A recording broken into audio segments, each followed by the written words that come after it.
Welcome back to Pax Mithdosica.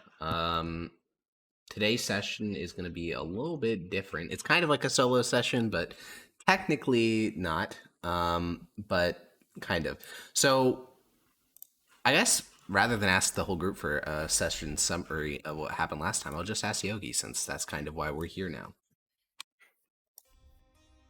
Last session, we talked with our boss and we got cleared for any wrongdoing, I think was a lot of it.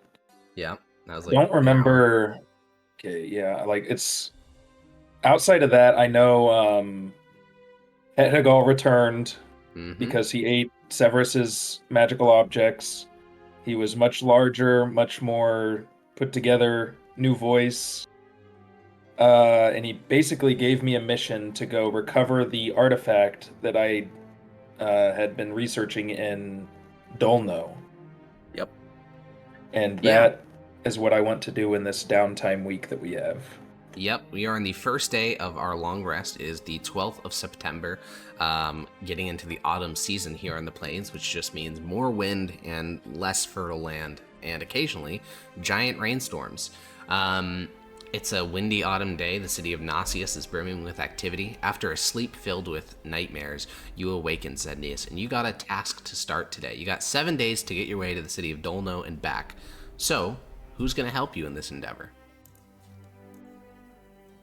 And where am I? You are in the city of Nasius in the family estate. Or not family estate, the estate that is owned by the You Judge Collective. Okay.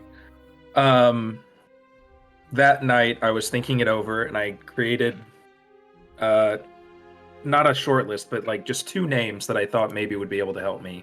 Yeah. And I think Bogdi, so I need to figure out how to get a hold of him. Mm-hmm. And then Corvus potentially. Now, it has And been I've like got 10 or maybe 20 sessions since anyone but you or me has heard the name Bogdi, or if they've heard it at all.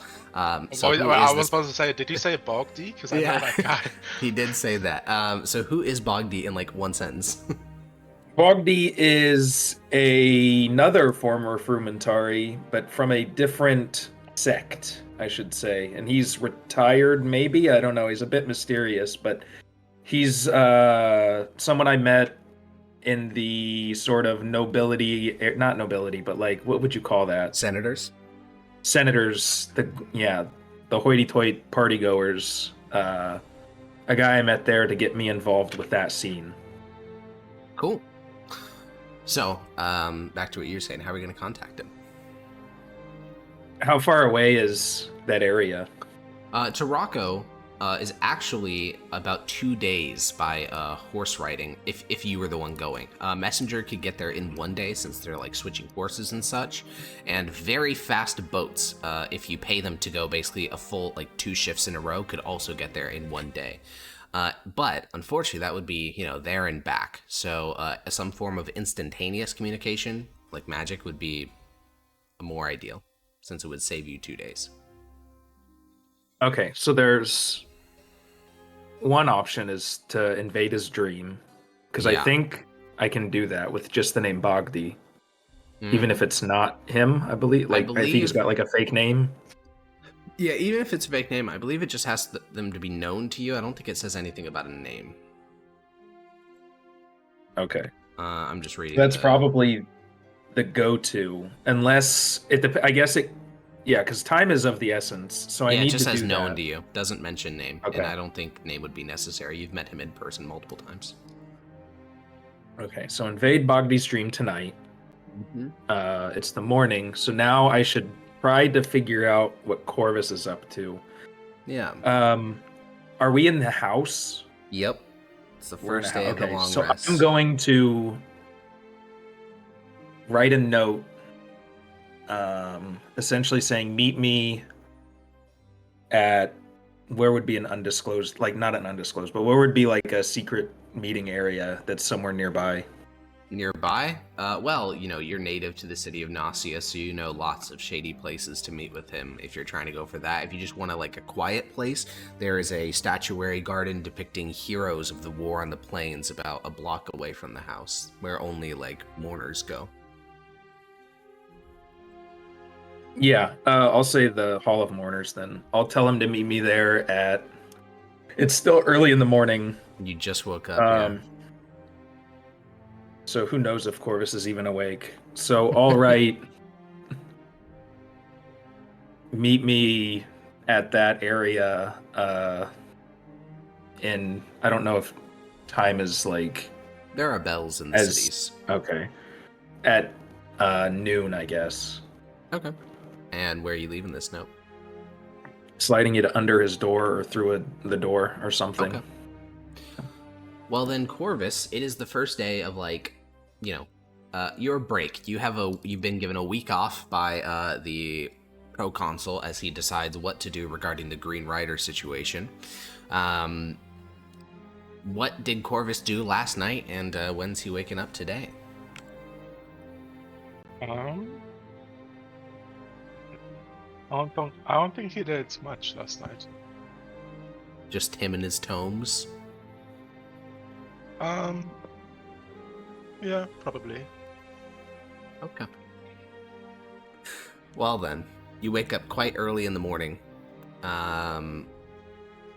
because you just went to bed early. And about 15 minutes after waking up, as you're still flipping through the pages of your spell book, just moving your fingers along the various spells and remembering the times you've used them, immolation and other such spells, you hear a little rustling outside your door, and then a note is slipped under, telling you to meet them at the Statuary Garden of Heroes at noon. Is it signed? Is it signed, Yogi? No. No, it is not. Mm-hmm. I think It's someone who lives in your house. I don't know if that. I assume that's something, or at least has access to your house. Yeah, you might have just broken in, right? I'll just detect magic first to see if it's magical. It is not. And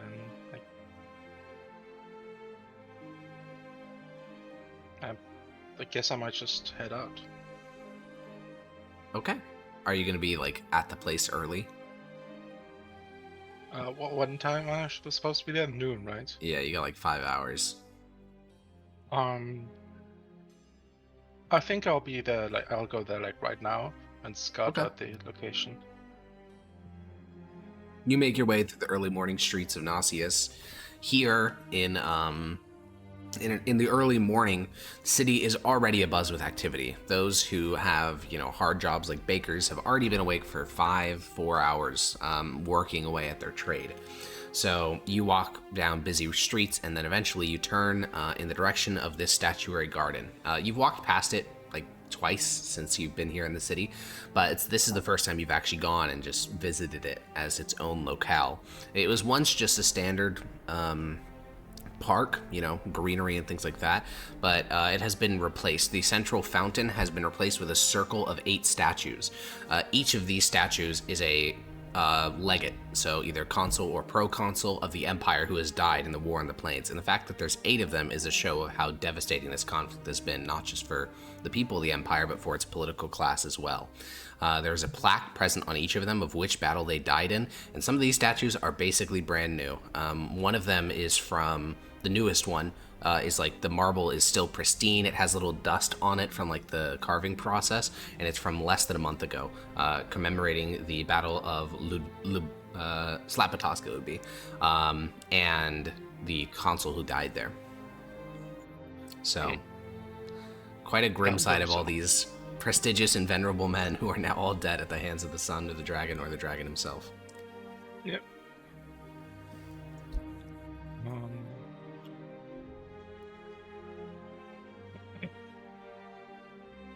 Is there nearby some location I could stay in that oversees the statue garden? Yeah, if you want a flat level view, you don't care about bird's eye, there are a number of shops. There's coffee houses here in Nausius. There are also, specifically here in Nausius, there's mead halls, like beer halls. These are a very like Tebrashan thing, not a super Mithdosian thing, but there are a couple that view here. Both of these places you can rent out, basically just sit down at a table for like 5 hours and no one will like kind of pester you to leave as long as you keep buying coffee or beer. Do the meat houses have something other than alcohol? They do have water, and they have like food as well. You'd be hard pressed to find a a mead hall that serves like tea, especially good tea. What about a coffee house? Do they serve They would tea? definitely serve tea, yeah. Yeah, I guess I'll just sit outside a coffee house and drink some Tebrashan tea. Alrighty. Then you head over to one of the nearby coffee houses. You sit in the outdoor seating, get yourself nice and comfortable. You order some Tebrashan tea. This particular coffee shop seems to pride itself on like a fusion of Mithdosian coffee culture and Tebrashan tea culture. So they bring you this little tray of like bundles of leaves, which you get a little sampler of Tebrashan teas. It's going to set you back about 13 pence. Oh god, I only have election pieces on me. Is You're there paying any them a way lot they're of money, gonna then. take that and convert me? What you mean? Will they break the law for you? No, not even Oh, for a I judge of the forgot they're not empire. allowed to. Not I even forgot for they're a not allowed judge to of pay the me back like empire will they that. break change. No, I thought they're allowed to like that. Yeah. It's so stupid that they're not allowed to break change at all. God. Yeah, maybe. When I become emperor, I will be burning down the halls of the moneylenders. Well, you're not the first person to say this, and then they start doing it, and then weirdly, assassins start trying to kill them, and it gets really. And they're like, maybe this isn't worth it. Yeah. I guess I'm gonna have to go to the local money changers guild before. Yeah, let's fucking go. You make your way to the It's time to local. get scammed. You make your way to the local money changers guild. They have a certificate from the Department of Coin saying that it's legal for them to operate. They must be having some problems with that in the city, because you want to have that certificate unless you needed it. And you make your way through a lengthy line, and whatever you do, it's a 30% markup. So if you're making 1 electrum into pence, you get 70 pence back. I want to make 1 electrum into pence and 1 electrum into silver pieces. All right, and then you would get. Now you're lucky. The Money Changers Guild rounds down, which is good for you because you would have gotten back 3 pence or 3 silver, but in this case you get 4 because they round down. You're a lucky fella. So generous. Pence. Very generous, very generous. So you get 70 pence and 4 silver. Oh dear, I'm overburdened Yeah, that sounds by about the right. amount of coins. Yeah. That's actually 2 full bags of coins, so yeah, that makes sense. Well, I probably would have just left my tent and bedroll at Also, home, you can just be so- encumbered. It's not a huge deal. No, it is actually. Oh, okay. It's a big red number on the bottom of my sheet that I can't take. All right, you leave the tent at home. It's like saying it's not a big deal that you have like a notification button. That on is Next or true. something Yeah, you could just on let the Discord. notification No, I be will there. click that Discord notification. All right. Well, you make your way back to the statuary garden, and then you pay your 13 pence. Cool. And you're just chilling here for the rest of the day. Zednius, is there anything you want to do before noon? Since I did say I would probably hit Bogdi in a dream tonight, and you said it might take a day. Do you mean that they would get there in the morning, or they would get there today if I get there early enough? If you go to a messenger booth or the harbor, you could get a message into Rocco by the end of today. I think I want to do that then. I Okay. need to let's see how much they cost. Sure. So let's. There are only 2 avenues that offer this service, that being the Imperial Courier Service, which is a imperial institution as old as the Empire itself, deeply symbolically interlinked with the Department of Coin, as well as the Fermentari. For you to get a message to Tarako, they'll have to switch between about 5 horses to keep at like really high speed. So that is going to cost you 5 electrum to send that message. 5 electrum. 5 electrum. Yeah, I think getting that there before the end of the night so that he can already make his preparations is better than waiting till tonight to when he wakes up to then get ready to. Yeah, so I'll pay the 5. Okay, great. And what is the message you'd like to send Bogdi? Oh God, it's I I need to sign Zednius, so make sure that's on there. Yeah. So it'll be something like Bogdi. I'm in need of your help. What else would it be? I know that my hook is the governor, but I don't know what I'm gonna tell him I need from him, because it might scare him off if it's too much. Well, you want him to be in Nauseous at some point. Yeah, I need you to get to Nauseous as soon as you can.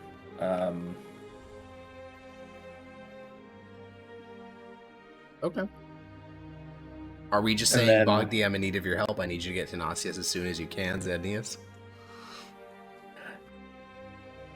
Knowing from what I know of Bogdi, I think that might be enough. Okay. I don't need to put, and it can be in Frumentari too, in case. Yeah, it can. And then that might also be a second signal to where this is like important. So okay. I'll do it in Frumentari and send it. Alrighty, you send it over, and it rockets away into the distance. Sorry, I put it down in Discord. I was just writing out as you were saying it. And then, sign Zednius or whatever. Yeah, for sure. Cool. Then anything else before noon? So the message got sent. I'm going to meet Corvus at noon. I should probably speak with Corvus before I go looking for mercenaries. Because his input would be valuable. Also, potentially Bogdi, since you know he's Tabrashian. Bogdi's actually really important because we got screwed over by so many Tabrashians. It is true. Those Tabrashians. We got like triple, double trap. They were like, "Oh, we've got this accent. You don't know that this accent means we're your friends." And they then did do that to you. Yeah, you did get got there. Yeah, so you didn't know about the Lubelski regional subdialect, bro. It's so Jover for you. Okay. All right. Yeah, I'll go over to where we need to go. Great. You make your way to the statuary garden. You got some swagger in your step. You're looking forward to the day, and as you head into the statuary area, you do not immediately spot Corvus, so you pop down onto one of the benches beneath one of these statues, and you find yourself admiring, the stonework of these statues. Despite, all the things about Mythdosia, one thing that you, I think, would genuinely believe is that their art is some of the most beautiful in the world. Their statuary is incredible. Their funding for artists is greater than any other state on the planet. The Empire's got its problems, but art is not one of them. And Corvus, from your little position, off from the main statuary area, you see Zednius walk into the center of the statues and then sit down on one of the benches. Well, the time is about right. Mm-hmm. So that'll be him. So I'll Gallivanda over. Yeah, you sip up the last of your tea sampler. You walk into the statuary area, and while he's still admiring one of the statues, you sit down beside him. It's a very clandestine meeting.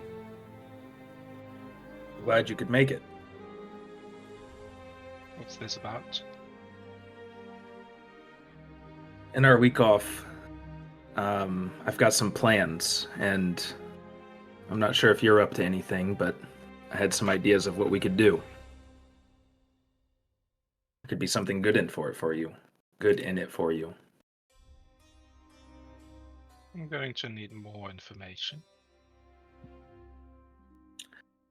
As you know, what was the guy in Dolno that defected? I don't know what his position was. I guess I could just say Dolno defected. Yeah, the Prince of Dolno. The Prince of Well, he wasn't a prince before, right? Well, he's the Kiage, which is also...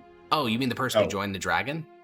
Well, Dolno had a leader, sort of. They were like a governor, probably, but then they defected and became prince or something, right?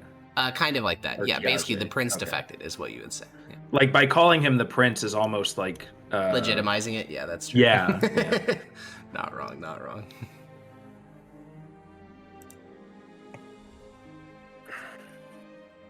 But anyways, yeah, Dolno defected. Yeah, Dota, I don't know what that is. I've had that for the crackling. It's been happening a while. I'm not sure what I need to do. badge. But there's a collector in Dolno of many magic items, and they're kind of in the wrong hands. I need to retrieve them. Did they tell me about They told me about the magic item stuff for the Department of Magic, right? Yeah.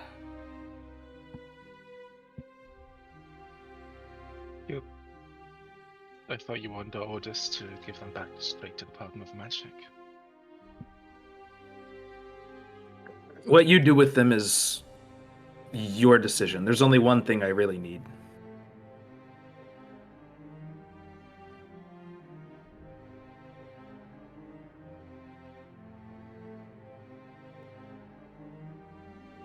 How are you going to make sure no one sees you there? The Judge of the Empire appearing in Dolno would raise some eyebrows in the wrong places, potentially. We'll have to be subtle. I mean, it's enemy territory. How much notoriety would a judge have? Would it be if they saw a white-haired Zednius? Would they be like, "Oh, that's an Empire Mithdosian. He's..." By the amount of time we flash our badges, I don't think they'd recognize you off sight. Yeah, just having your hair, no one's gonna know Zednius the guy. What they will know is, though, like, fine silk clothing, a kind of, by the Tabrashan standards, they consider Mythosians very effeminate. Like, that's like their cultural stereotype about you guys.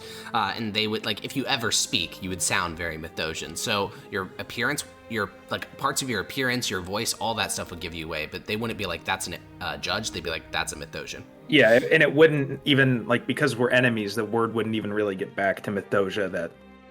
Get back to Mythosia? Maybe. I mean, Mythosian Intelligence Network is quite good, but... Yeah, and they'd be like, who the fuck ordered this Black Ops mission? Yeah, but also, it's your week off. You did not receive an order from your boss saying, by the way, stay in Nauseous. He said, do whatever the fuck you want, so... We're not allowed to leave... well, that was with the first mission, I thought. That was with those. I believe it is still on active duty. I believe when you are on active duty, you are still told not to leave Transpontar Solaria, but that's when you're on duty. You're not on duty right now. But we'll have to be. While in pursuance of the Oath to the Emperor. Yep, it's very specifically written. Yeah. So, our fine silks and those things, leave them behind. We should try to blend in. But I don't think anyone recognizes us off sight.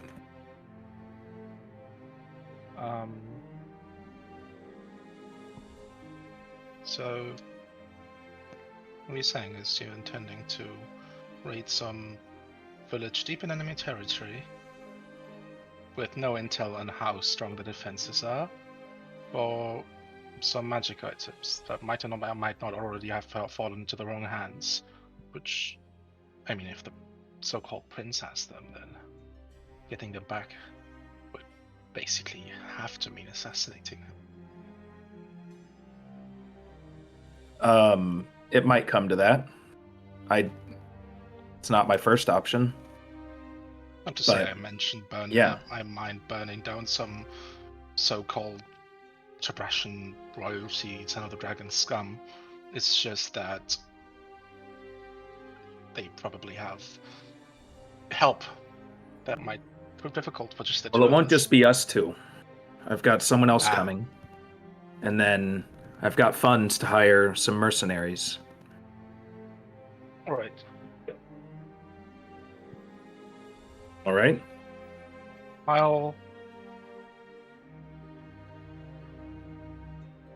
It'll take 2.5 days to get there. I'll need a...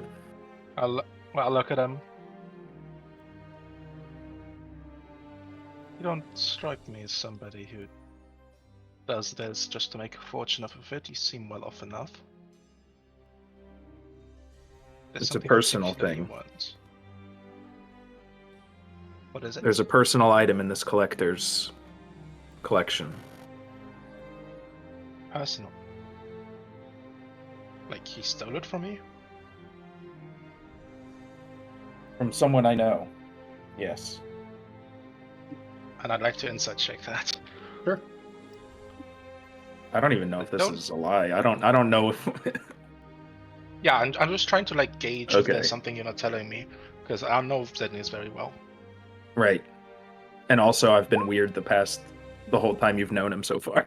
So with a 7, obviously it isn't personally yours, Sednius, but I think you obviously feel a sense of ownership over, because your understanding is it is a holy symbol of a god that is kind of a personal friend of yours, like at least Hetagal is, maybe not whoever the fuck like he's the angel of, but hell, Hetagal says this is my or thing. something. Something like that.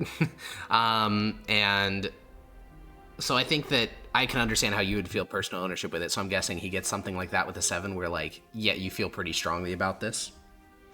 Yeah, I mean, also he's like extremely well versed in like persuasion and deception. Yeah, he's a charisma fella. Yeah. So doesn't seem to be lying. There, I have no business with them.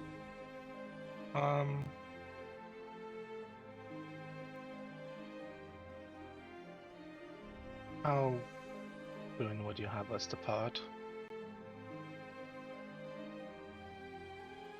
What did you say? Sorry? How soon would you have us depart? My associate should be here tomorrow. And then we should hire some mercenaries once he arrives, get his input. You'll be paying for all of this, I assume? Yes. Good. I'm not really flush with coin at the moment, so anything we might need, I hope also goes on your bill. What did you have in mind? Well, disguises, rations, simple stuff. Yes, Nothing that'll be extravagant. taken care of. I just need your assistance as another caster and a voice that I can count on. Well, to be discreet.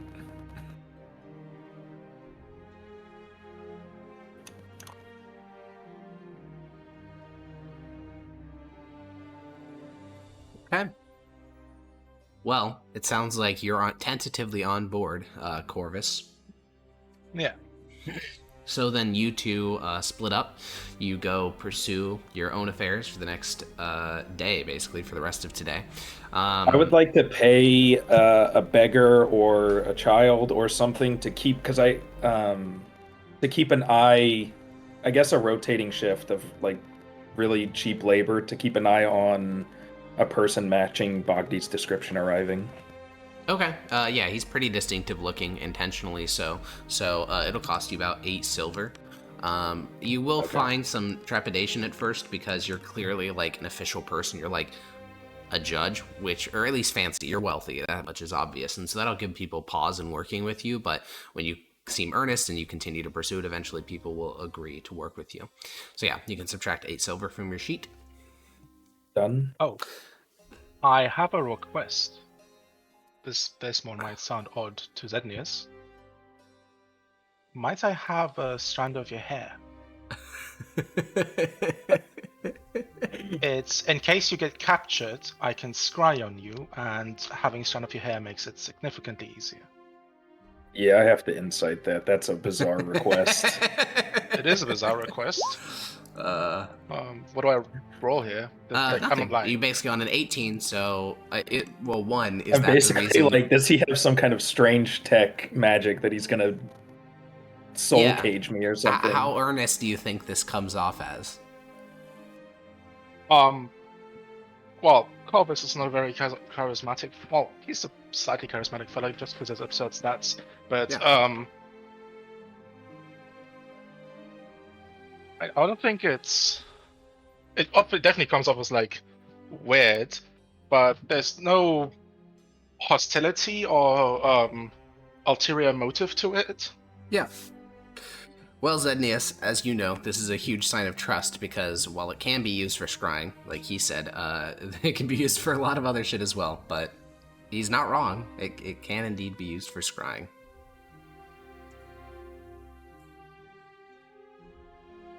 And you want to do it if I get captured? You can give it to me at the start of our infiltration mission, and I can give it back to you after, if you want to be safe. I understand Sure. that things like this can be Well, they can have consequences of other Yes. types. All right. Okay, you reach up to your head, you pluck out a single... Well, he said when we get there. Oh, okay, you're waiting, Yeah. All right, okay. All right, then, yeah, you, Bogdi does not arrive in the city today. You go to bed. You, Hethagal is there with you that evening as you sleep. And the following day... Yeah? Do I know, just ballpark of what mercenaries are going to cost? Really expensive mercenaries will cost 5 gold per day. Okay. So I should 7 days, 7 times 3, or wait, 3 guys. 7 times 3 times 5. So it'd be 21 times 5, so 105. Okay, sweet. I have the actual cash on me. I thought I was going to have to draft up a contract that my estate would pay them or something. No, also make sure that you don't tell them like what they're stealing, because then they're going to probably want to like commission, because if they know what magical items are involved, they're going to be like, give me fucking hundreds of gold, because I know. So what would I say then? Just be like, hey, we're going to this city. Like, yeah, or just have Bogdi deal with it. Escort me to this city, to this place, essentially. Yeah, it's a simple escort duty. Yeah, so you go to bed. The next day, you kind of putter around the house, you check in with your contacts, no news. And then at around 11 a.m., you hear a knock at the door. At my door, my bedroom door? Estate door. Oh, my estate door. Yeah. Okay. Is there a peephole or anything? No. Okay. I'll just open the door. I'm not that paranoid. Yeah, you open up the door and you see you open the door and there are 3 men standing outside. At their center is the smiling face of Bogdi. Despite the months that you've been apart, he is the exact same. A smiling face, swooped and oiled black hair, and an expensive Tabrashan outfit. To his left is a towering man in full Tabrashan splint armor. He has several axes at various parts along his armor, like a battle axe across his back, hand axes at his waist. And to Bogdi's right is a slim man in a relaxed position with a light kit and no visible weapons on his person.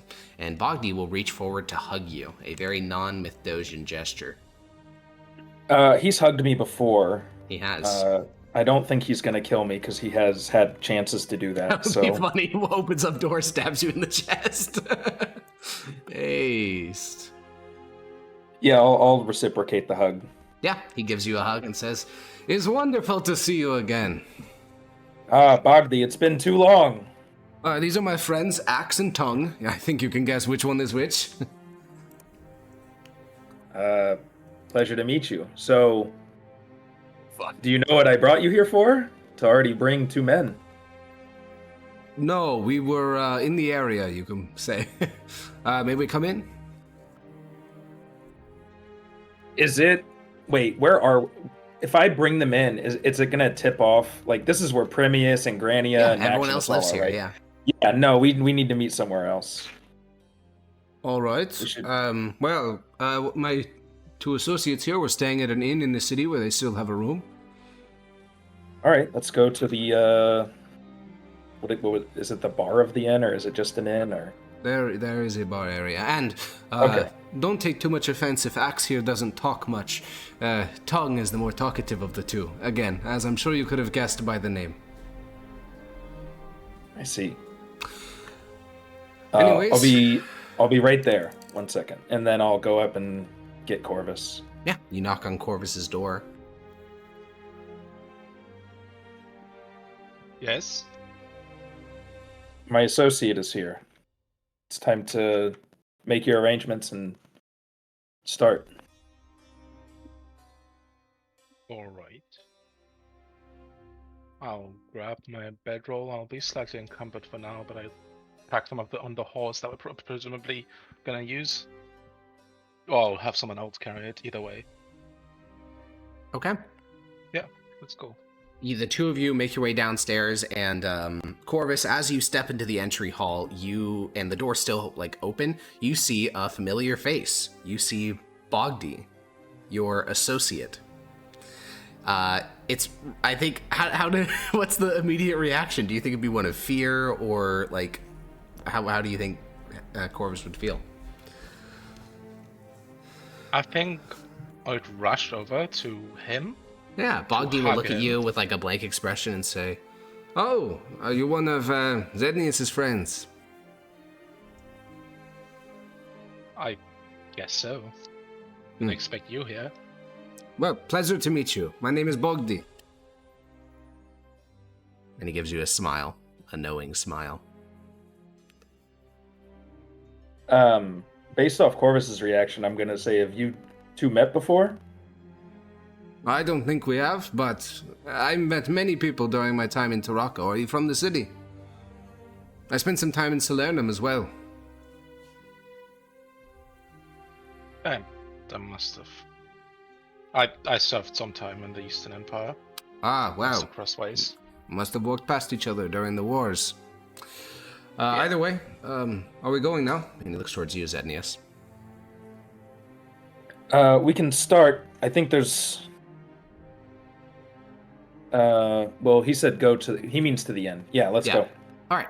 You guys walk through the city streets, and Bogdi and Will look over towards the slimmer of the two men and say, Well, I suppose, do we want to do introductions now or save those for the inn? My friend here, and he points towards Tongue, doesn't know the two of you. Is Tongue the... Which one is Tongue? Is that Maximus or Ethan? well, he's controlling both of them, so since we do not have Blake. Okay. Well, I know you said one was talkative, one wasn't, so I assumed that the Tongue is loud the talkative talkative was one. Blake. Okay. No. That would be incredibly funny if Tongue was not Just silent. Okay. Yes, pleasure to meet you. I'm Zednius Titus Fabricia Verusian. Is that my whole name? Yes, Yeah. yes. You and you Mithdosians and your names. He's a, judge of the Empire. Oh, well. Quite fancy, aren't you? I like to think so. I'm assuming you're, you know Bogdi from Tabrash? Is that the case, Alex? Yeah, we'll put it that way. Sure, yeah. That. And you guys get to the inn. There's a bit more small talk. Bogdi fills any quiet space with his yapping. And eventually, as you guys sit down at the inn, Axe, the armored of the two, goes to the counter and just begins to drink while the four of you head over to a side table. Bogdi will sort of, prop his head, his chin on his hands, there we go, and say, Well, as I said, I wasn't in the region, but my two friends were. And since you said it seemed so urgent, since you used the script, I assumed some extra muscle wouldn't hurt. Are you in some sort of trouble? No, but I can use some extra hands for sure. Well, depending on what it is, I certainly owe you. I got news that your introduction in Tarako, it started to bear fruit. I'm on the short list for Praetor. You're gonna have to help me. I don't remember. How many promotions is that? that's one rank. But it's the He's rank he asked you to Agile. help him with, yeah. Okay, and then after Praetor, what's... Then it's Is Tribune, that then it's a low Proconsul. step, or It's is that a pretty low, mid yeah. step? It's pretty low. Okay, It's the third so rank. he's not where he wants to be yet. I mean, but- he just asked you to help him with one rank, and Yeah. you did your... Yeah, he's happy. And I put in the word, he's getting it. Okay. Yeah. Okay, so I'm going to, I guess, lay it out. Yeah. I need your help with going to Dolno. His eyes kind of widen. I look at you kind of confused. Dolno. Of Dolno Slasky? The same, yes. You are aware it is an open revolt against the Empire?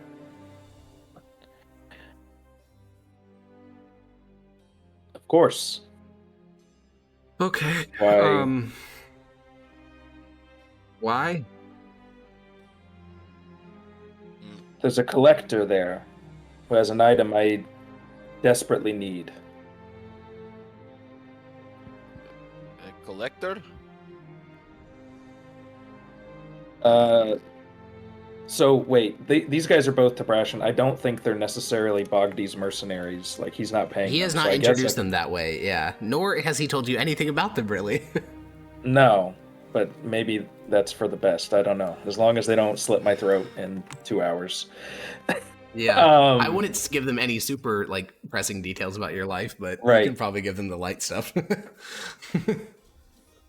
Yes, a collector. It's got a specific item and many other. What would I say? Not necessarily. What's a synonym for magical or interesting? Curios. There we go. Curios.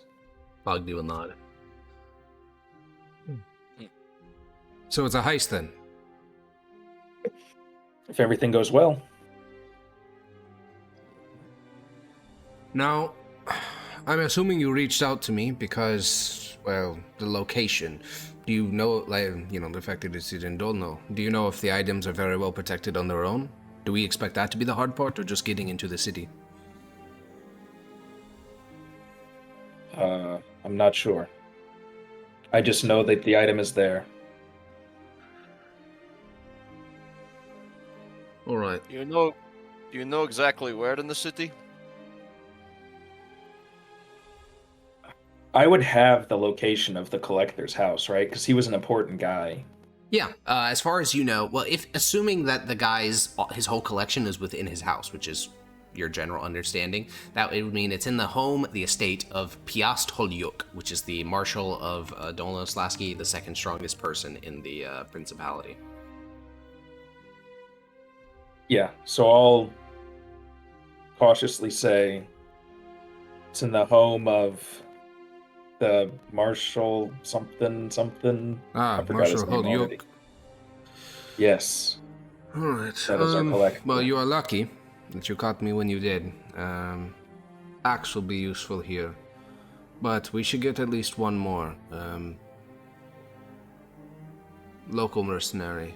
We don't have much brawn between the four of us, and he looks to Zednius, to Corvus, to himself, to Tongue, a bunch of skinny motherfuckers. And says, okay.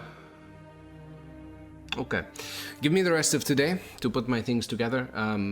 Tongue and Axe were going to do some work for me, but they can be delayed by a couple of days. You should go look for a Gladio Excipio. Is that a rank? You've never heard of that. I don't think you would have heard this phrase before. You're not really in the business of hiring mercenaries. A Gladio Scorpio? Excipio. It is a mercenary not owned by a master, a sellsword. Here in Nauseus, actually, you're from the city. I suppose you know where mercenaries gather, but find one who will do it for a flat rate. We don't want to be paying commission if, curios is what we're stealing. And he looks towards Corvus. Since, we're talking this out, who exactly are you? What's your relationship with my friend Zednius here? I'm an associate of his, and he's asked me to come to provide my support. Well, it'll be a pleasure to work with you. Then, as I said, I'll need the rest of the day, but we can set out tonight. And good luck with acquiring that mercenary. I assume you have coin to pay for all this, because I greatly appreciate you, but I don't know if I have the coin for this sort of expedition. Yes. Alrighty then.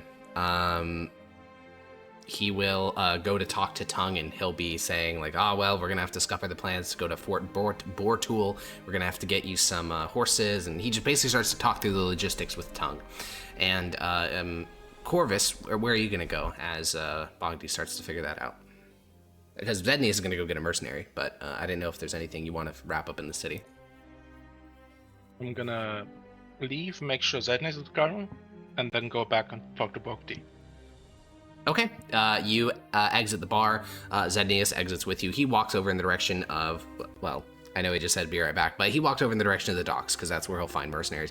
Then you turn right back around and walk into the bar. When you enter, you can see that Axe, the heavily armored guy, is still at the bar, and Bogdy and Tongue are still at the table where you walked away. Yeah, I'll walk back and sit down next to Bogdy. Bogdy will look at Tongue and say, give us a moment, will you? I'll pay for whatever drinks you'd like. All right. I'll go sit by Axe. Yeah, the two of you, the silent colossus in armor, and then the skinny little fella sit down at the bar together. And Bogdy will turn to you, Corvus, and lower his voice considerably. And you speak Tibrashan, right? Yes. He'll switch to Tibrashan. Can I help you?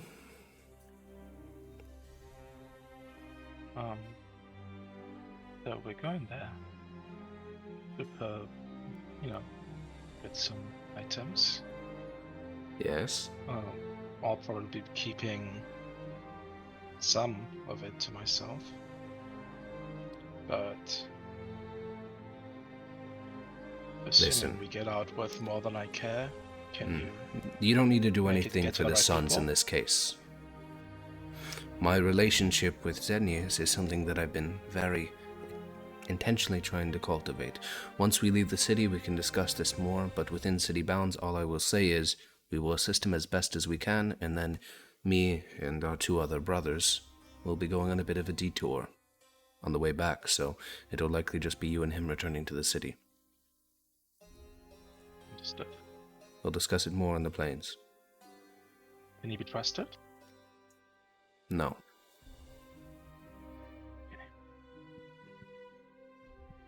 He gives you a nod, and then he leans back and says, Well, you should get going. I'm sure you have things to prepare before we leave.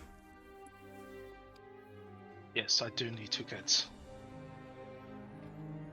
something done. as you walk away, Corvus, you've met Bogdy before, many times, and you've never heard that Tibrashan accent before, the like kind of silly, bumbling voice. You've never heard that in your life. The Bogdy you know is kind of scary, but it's really weird having him put on this like jovial persona of like, hey, we're friends and all that stuff. It's very, very odd. You're a lot more used to the quiet version of like whispering very intensely and staring into your soul. So we're going to cut to Zednius. You know that in this city, the best place to buy Gladio Excipio, freed mercenaries, is in the harbor of Nasius. Then I will head to the harbor. Indeed. Weirdly enough, despite the 5 great departments, the 30 sub-departments, and all the other things, there is no formal structure for hiring mercenaries in the Empire. There is no, like, Department of Mercenaries. Instead, there are basically just one. Typically, you'd buy mercenaries from one source, which is the nobility, because slavery is a thing. And most mercenaries are essentially gladii, which is the general term, basically swords for hire, but they're owned by someone. In this case, though, you don't want to do that because there'd be a lot of baggage associated with, like, hiring a slave. Like, their master may learn of what you did. It's a whole thing. So instead, you're looking for a very small group of people, which are the Gladii Excipio, as explained by Bogdy, meaning people who are just choose to kill people for a living. They're generally viewed socially as kind of like psychotic. They're viewed as cowards for not joining the Legion. They are seen as like the lowest of the low, and that's why that you find them in places like docks or even slums in some other cities. This is not like a fighter's guild or something prestigious. This is like a lowly kind of scummy job, and it attracts those types of people. So you make your way to various bars and you just start asking around. I mean, you know Nasius, you know the right things to say, and you know people will be put off guard by your wealth, but you can kind of schmooze your way past that and eventually find that there is one bar that all of them go to, because again, they get treated pretty shittily at other ones. And you find yourself walking into a busy common room. It's like 1 p.m. in the afternoon. There are a lot of people in here, and there are very few people drinking. Most of the people in here are heavily armored. They have weapons like openly displayed at their waist, which marks them as these sort of like men. Even criminals aren't going to openly display weapons in a Mythosian city. That alone could get you as fine. But they are all just in clusters of 2, 3, 4, sometimes even 8, largely sticking to themselves and shooting suspicious glances towards you and everyone else in the bar. Does anyone catch my eye if I'm looking around, seeing? Well, Uh, I as think I make my something way that to the would bar to catch get a your eye drink, are I the ones that suppose. are individuals, because most people here are in groups, which is not really what you're looking to hire. Bogdy said 1, maybe 2 people. So you do see that there are a couple of individuals. There's 3 or 4 of them here in the bar. Amongst those individuals, there are, because this is a job of sort of has a negative reputation with it, each of these 4 are marginalized. Like, for example, there's a dwarf here, which is very surprising because dwarves have such esteem in the interior provinces of the Empire. There's a halfling amongst these people that are alone. There is a hobgoblin and there is a human, though you can't immediately see what's with him. There must be some reason he's not with a group of other mercenaries for him to be alone. Do they all? Because Bogdy said more muscle. Yeah, the halfling is immediately off the list. That's kind of halfling's self-apparent. gone. Dwarf Yeah. maybe. Yeah, I think the dwarf and the hobgoblin both look substantially bigger than the human. The human looks... his expression looks wrong. Like, his eyes, the more you look at him, you kind of shiver a bit. You get the feeling. It's like just, you feel it in your body. This guy's cursed. You don't know why you feel that way. You just do. You think there's something, like, inherently wrong with him. Well, then I'm going to avoid the guy that makes me feel uncomfortable. Base. Sucks for him. Then that leaves you with a dwarf For and racism. a hobgoblin. Dwarf and a hobgoblin. The dwarf is clean shaven as well, which also just like throws you for a loop because the only time you've met dwarves in your entire life are as like wealthy craftsmen in the interior provinces. Right. I speak Dwarvish, so would that give me an insight onto their culture at all to know? Yeah, you know a lot if about beardless dwarvish dwarf? culture. Yeah, so you know imperial dwarves, those who live within the empire. To shave their beard would be the same as them like walking around naked. It's like incredibly embarrassing. You'd never want to be seen that way. And this guy, he's clean shaven, meaning he shaved this morning. He probably shaves every single day. This is from a culture completely alien to your own. Like, this dwarf must be from the West or from some area other than the Empire. Oh, so he's not from the... Is he, Blue Mountain or Red Mountain deal? Well, Red Mountain Dolly haven't, like, left their mountains in 100 years, so probably Blue Mountain. Oh, okay. The only dwarves from the Red Mountains that you interact with are the ones that have lived on the plains or the Empire for, like, centuries. Not any new ones, so it's probably Western. And he's a guy? He's a dude. A fella. What's the hobgoblin? A woman. Though it's really only noticeable by the lack of beard. She's pretty heavily armored. Okay. Has Zednius met any powerful, strong melee women? I don't think he has. Probably not. So I'm gonna approach the dwarf first. Alrighty. You walk in the direction of the dwarf, and as you approach, he affixes you with a stare that is like a violet. It's just like this glowering expression.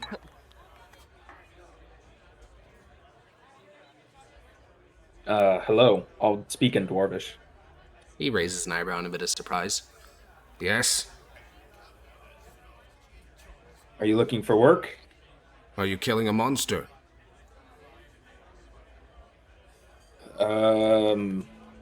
Maybe. But I have a feeling by monster you mean like a griffin or something. Griffins aren't dangerous. Those are basically just birds with claws. I want something bigger.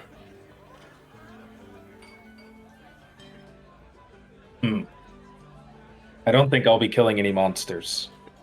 He spits on the ground in front of you. Piss off then. Alright. I'll move on to the big woman. How tall is she? Doda? 5'8". They don't go above 6 feet. Okay. She's still big compared to Zednius. Zednius is only like 5'4". Madeline, what the hell? You approach a heavily armored hobgoblin. Hello. I assume you know Common Tongue? She'll growl and say, "What do you want?" Are you looking for work? I need to hire Are you somebody. offering? Yes. She'll make it very obvious. She goes like look into her coin purse and then well, what does it pay? The standard rate I think is $5 or $5 5 gold per day. I'll need you for about a week. I'll need someone for about a week. Now, Dota. Yeah. Klutz is not dumb. She knows basic currency. 5 gold may be standard for wealthy mercenaries here in the East, but that's like more money, like assuming this is a lengthy contract, even more than like a couple days, that's more money than you made in months of working as a mercenary. You've been getting like 2 silver a day to guard caravans and just like stare at grass for days on end. It's like kind of mind numbing, and he's offering you, I can't even do the math in my head, like literally hundreds of times more than that. You planning to sell me off to some noble or something? That's just what I was, that's what I assumed the normal rate was. I don't need you to sell you. I need someone to fight. Can you fight? Doesn't it look that way? Looks can be deceiving. What have you done? Fortunately, not much around these parts. Everyone just wants you for basic stuff. I look her up and down. What kind of weapon does she have? One-handed battle axe, a shield, and plate armor. The plate is pretty distinctive as well. Most of the mercenaries here have splint or chainmail or something like that. Plate distinguishes her as she must have done something to get it. That shit's expensive. Probably killed someone, most likely. You can't imagine she'd be able to afford the $1 million that it costs to buy plate. Yeah, especially if, like, she got so put off by 5 gold a day. Yeah, it was probably she murdered someone. But that's a good sign. I'm thinking if, like, I don't know, this is a strange person, you know? This is what did I guess I'm just gonna lay out, you know, I need a fighter for 5 days. At your rate, I would be stupid to say no. But I need to how would you gauge a mercenary to know if they're good? Like, would you have them attack a training dummy or something? No, you have to go by looks. It's kind of sucks, like, because you're and right. She's there the will be only people one that's like solo. that doesn't freak me out. Yeah. The only other options are a halfling, who I'm sure is talented, just not in what you need, and then a human that literally, like, you glance over as you're thinking, and again, a chill runs down your spine. He's a normal-looking dude, but that motherfucker is cursed for real, for real. Like, it just makes you like uncomfortable looking at him. He's a normal guy she's too. Gonna stand up and turn around, kind of face towards Zednius and hold out her hand. So do we have a deal then? What's your name? They call me Klutz. Klutz. I believe we have a deal. I'm Zednius, and I'll shake your hand. A strong grip. We plan on leaving Soft-hand and tomorrow, pain. right? I'm asking Harkin. That was we Later think today. tomorrow, right? Later today. Make your arrangements. We'll be leaving later today. Where from? Where should we meet? I'll give her the name of the inn that Bogdy was at. Alrighty, you tell her to go to the Crimson Brigandine. Is that like a higher end place that she would? Oh probably yeah, move down to, it or- costs the most expensive room there is a gold a night. You remember because you showed up there because it was a nice looking bar. And you're like, hey, can I have a beer? And they're like, buy a room first. And you almost like spat out your like drink when you realized how much it cost to buy rooms there. That shit was insane. She'll comment then. Soft hands paying this much and a nice inn. Hope you're not getting me into some sort of big trouble. Well, it's not a walk in the park, but you look capable. That's what you're paying me for. I'll see you In a Alrighty. few hours. Yeah. Yeah.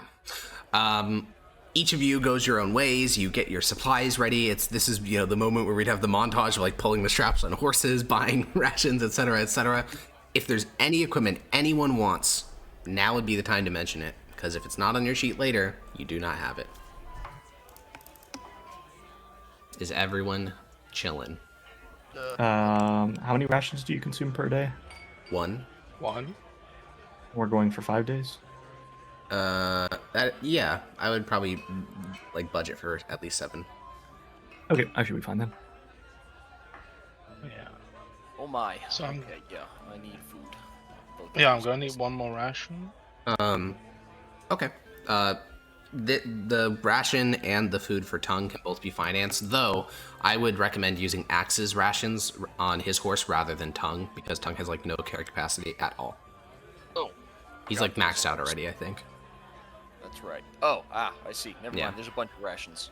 Yeah, I on the stand Vigrana. Yes. Yeah, can I have Axe or somebody? I don't really care. Carry my tent. Sure. Can you add a 2-person tent to Axe's sheet? Yep. Alrighty. You know, let's set up common clothes. Oh, yeah. Common clothes, Bogdi will... Well, Zednius would technically pay for that. So, Zednius, remove a silver, and you can add common clothes to your sheet, Corvus. Yep. Okay. Complete his drip. 1 pent hat, 2 pent t-shirt, 4 pent trousers.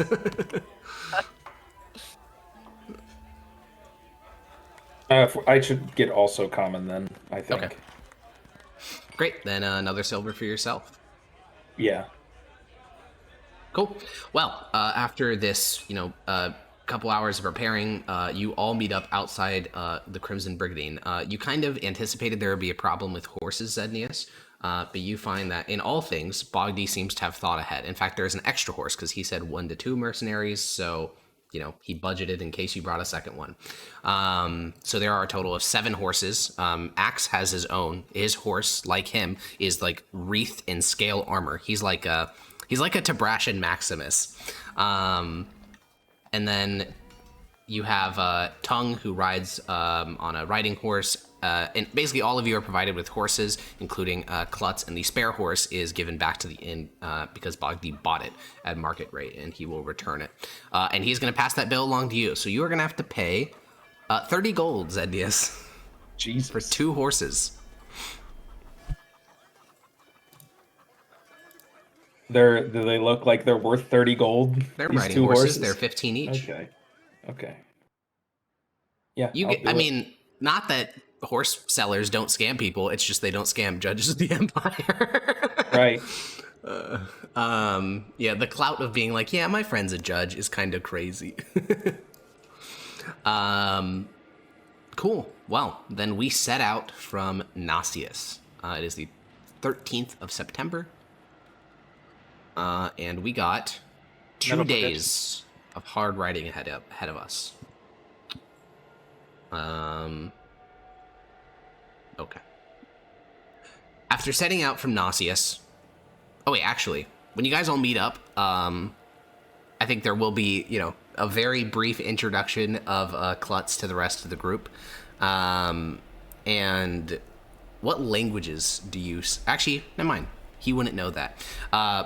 Bogdi will say something to you in Tabrashan. Do you speak Tabrashan, Dota? Nope. Unless I should for this area. I think it'd just be common and goblinoid, to be honest. Yeah, that's all I started off with. Okay, great. Yeah, so he'll say something to you, and he just sort of gestures his arms. She'll just grunt, look towards someone else. What is he saying? He'll switch to common and say, my apologies.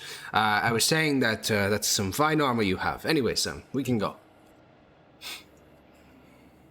And he'll mount up onto his horse, and you guys will set out from Nasius. It quickly becomes clear, as you guys ride out of the city, who is comfortable atop horses. Axe is a natural in the saddle, and rides at a constant pace with encouragements given to his horse. Tongue and Bogdi are deeply uncomfortable on horseback. You can throw Corvus in that bucket as well. Whereas Klutz, while not entirely comfortable on horseback, at least seems to have ridden on one before. And same for you, Zednius. You're not comfortable on a horse, but you've ridden on one before for a couple, at this point, almost a full year consistently. You spend the better part of the day traveling, and eventually, when you finally do stop the horses, Tongue spends the better part of half an hour massaging his backside, trying to get the pain out from riding on horseback. Bogdi indicates a slight depression in the terrain, and with the assistance of Axe, you guys set up a Tabrashan fire hole so that you don't get, someone doesn't see your fire from 12 miles off in the darkness. The Aedile, while he didn't seem very experienced at riding on horseback, he does seem experienced at concealing a campsite. And each member of your motley band spends the twilight hour with their own thoughts. And before you all go to bed, does anyone want to talk to anyone else in the How party? big is the area of our camp? It is like 12 feet by 12 feet. You're all packed quite close together with the horses forming Right, a in that perimeter. case, I'll do a alarm spell around us. Okay, sounds good. Ritual cast it. So yeah, does anyone want to speak to any other member of this motley band of 6 people, or are you all just going to sleepy time? I think Klutz will comment to Zednius. So you guys really are planning something with a force this big, huh? Yes, we're heading to Dolno. It's quite dangerous. Well, I know better than to ask more questions than needed. I don't. You, expect we'll run into much trouble on the way there? Bogdi will shake his head and say, leave him alone, Tongue. He doesn't know these things, but I'll make sure we're safe through it. Alright.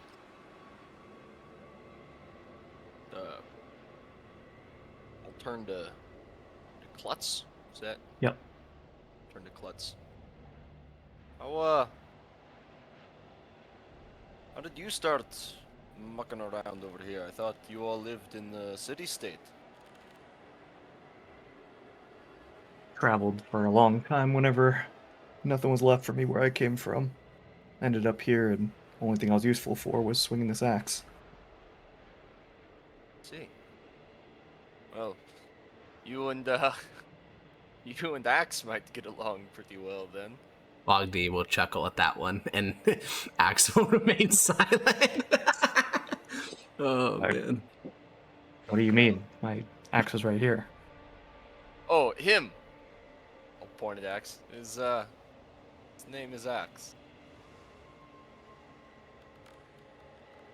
Odd name. And Klutz isn't? What everyone calls me. It's a strong name for a strong person. Do you trip a lot? No. I kill the enemies in front of me.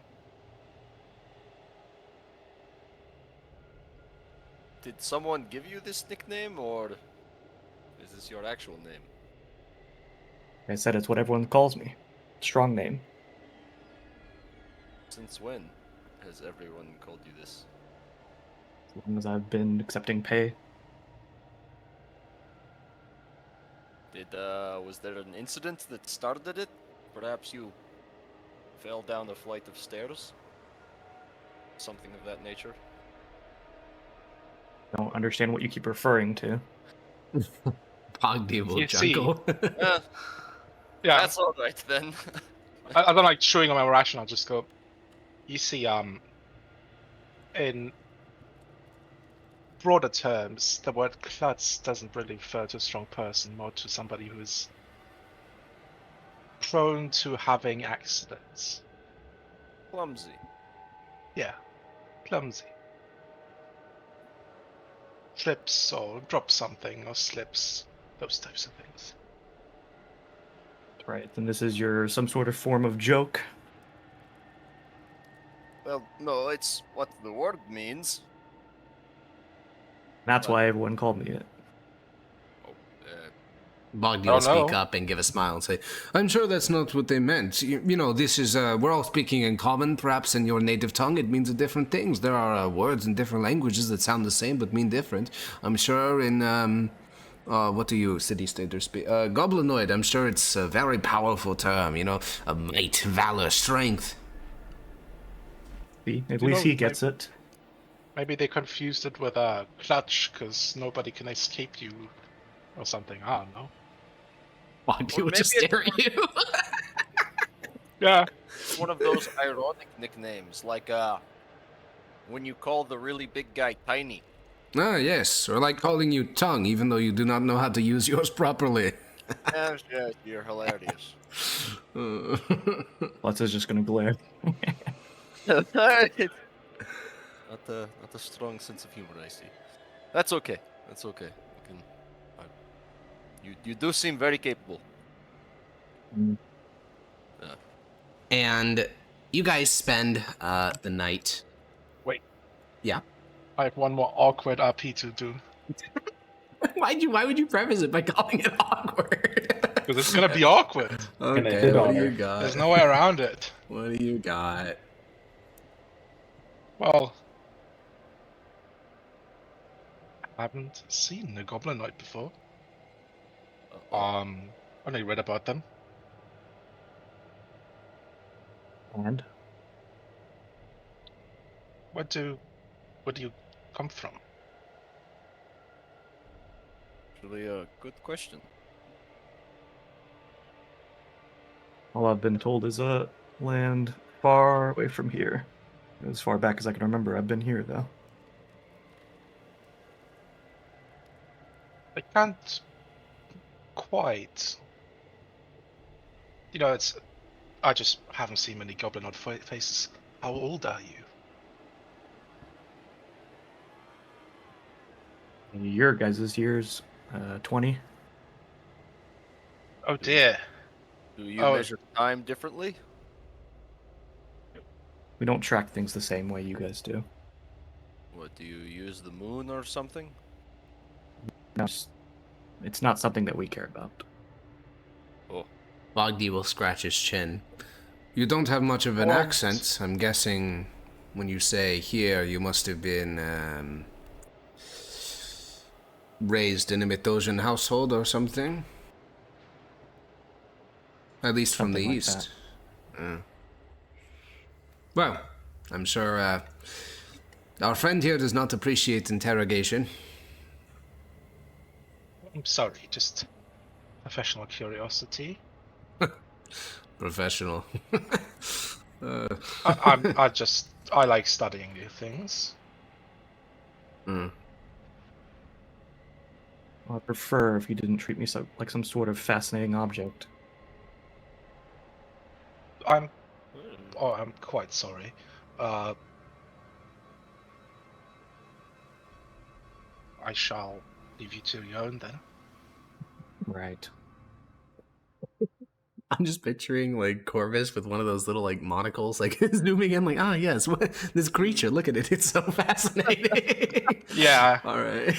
Right, I had to Does, bite my tongue not to ask about fucking anatomy. That would Yeah. be so awkward.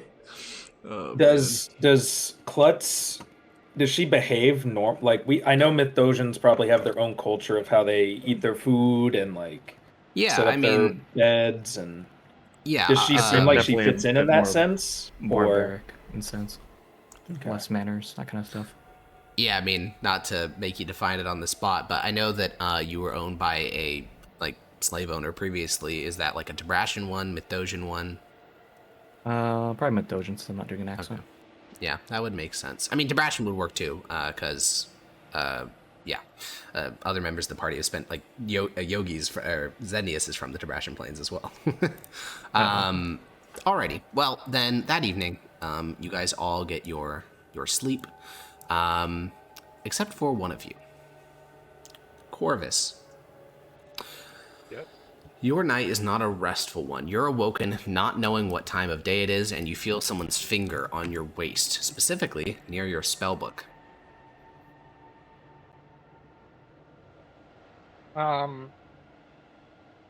Near my spellbook.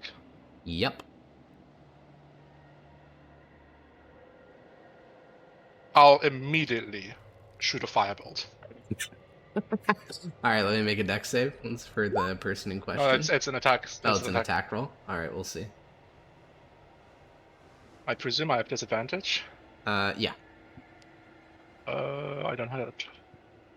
I'll just there we go. 27. That would normally hit. Yeah. The damage will be reduced by half, though, because they're going to use a reaction. But roll it. This plus 5. Okay. 13. Yes. Reduced by half down to 6, 7. Yeah. So, yeah, you feel like something touches your spell book. You know, fire. You mumber the cantrip. You hear like a very stifled just of pain as the full thing is absorbed into somebody, and then you hear, you know, your eyes like sort of jart down, and you see like this black silhouette basically like crouched over your lower body, and you hear Bogdy's voice, "Motherfucker, get up. Stay quiet, please." Jesus. Why would you touch me there? I was going to test your reactions. I didn't think you'd actually...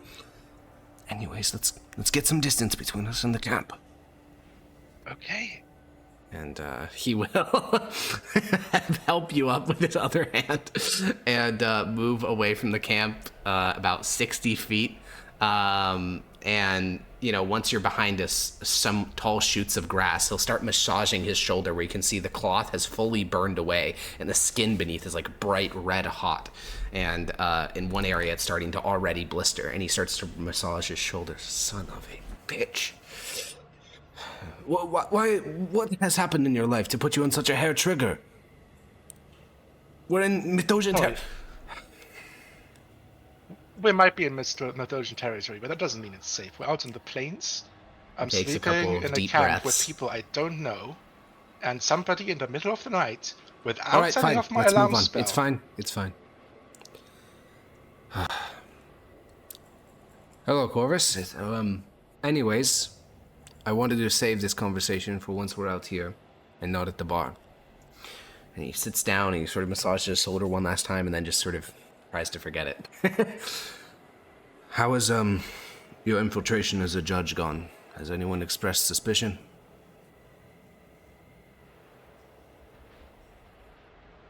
Yes. Praetor Cato.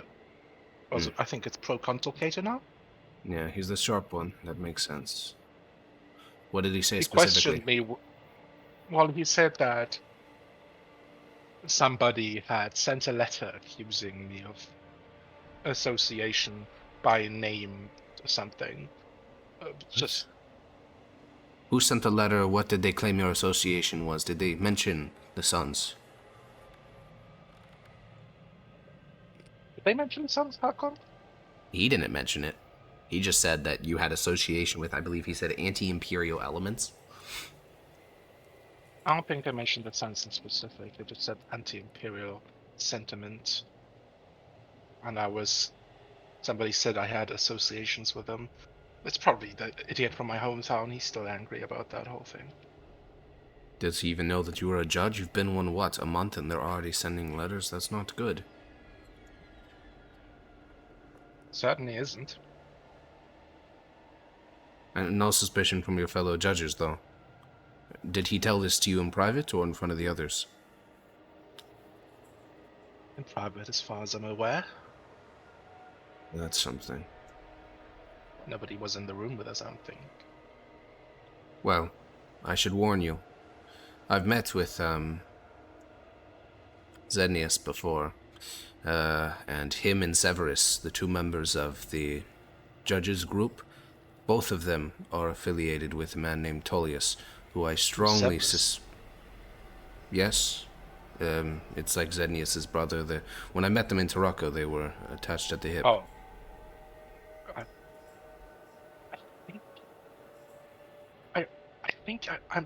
I think I'm the one replacing. I think he died. Ah. Because I didn't meet Severus in the group. Hmm. And Zenius seems pretty... That's good. Severus had no beside political himself. power, and he was associated with this Tullius character. It's good that he's gone. Tullius is this guy about. Exactly. I strongly suspect that he is one of the two twin heads of the Frumentari. I don't know it for certain, but, well, I don't want to say more in the event that one of us finds themselves under a zone of truth, but I strongly suspect that to be the case, meaning Zenius can be considered a sort of crown prince of the Frumentari. It is best to keep incredibly careful what you say around him. As you can see, the persona I've taken on with him is one of friendship. He's assisted me in my political career as I've assisted him in his. That's why we're doing this in the first place. So, as I said in the bar, help him to the best of your ability, but tell him nothing of your past, who you are, your family, I'm worried that if he gets a hint of suspicion, he will go calling to Tullius and tell him to investigate you, and we both know that neither of us want the Frumentari looking over our shoulders. Now, do you know Thank any you for the other heads up. details about what we're getting in Dolno? Did he tell you what the magical item was? He said it's he didn't even specify that what he is after was a magical item, though I assume it is. Ah, so you don't know He any said- more than me then. No, though when I pried him about it, he seemed very insistent that it's something that belongs to an associate of his or him. Maybe this is a job for Tullius. I don't know. Maybe it's better. See he if you doesn't can find figure out. it out. Actually, no, he hasn't known you for long. I'll see if I can figure it out once we're in the city. If Yeah, this he is for definitely doesn't Tullius, trust me. yeah, if this is for Tullius, we'll attempt to sabotage it. If not, we let him do what he wishes. What do you know of his Yeah. abilities? He seems like sorcerer, maybe? Too young to be a wizard. I'm not He's definitely a sure. He's caster. some sort of spellcaster. I've been doing research on his backstory, and he seems to have had magic since he was a young child, since maybe 11 or 10. That makes me think sorcerer, but that's not the only option. Either way, he's a powerful spellcaster. Probably on par with you. No.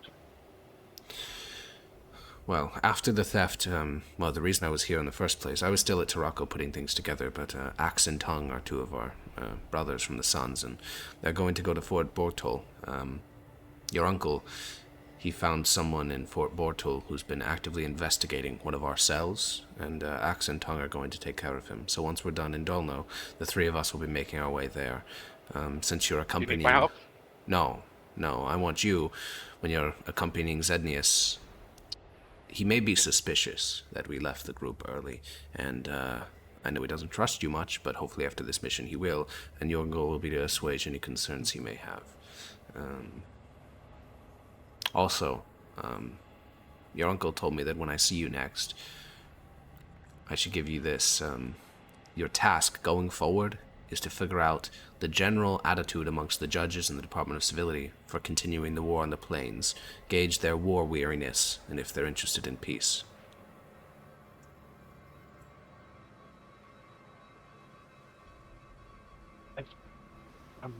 How does the war on the plains resolve to the Suns? I'm not We're sure. not really partial to either side. Yes. I'm not sure if I can say too much on that, but once you've figured out their general feeling towards it, let me know. If the sentiment is one of, complete following of the Imperial line, that's one thing, but if they express even a hint of doubt, saying perhaps the war's gone on too long or it's too bloody, your uncle will want to know. Well, there's quite a talkative ex-military person in my group, so I'll ask him.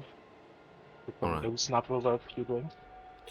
And, I don't want to... This is not from your uncle, it's from me, but if you could, befriending Zednius would be a good thing. He has a lot of political power. It could be good to try to get you to be a proper, quaestor going forward, if, we're still doing this once you're done with your judge term. I hope so. Well, ideally our vision will be realized. Maybe by are then. getting to Quaestor within a lifetime. Honestly, if you get close enough friends with him, if you can feel the emotional void of Severus, you could likely get much higher than Quaestor. He went from a poor orphan in Gnossius to a member of the imperial family with a vast estate and political rank by the patronage of Tullius. So, What about the other people in my group? Anything I should be worried about there? The girl seems weird. I've only very briefly met all of them. 99% of my interactions have been with Zednius. I'm vaguely aware of the names, but my information is far out of date. I thought that Severus was still alive, so that shows where my information is. Most of my efforts have been focused in Tarako and out on the plains, at the request of your uncle. I'm going to have to be doubly careful, considering we have another one of the Empress family. This one, I don't think got promoted into it via good relations. There's another one? Yes, Premier something something. Emperor family. something, Emperor.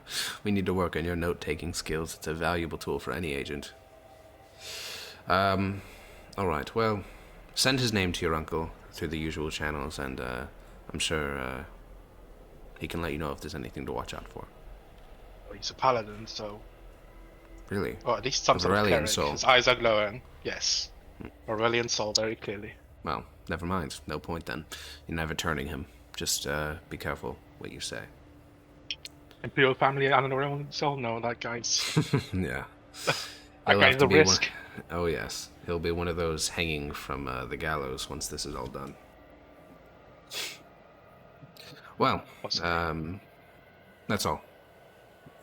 We probably won't talk about this again, and of course I'm going to go back to that, the persona that he knows, so...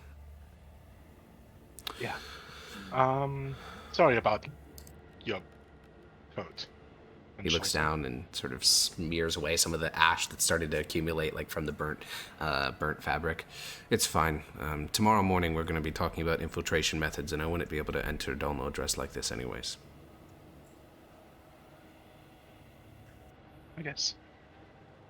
And he'll return to camp, and then he'll tell you to follow about 15 minutes after him, and you follow behind, and the two of you drift off to sleepy time.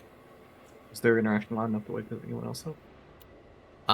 Now the firebolt was probably the loudest thing, so let me make a Shrimple stealth check for Bogdy. Yep. That would be a D20 plus 9. Anyone got a pass perception above 15? Yeah, Tongue has 18. Okay, well, Tongue would wake up and see Bogdy get fucking blasted in the shoulder, and then he would see him and Corvus walk away, and, do you investigate further as to what your handler's up to in the dead of night? Wonk me. Yeah, that's what I thought. He goes right back to sleep. Ignorance is bliss. What? Ignorance is bliss. True.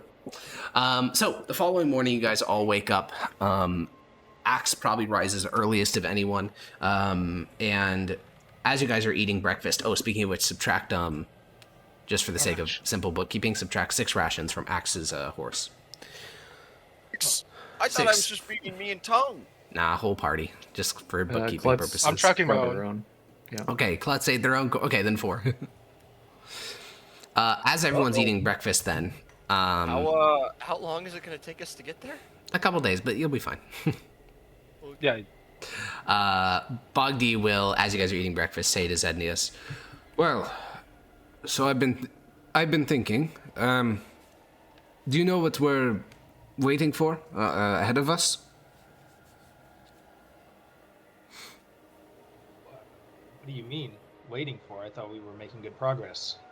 We are, but well, my information is a couple of weeks out of date. But last that I heard, the 10th Legion is held up in Fort Bortul, which is about 50 miles ahead of us. And then we'll have to get into Dolno, meaning we'll face an Imperial screening. Then we will face a Tabrashian, an Imperial checkpoint, then a Tabrashian scouting unit, and then we'll have to get into the gates of the city itself. And I think that if we roll up to any of those, as we currently look, perhaps at the Imperial checkpoints you can flash your judge's badge, but obviously once we are in Dolno Selesky proper, and we have to deal with local auxiliaries, we'll need some other cover. Is there any way we could get through without flashing the badge? On the Imperial side? Yes. I mean, can you think of a reason why 6 armed, 2 spellcasters and 4 armed men and a woman need to go through Imperial lines in the direction of the enemy?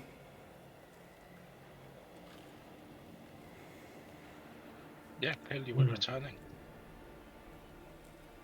Wait, what? I guess that was an off comment. It's just I don't necessarily want a record of me leaving. Well, I am only an A-dial. I can't get us through.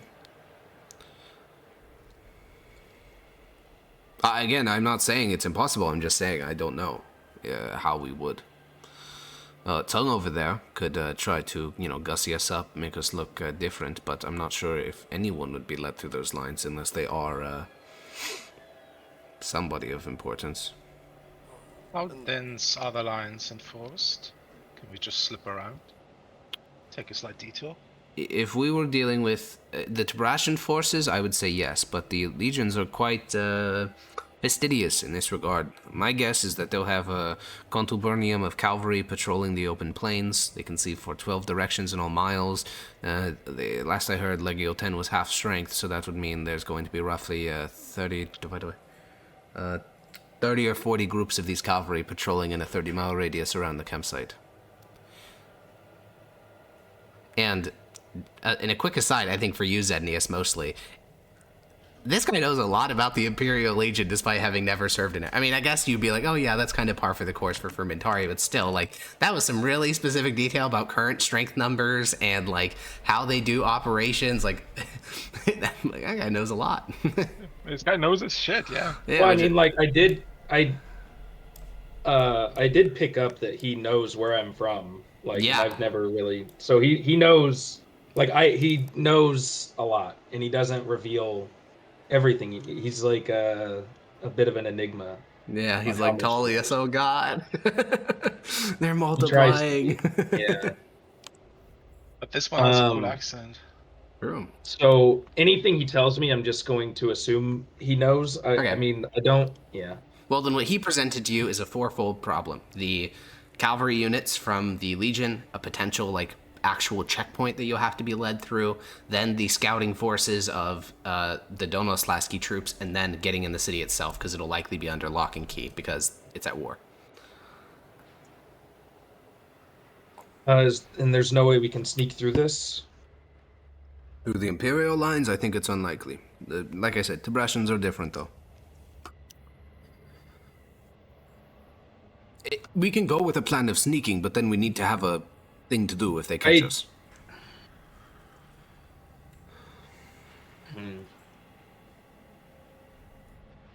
What if we got caught and then we were... Well, no, that would be even more of a stain. If you're worried about this going on some sort of official record book, my guess, and he looks around. Never mind, I was going to ask if we had any former legionnaires, but it looks like we don't. My guess is what's going to happen is we are encountered by cavalry unit. You show them a judge's badge. They return to Fort Bortul, inform that to their watch commander. That is added to some logbook that no one will ever read, and then we go eastward. But, again, that I'm less confident on. There weren't so many of us that could make us invisible. But... Could you do our horses as well? I mean, we're talking 12 creatures. That's what I'm saying. Yeah. The 12 creatures is quite a lot. I could do with about 4. Guess let's go at 3rd or higher. I'm looking at It's my 1 per additional level. Okay, so at 5th level, I could do 4. Okay, so we could do 8 total then? Yeah, which would we leave have either 12. 4 horses or it'd be something weird. And we have 12. Yeah, because so 6 horses, 4 6 left. people. Unless you can like do multiple trips, I guess. But it only lasts an hour, so... Also, you want to get this done in 2 days. Oh yeah, you're right. It also only lasts an hour. You need like 16 castings. A lot of time. Okay. Yeah.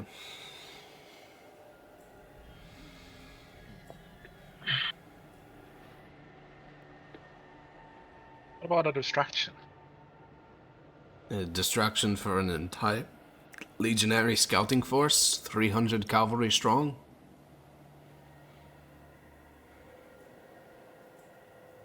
There's something nearby that Queen said that's real big that burns? I mean, I suppose there is, but whatever those things are, I'm simply joking. Yeah, it would cause major damage. This is quite to not feasible. Yeah. I don't intend on burning the Empire down. Yes. Well, I'll let you think about that. Luckily, once we get past the Mithdosian forces and we get to the Dolno slide, I actually have been thinking about this. You see my friend Axe here, and he points towards the tall, armored, silent man. He is actually a boyar of Lubelski. He has the signet rings to prove it, a letter of commission from the prince of Lubelski.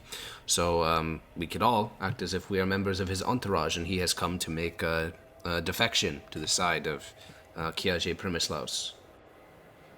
What about her? She might raise some suspicion. A mercenary. The rest of us, same. And if it gets pressed that you are both Mithdosians, we simply say that you were in his retinue, or friends from his Legion days, or something like that. I mean... I'm quite fluent in Russian, so well, I think I might... I mean, you're fluent in Russian, but look at yourself. You wear Imperial Battle Wizard armor. Oh, don't worry, I have clothes on me that... Alright, well, if you think common clothes is enough to make you look like a common man...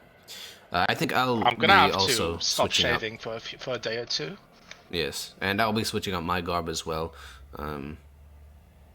Obviously, you'll need to as well, Zednius, but I think that should work. I believe in Axe's ability to butter people up. And he looks at the silent armored man.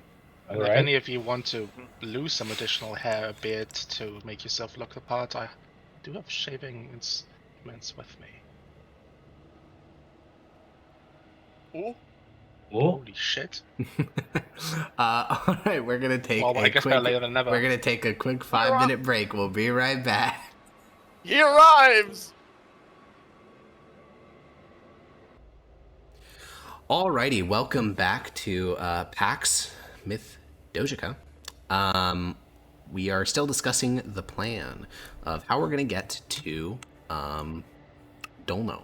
So there are 4 challenges presented before us, but basically 2. There is the Mithdosian patrols and then the Tebrashan patrols. Mithdosian patrols can obviously be bypassed by simply showing our judge's badge, but there is some reticence to do that. And then the hope for the Tebrashan side is that a singular, axe, the quiet axe, can get you guys through the lines. And then a quick note is that Ethan is now playing axe, so the reactive portraits are accurate, the little glowing things. So, how are we going to get through these? These 2 challenges before us, Zednius. We dig a tunnel. We dig a tunnel. Yeah, it's so true. I think the easiest would be to just show the judge's bad and hope that he gets lost in the amount of information. It's lost in the shuffle. I look at everybody else. I'm guessing. I mean, mostly just Corvus, because he's the only one that also wanted this to not be on record. Let me check if I have to get this guy's self. I don't. I'll dress myself to be different looking. Yeah, so once that's been decided, Bogdi will begin the process of transforming 3 members of the party.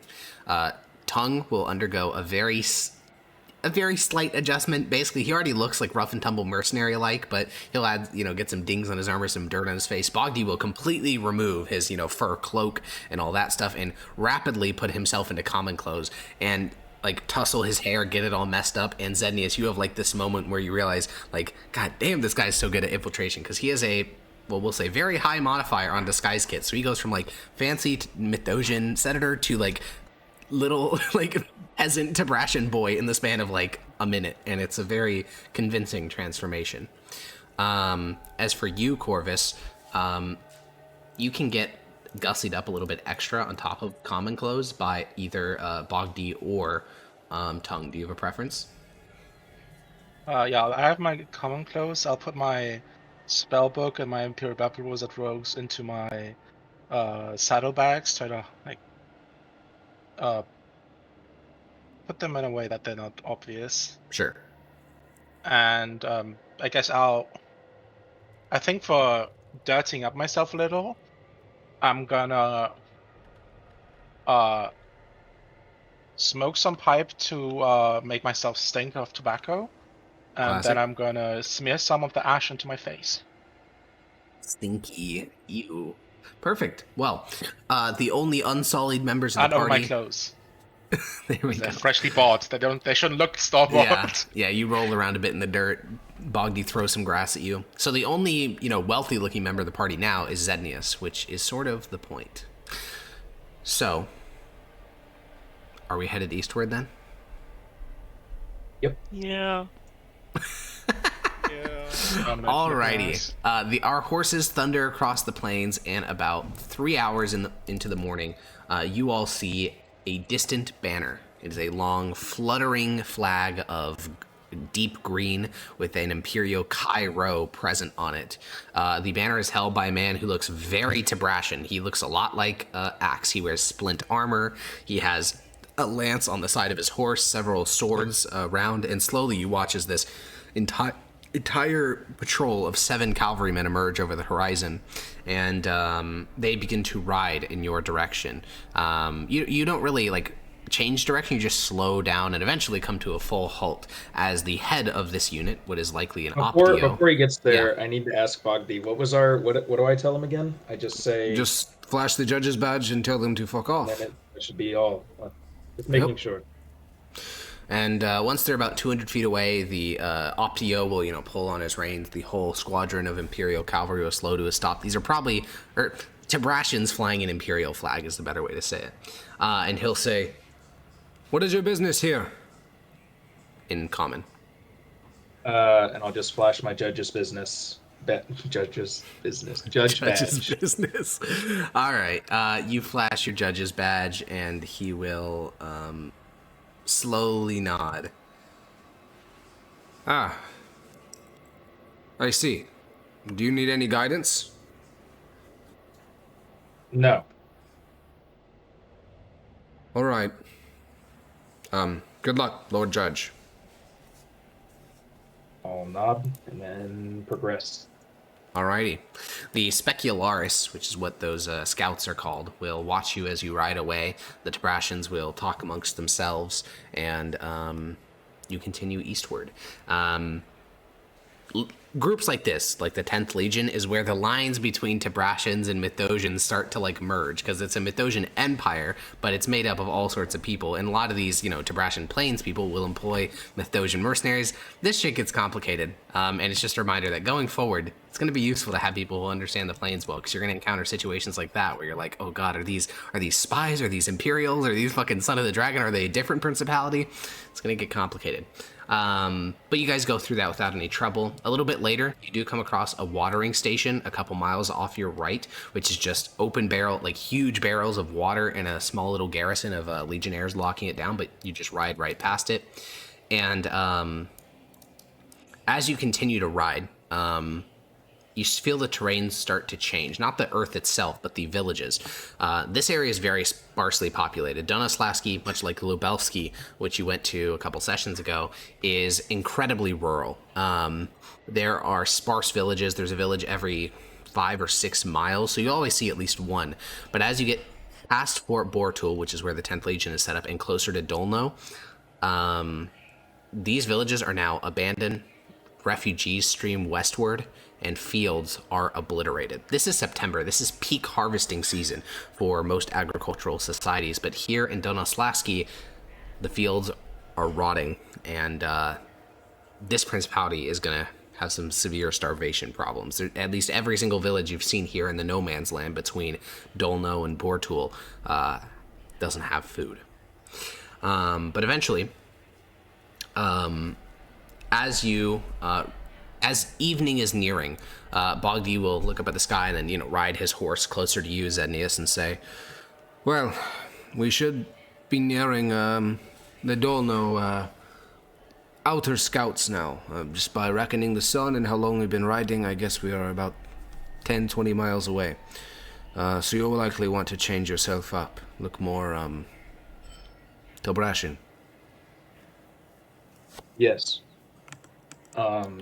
When we pull over, I'll switch into common clothes, remove all my jewelry and stuff, sort of tie my hair back, and put a hood up. Low down. And, you want to get there tonight? I don't know how tight your timetable is. Is this the second night? of riding. So today is, it'd be the 14th, and you need to be back by the 19th. Be 5 days. We don't expect this to take more than a day.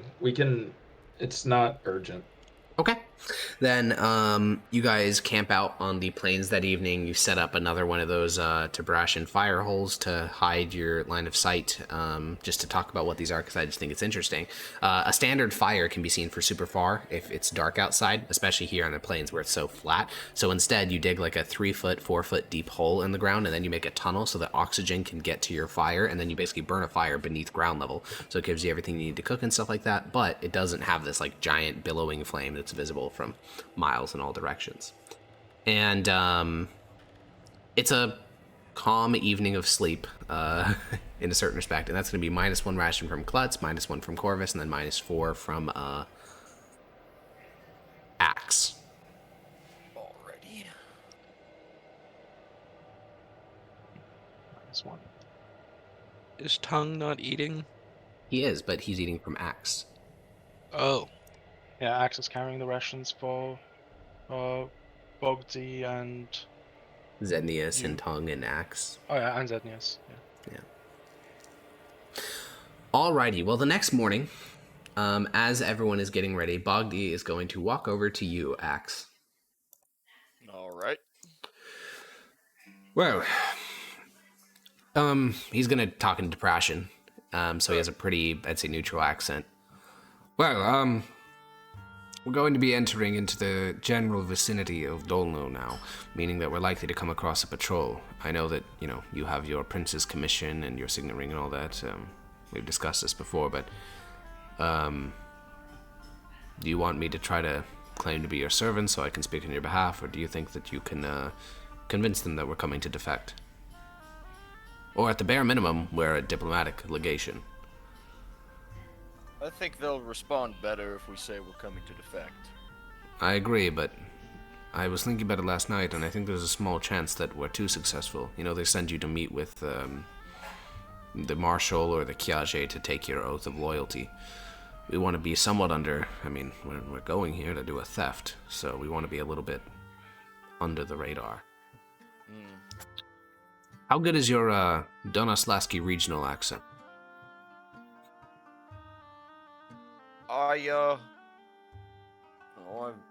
My childhood, I was made fun of for sounding stupid. That was. I suppose you do have one of those rural type accents. That's true. Could just speak for me. I'm certain it would play into their opinions of. That's true, but I'm trying to think of what gets us into the city lowest profile.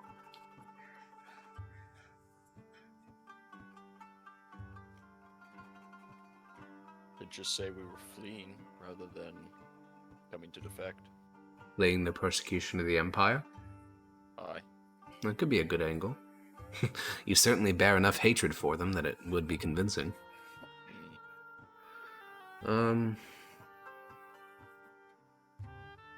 He glances back at the campsite at the other 4 people who are, waking up and getting ready. Alright, obviously we're going to do it in Tabrashan. Anything else would be a red flag. Yep. I think that's a good idea. Defection works. Sorry, not defection, but running. Because defection, again, may be too high profile. If we say we're a diplomatic legation, that's definitely going to get us a meeting, which we don't want. So I think we say that you're some boyar from Transpontar Solaria, maybe Lubelski, whatever you feel more comfortable with. Your estates were seized. You're now fleeing into the hands of someone who's, raising the fight against the Empire, but you say that you're not sure if you want to raise arms, you're just looking for safe refuge, something like that? That'll probably work the best. Alrighty, then I'll let the others know to stay quiet, especially the 2 Mithdosians. Oh. Okay. And he'll pat you on the shoulder, and then he'll go back to common. And I think from your perspective, Axe, when he goes back to common and he switches to that performative Tabrashan accent, it's it just sucks, man. He goes from talking like a normal person, and that in Tabrashan he sounds totally normal, but when he goes to Zednius and the rest of the camp, he speaks in this kind of caricature of your people, and I'm sure it doesn't quite rub you the right way. Those motherfuckers. Yeah, he goes back to the campsite. He's like, friends, good morning. And you're like, oh, this motherfucker. Yeah, so you guys prepare the campsite, and your formation of cavalry is a bit different today, with Axe at the front, Bogdy beside him, and the other 4 of you, Tung, Zednius, Corvus, and Klutz near the back. And you start to ride to the northeast, and slowly, after you leave this sort of middle ground between Dolno and Bortul, the countryside is starting to heal. And when you get close to Dolno itself, almost every single town you come across is fully, like, fine. They're harvesting the grain, the wheat mostly. And you get close, like you can see Dolno in the distance. Far off, you can see a slight hill rising up from the surrounding plains with what look like logs on it. It's still really far away. And it's only once you're there, within line of sight, which you never even saw the legionary equivalent of this, Fort Bortul. It's only there that you finally see a squadron of Tibrashan cavalry. They don't have a banner. They're not led by what is clearly an officer. It's just this sort of horde of like 12 riders on horseback riding across the plains, and when they spot you, they change their course. And at their head, Axe, you are able to recognize a boyar, like you, the lowest level of nobility on the plains. They could be said as something equivalent to a baron in a more traditional feudal structure. And as this unit of cavalry approaches at about 300 feet, their whole contingent slows down to a walk, and once they're within shouting range, boyar to boyar, the other man will say to you in Tibrashan, "What are you doing here?" Wait. Vladislavs, right? That's how you say that? Vladislav? Yeah, Vladislav. Vladislav. Is that the full name? Vladislav Konosko. Konosko, there it is. My name is Vladislav Konosko. I come seeking refuge with my entourage.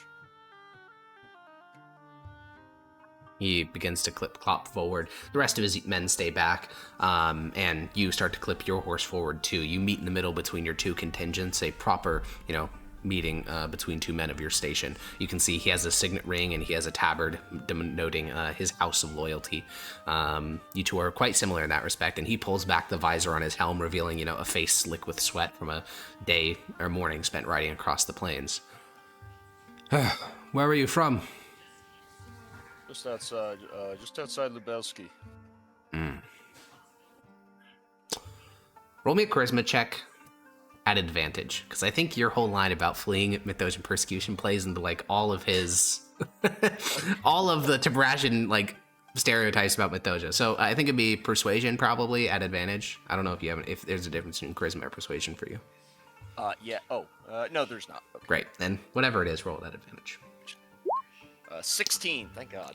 Yeah. Good thing you went up with your plan, because Bogdy's plan would not have had advantage. Nope. He'll give a nod and say, Well, the city is under lock and key at the moment. Preparation for a siege. Did the rest of your family make it out, or is this everyone?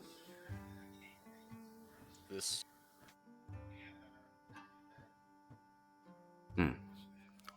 Are you planning on taking an oath of loyalty? Will I have to fight? If you swear yourself to the prince, the Mythosians are coming from the west. It could be your chance to get revenge.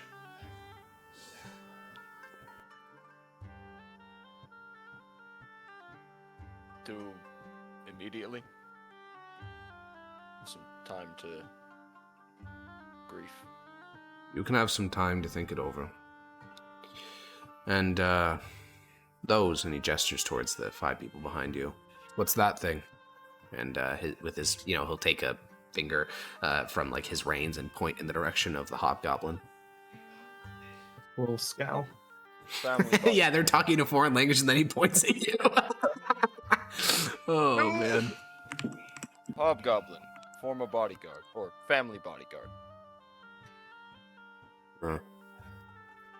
They're certainly a rough and tumble sort. 2 of them look like they rolled around in the plains.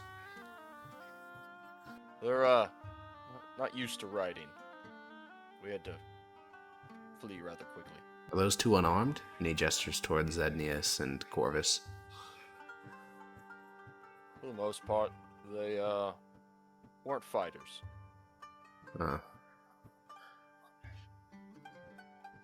He looks down at your finger, looking at the signet ring, and then he says, Well, we'll have to guide you through the city gate. Strangers not admitted. They'll probably ask you some questions, likely search your packs and such, but I think you'll be safe. I appreciate it. And they sort of form a diamond formation around your group of horsemen, and Bogdi will, having overheard the conversation from a little bit back, translate into common for the rest of the people there. It went well. They're not going to kill you. And slowly, your formation of 12 Tabrashans and then your group of 6 begin to approach in the direction of Dolno itself. Now you're able to get out some more details. And this city was built in the shadow of a rock formation, which are rare on the plains. No wonder the city's built there. So the rear half of the city is entirely guarded from assault. The walls are made of great logs of feywood trees, easily 40 feet high in some places, resulting in a city with walls as high as a Mithdosian one, but without any stone in its construction, because there are not great mines out on the plains. The gatehouses are a melding of wood, creating structures that are as artistic as they are defensive. And the walls of Dolno are littered with sentries, banners, great cauldrons piled up with boulders and braziers. Hundreds of braziers. Before the city wall itself, the ground has been lifted and tilled and disturbed, and locals are working under the supervision of boyars and other soldiers, expanding the moat of the city. Well, for all the talk of, battle in the coming weeks, this is a city that is clearly preparing for a massive siege. You can see supplies being carted in, moat being dug, earth being tilled. This is all sign that this city expects to fight a Mithdosian legion in siege warfare, which is not a good place to be in. With your escort, you approach one of the gatehouses of Dolno, and the boyar guiding you there has a pretty brief conversation with the boyar guarding the gate, and after a moment, the gate opens up into a sort of it's a double gate, so you all ride forward into this small antechamber, and that is when from little doorways, several men will emerge, and the boyar will inform you, Axe, that your entourage and you are going to be searched. All right. So, Bogdi will. All right. Yeah, I think Bogdi will translate that into common for the rest of you. That you're going to be searched, and he says it in a very. Oh, okay. Well, then you hear it, but he translates it for Zednius and the Hobgoblin. She's gonna growl and say, "I don't want them touching me." Bogdi will shrug and say, well, then you should probably empty out any pockets you have and get off your horse, because they're going to be looking through the saddlebags. Fine. Would it be a problem if they found a disguise kit? Yeah, probably. I'm just going to go character sheet by character sheet and see if there are already problems that are going to come impossible. up, and we can talk about it there. So I have Imperial Battle Mage wizard robes on me. It's Jova. Oh. They're my saddlebags. Well, we'll get there in a second. So they're going to search Axe first. He's fine. Everything he has. In fact, he has something that even further reinforces, which is the letter of safe conduct from the prince. So his shit is legit, even upon searching. Then they'll search Klutz's horse. And by the way, when we get to you, I'm not just going to say they search you. You'll have they're searching sequentially, so you'll have time to figure something out. But next they search Klutz on board. Nothing of interest. And then they go to search Tongue. So Tongue, you've had maybe a minute and a half since they first said they're going to search your saddlebags. You have, I'd say, a couple items of contraband, those being the false coins, the thieves' tools, and the disguise kit. What do you want to do with them? They're on your person, not on your horse. Right. And they're searching by myself and the horse? Yeah, they do a general pat down on you, and then they've been open up your saddlebags or backpacks or any satchels, things like that. Okay. Jeez, what would I do? Because I can't do anything sly, because there's a bunch of guys around me. Well, you can try. How many soldiers are around us? The boyar that brought you into the city is in here, so that's 1. Then the boyar leading the defenses here, that's 2. Then there'd be the 3 men, the spearmen that are searching, so a total of 5. Is this Dolno? Yep. Okay. It's the gatehouse of Dolno. While you're thinking about that, I just want to add that whenever Klutz was kind of pissed off about it, so whenever she took out her stuff. She just kind of like dumped out her backpack on the ground, coin purse and that kind of shit, so they could see it. Okay, that gives you like an extra minute for Blake, and then because they're like picking through her shit, looking at her with annoyance, and the boyers are all talking. Like, I'm sure Axe is like having some small talk, like, oh yeah, fucking hobgoblins. Like, what can you do? Oh, jeez. But that gives you some more time. That gives you some more time, Tongue, to figure out what are you gonna do. Shit. Shit. We just I don't have any like. There's not really a way I can hide them on my person. You could try. Disguise kit's pretty easy. Thieves' tools are pretty easy. The false coins you could intermix with the real coins and assume that they won't go through all of your coin purses because you have 127 real gold on you, plus the fake gold. So the coin things is a bit harder because that's like going through bags, but you could just hand them the real coin bag. So yeah, just make me a general sleight of hand check. Yeah. Okay. As you are beginning to move things, like they're focusing on picking up the fallen things. The two boyers are chatting. You see your moment, and you begin to move around bits of the disguise kit. So they'll find parts and pieces of it, but they won't put it together. And then you hear one of the soldiers say, "Stop!" And then he goes over and he takes a scarf out of your hand, which you're beginning to put under your jacket. And he looks at the scarf, looks at you, and seems confused. Why were you trying to conceal this? Conceal? You were touching it. He's saying this in common, and he'll look over at the other boyar, and the boyar will look back and shrug, and He'll say, all right, have your scarf back.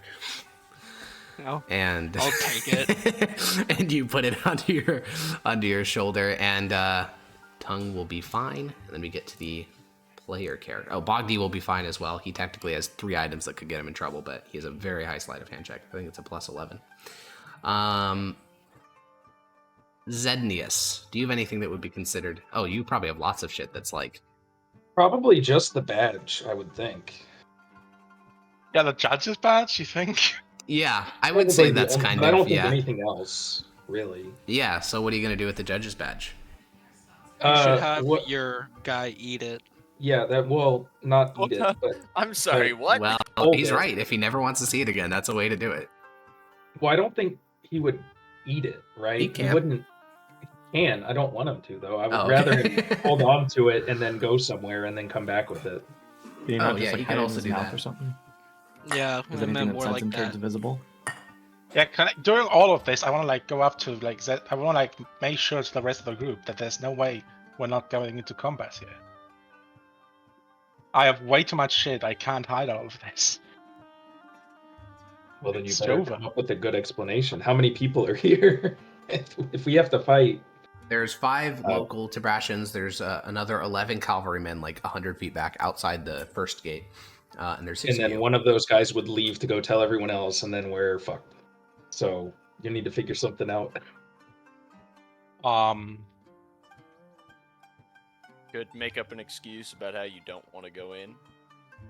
Well, as one of the guards is starting to walk over to Zednius, I do want to cut back to Axe, and you've been chatting with these boyars, pretty friendly conversation, and you don't know these people at all. You barely know their names, but you can tell that the 2 wizard fellas are freaking the fuck out. They're like near the back of the column. They're talking to each other. One of them looks really nervous. Do you have a way that you want to like get them out of that, or are you trusting them to handle it on their own? No, smile. So yeah, they look like they're. That probably means they have something they. Probably. can't. One of them Only in put my particular. hero battle wizard robes into my thing. Yeah, the one The with the bright red.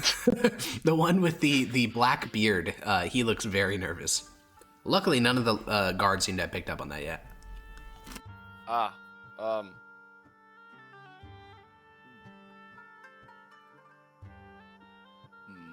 I have an idea. I'm just not sure how good it would be. I could tell them that these 2 guys were like my spy masters.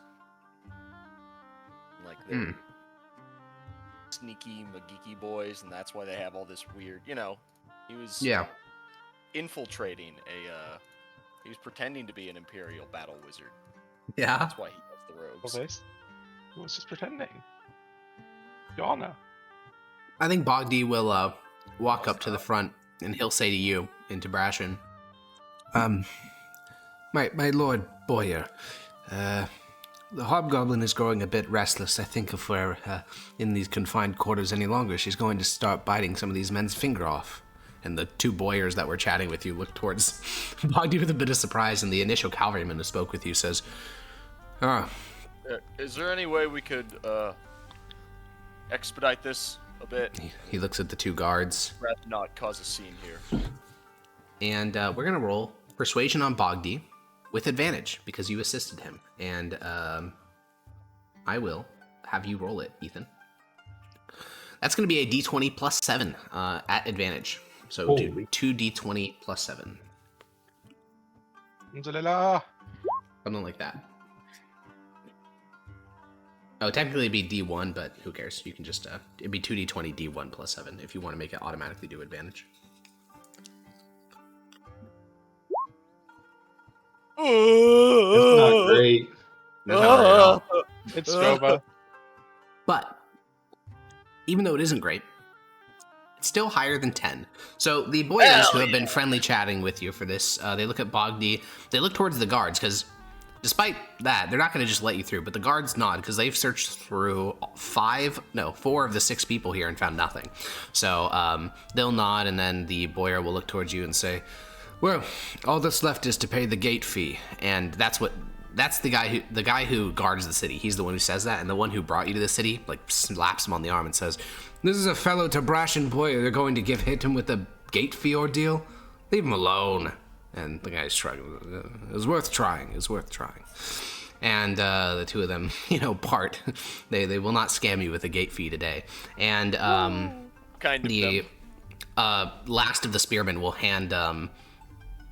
Most of the people have left. Only one of the spearmen is left, and he will pick up one of Klutz's fallen things, and he'll hand it to her. And he's looking at you with wide eyes. It's a mix of terror and awe and interest and just fascination at this strange thing. And he is holding a ration in your direction. He'll just look down at it and then just quickly snatch it out of his hands and go to eat it.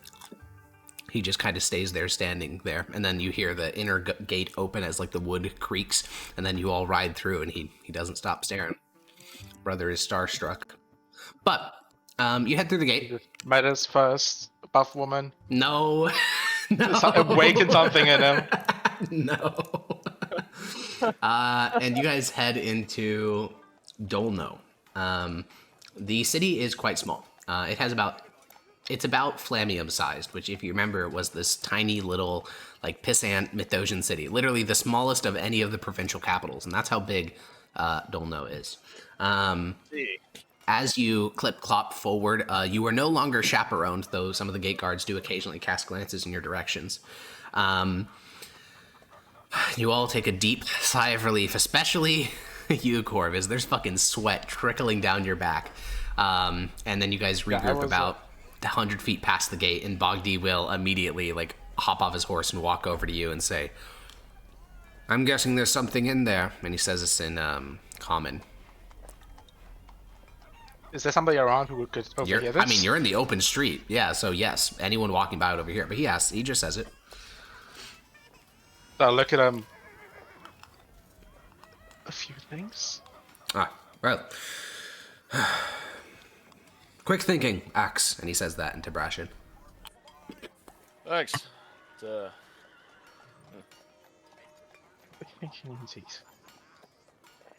And then he'll look towards you, Zednius. Well, friend, what are we doing now? Should probably see what we can find out about the house. How it's guarded. I'll go get us an inn. Right. And he leaves.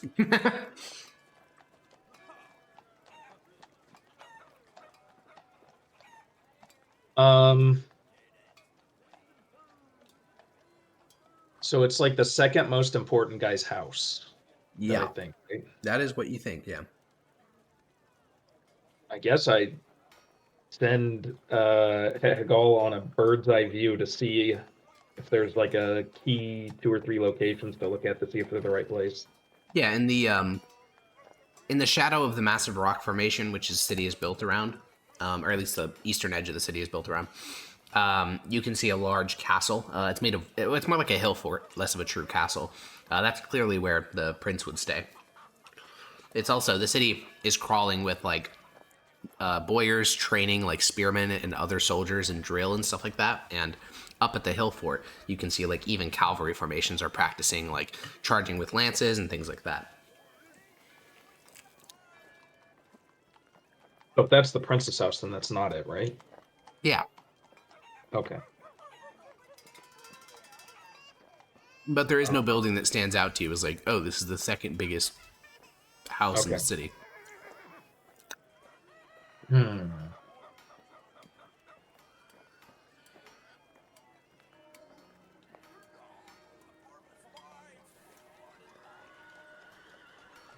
I guess walk around, check it out, see if there's anything on the ground that would tell me any different. Like maybe there's important people, like there's guards at the door, or it looks like something's guarded, or... Well, as you're walking around the city with your little entourage of people trailing behind you, you turn the corner and you see two people hanging from ropes from the balcony of a nearby building. They've been hung to death, and they wear signs around their necks, which can be read by Zednius, Corvus, and Axe. And what they read Kuvki, which is a sort of like, it means literally decadent, but it's a slur towards Mithdosian people, meaning these were Mithdosians who were lynched. In the front of whose house? Just a house? A house. Or a house. Okay.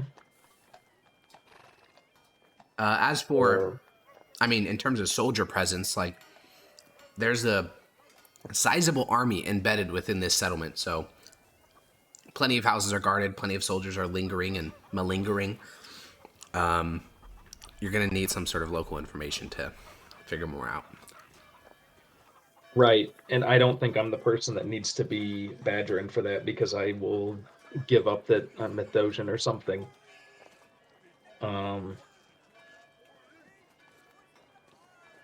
So I guess I should ask, what was it? Who's the guy that got us through the gates? It was Axe? Uh-huh. I'll go to Axe. Is he with us? Or Yeah, he's trailing behind you. Everyone is with you except for Bogdy. I'm not sure which house it is that we need to find, and I'm afraid if I go asking questions, I would be way more obvious than someone like yourself. Who are we You looking think- for? The Marshal's house. I think that's right. Marshal? Yep. Okay. What's his full title, Alex? He is the Marshal of Donoslaski, Piast Halyuk. I'm stealing from... And to be clear, you're looking for his collection. You assume that it's inside of his house, because that's the most reasonable thing, but more specifically, you're looking for wherever his collection is. Do I have any idea where this guy would live, Alex? You've never been to you've probably been to Donoslaski before, but I don't think you've been here, like, recently, nor have you met with Piast. You're from a different principality. You just assume I'm from here, do you? No. No, I assume you know how to talk without causing suspicion like a Mithdosian would. Ah. Let's see. All right. I'll go to some city guards that are wandering around, I suppose. Yeah, you just, there's no real city guards, but you do approach a clutch of soldiers. There's a boyar who is training 8 spearmen in how to hold a formation against a oncoming horse, because he has a horse himself. So, like, charge his horse at them and see how they react, and he stops at, like, 10 feet away or something. And once they take a break in these drills and they sort of split up, and they all go to water themselves, you approach the boyar, who is, like, running his hand through his hair and trying to just pour some water on his head to cool down. Yeah, I'll approach him. He looks at your armor and seems to instantly make, like, a connection and says, good morning. Morning. I'm looking for the marshal's house. I think it's next to the keep. Haven't been here in the city too long myself, though he spends most of his time at the keep if you're looking to meet with him. Maybe. Helpful. Alright, thank you. Of course. And I'll, go back. You just walk right back over across the street to the 4 lingering individuals. He says it's by the keep. Okay. The keep is the big castle, right, with the people training in the yard? The hill fort, yeah. Okay, so that's where we need to go. I think. You think? You know what? Whatever. You all will figure it out. Okay, then you, on horseback, begin to, clip-clop through the streets of Dolno. They're quite narrow, so it's like a mile wide total, so you get there lickety-split to basically the hill leading up to the hill fort, so you don't follow that trail leading up to the hill fort, but you look at the houses around here. And there are a total of 4 houses, basically, that you would consider to be next to the hill fort, assuming that you and that Boyer have, similar understandings of what next to mean. Each of them are quite sizable. They have internal gardens. They have servants that go to and fro. All of them are guarded by people bearing the livery, like the tabards and shields of that house. You've no fucking idea what the symbol of House Holyuk is. You've never engaged with it much, so it's probably one of these 4 is where he lives. Huh. Is there someone wandering around out here? Up here, there are less people, considerably less. It's mostly people going to and from the hill fort, but because there is a big training event happening up on the hill fort, there are a number of pages and squires and I guess auxiliary personnel who don't have the right to go up the hill fort, so they're just sort of lingering at the bottom. You can see a bunch of squires holding spare lances and a bunch of horse farriers who are waiting to go fix some broken horseshoes or something. It's basically a crowd of 30 or 40 people just chilling, sitting on the ground, eating, drinking at the base of the path leading to the hill fort. All right, I'll go up to that group. Yeah, when they see you, they see a Boyer approaching them, so they all stand up at your approach. Yep, just pick the fucking first one I see. You there? Is a young boy, maybe 13, and he says in Tibrasian, "Yes, sir." Which one's the marshal's house? Oh, he points towards a house with 4 guards out front, a nice sycamore tree, and a dog chained to a pole. And I'll just fucking wander back to the group. They all look at you as you walk away and then slowly sit back down. And you approach back to the other 4. Did he just ask an urchin? No, he asked a squire. Big shit. Why don't we just ask an urchin? We could pay him a gold. I got the answer. We have the answer. Oh, We're good. Oh. That's my bad. That's my bad. You're good, dude. You know what house he lives at. Yeah, that's all I had to do. Yeah, I'll go How back far is the house from the street? Adjacent to it? There's If no I'm road walking leading down up the to street. it. Okay, so his front door is right on the edge? Oh, no. It's walled off by a low wooden wall with a gate, which is guarded by 4 men. And then there's a little cobblestone path that's 50 feet long, and then the house itself. And then there's a dog chained up at the front, and then a big ass tree in the front yard. I want to go somewhere not in the middle of everything and flash my eyes to see if he's got any kind of magic aura. Unfortunately, detect magic is only 30 feet. Well, if it's a large aura, that's why yeah. Oh, sure. You flash your eyes. There is no large magical aura emanating from his house. Okay. Interesting. Hey, Alex, when Xenius flashes his eyes to use detect magic, how long does the light last? He can turn it on and off at will, so doesn't last. Well, I'm asking, is it whenever he's using it, his eyes are bright? Yeah, whenever he uses it, his eyes kind of glow like lanterns, and then they go back to normal. But he basically just, from your perspective, he just kind of stuck his eyes in his like hands, basically, and then he looked back up because he just needs to briefly cover his eyes, look into the thing to see if it's any magical aura, and then he can just like turn them back to normal. Yeah, that's fair. The Warlock detect magic feature is kind of goated in the sauce, for real, for real. True. So No cap on lady. Here. No cap on lady. On lady, for real, for real. What does that even mean? Don't worry about it. What's up, Zen? I think maybe a Hegal scouting mission. For sure. So then that means you probably want to go find Bogdi and then fucking warg into Pentagal. Okay. Well, you guys descend the hill. I think for most of you, it probably feels like a quite unfruitful scouting expedition, but Zednius is boss here since he's the one paying all of you, or is friends with your boss, or is, like, for Corvus, you're his partner. Either way, you all follow Zednius down the hill, and eventually, after a brief amount of searching, you find Bogdi's horse. It is in front of a fine-looking establishment, and you see the building next to the inn that you're staying at is a jewelry shop, and the sign outside has like Mithdosian and Tibrashan written on the sign, and this building has been obliterated, like probably because it's Mithdosian. The windows have been like destroyed, the interior has been looted, there is bloodstains on the interior of the door. 2 months ago, when this city, fell into the hands of rebels, there is definitely, a proper term would probably be a pogrom against the Mithdosian citizens, and you keep finding more evidence of it as you head. No, pogroms are not I know. And I'm going to stake this brave stand, okay? No one else is saying this, but I am. You think I don't know what a pogrom is? Do you know what country I'm from? You think we don't? You think we don't have that history classes?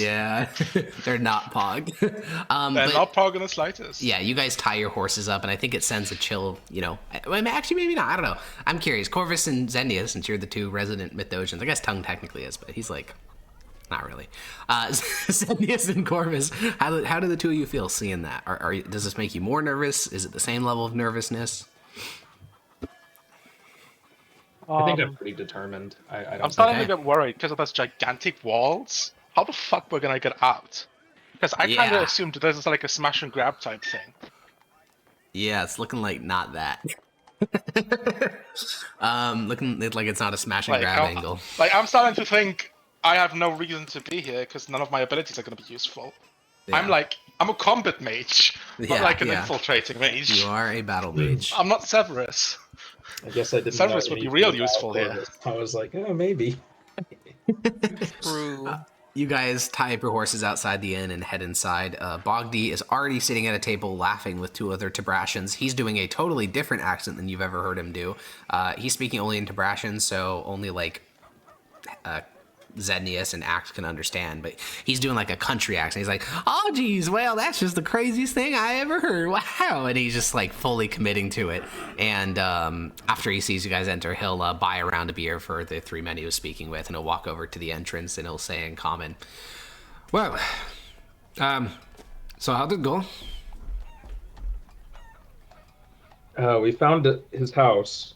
Well, let's discuss this in the privacy of a booth.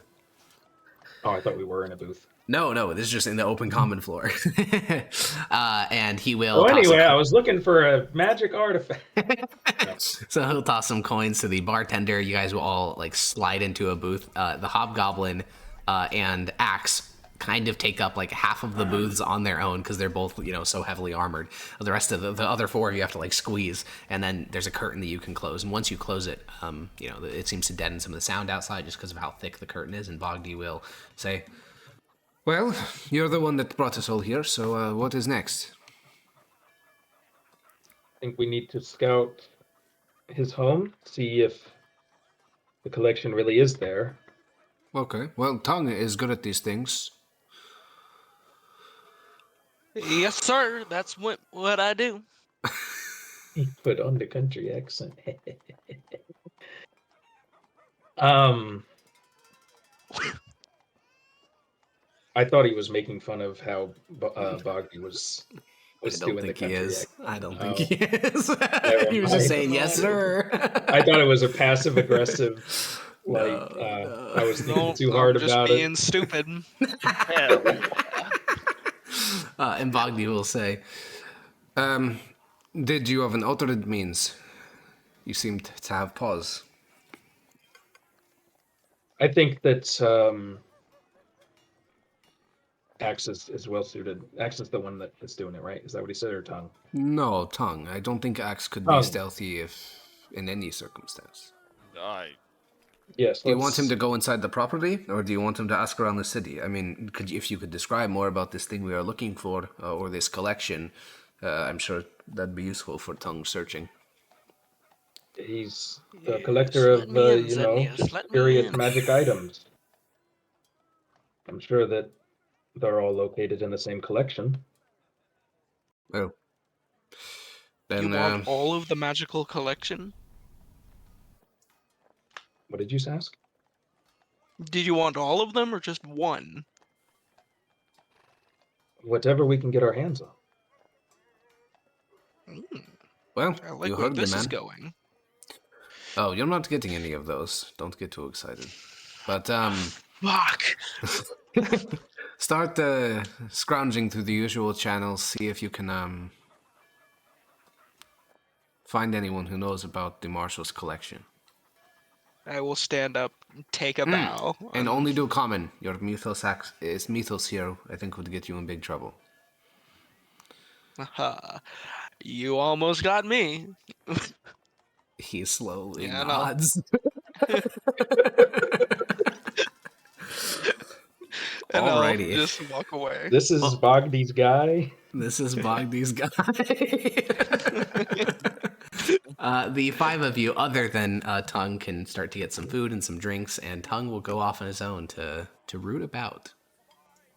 Klutz will bring up. So, how much is this place going to cost me? You guys didn't pay in advance, so hopefully I can pay for it. Bogdy looks at the inn. You mean this place? Yes, my room. Oh, don't worry about it. It's going to be on his tab, and he pats Zednius on the shoulder.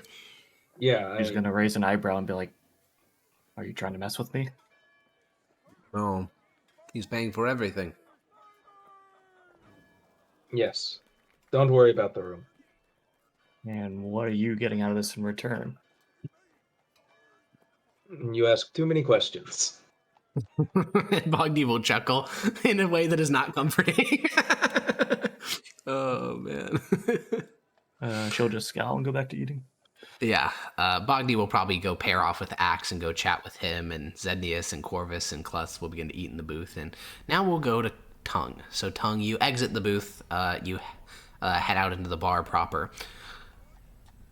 Since you have a Thieves' Camp proficiency, and you speak Common, and this is literally your specialty, collecting information and putting interested parties together, I'm just going to have you make a general persuasion check. More of a measure of how long it takes you to find this information, not if you do, because, again, it's like your whole thing. Nice. Okay, with a 24, you can find that the collection of Piast Halyuk is quite renowned. He's a collector of not just magical items, but also antiquities, like things from old empires. He is rumored to have the largest collection of elven artifacts in Donos Lasky, which you don't know if that's impressive because you don't know how big it is. Like, it could be one, and that's just the biggest collection, but it's still the biggest, and that is something. What you do find, however, though, is that this collection is not stored in his home. It's not stored in the keep. It is stored in Prznow Bank, which is the largest bank in the city. Oh my god. Bank heist. Bank heist. Do banks typically have like a lot of magic protection? No more than a very wealthy nobleman's house. Okay. Nice. Is there anything else you'd want to figure out? As you're Well, I rooting want about? to figure out more about the bank. Well, what would you like to know? I guess it's background. How many people are normally on staff that day? Okay. Well, Any Casing, like the we'll have to layout. wait until you do it with the rest of the party. Like if you want to go case it, the joint, we're actually gonna have to play through that. But information wise, you can figure out that Prznow Bank is owned by the Prznow family, which is the biggest banking family in Dolnoslavski. Again, who knows if that's saying much. Due to recent political upheaval, the bank has done a full renovation of its security. I mean, 2 months ago, the government collapsed, so they've been reinforcing everything and hiring additional guards for the property. You can hear that, any more specific questions about the security is going to have to just be tested in person because it's going to be really weird if you're like, hey, person I'm talking to, do you happen to know the number of guards that are on shift at Prznow Bank between the hours of, whatever and whatever? So I think that'll have to be a more hands-on scouting mission. Mm-hmm. It is late in the day, so I guess you could go over there solo. I don't know if you want to bring someone else with you or wait until normal operating hours, but they'll probably be open for another 30 or 40 minutes. Mm.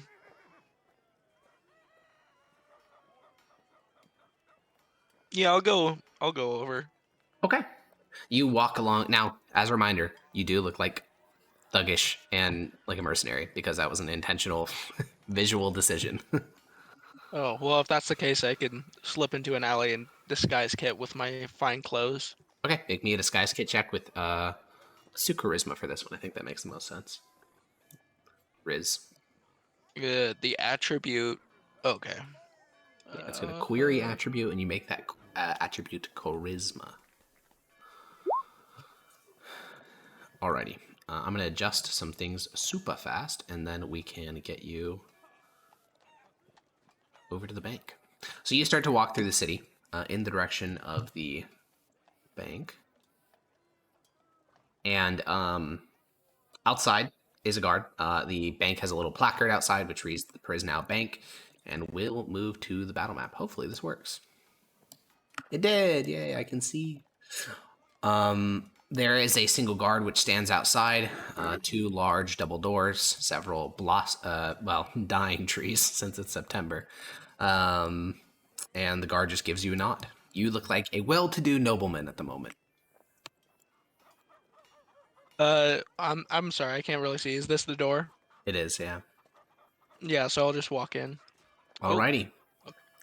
You walk through. The question marks are just normal people, customers or tellers. 2 more guards stand in the interior. These are like glass partition screens, and there are 3 people attending to their business despite the late hour. Okay. What are these? Are these just like side things? Yeah, side desks to meet with individual clients who need to talk. Okay. Yeah, I guess I'll ask around and I'll go up to like this guard and say like, what time do you open tomorrow? I'm thinking of making a deposit though.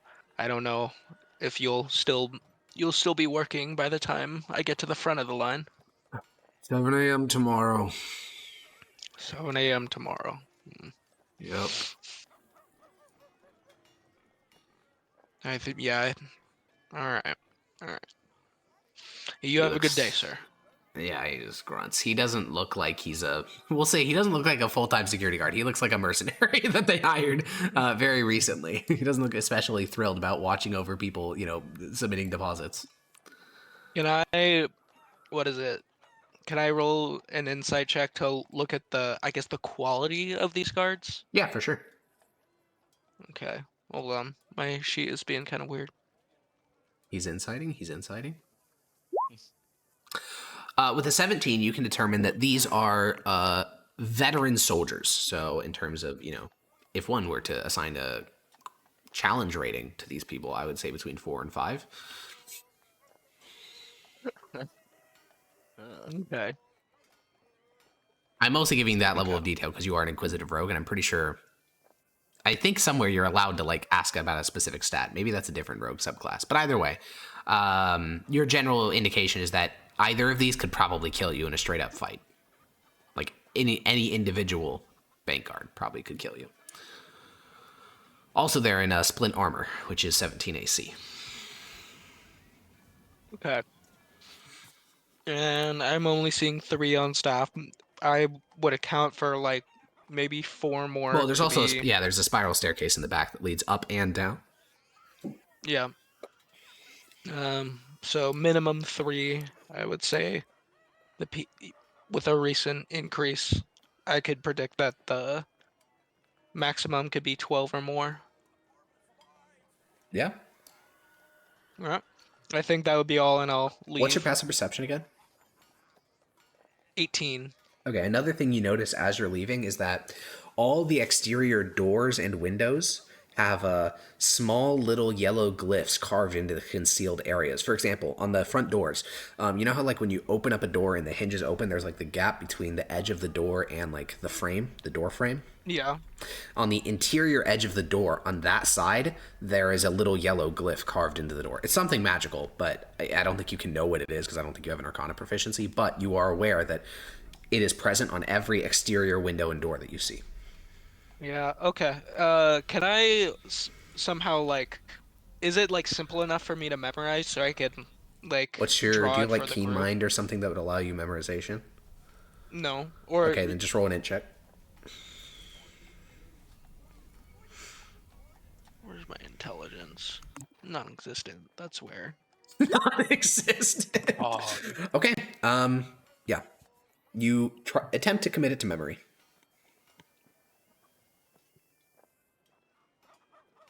yeah. That was an attempt. So where now? Well, was my passive perception high enough where I could hear any noise coming from, like, any of the places I can't see on, like, the spiral staircase or the door? I think was you'd hear closed? muffled talking from upstairs. Like Muffled two talking voices. from upstairs. Yeah. Okay.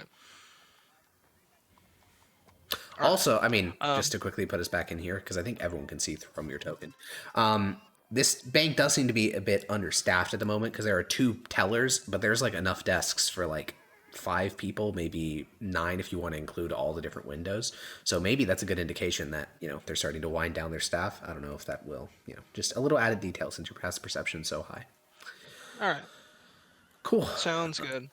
Alrighty. Then I assume you leave the bank? Yep. Alrighty. Are you making your way back to the tavern, or are there any other things you'd like to look at?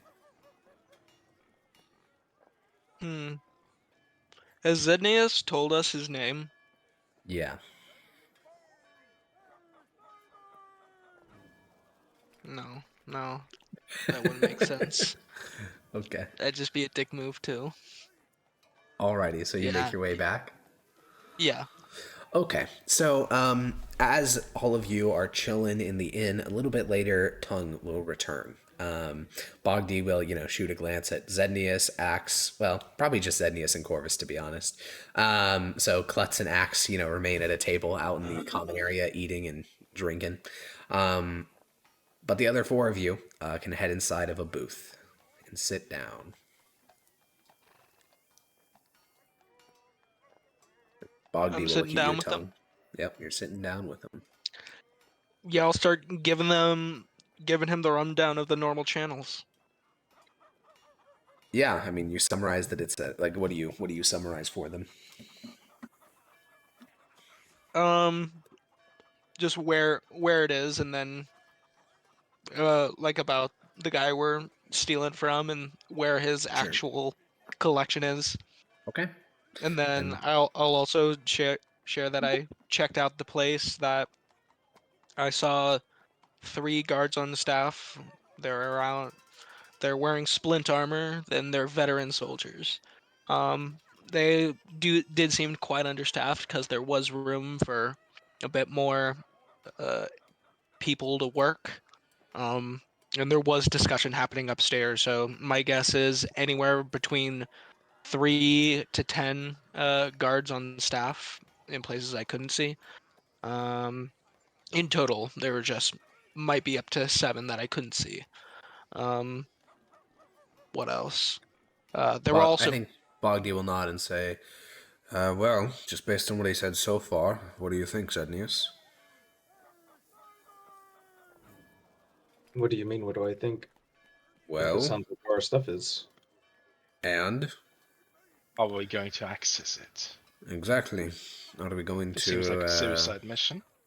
Well, I don't know about that, but we'll certainly have to adjust our plans. Heists are possible, but we'd have to think it through.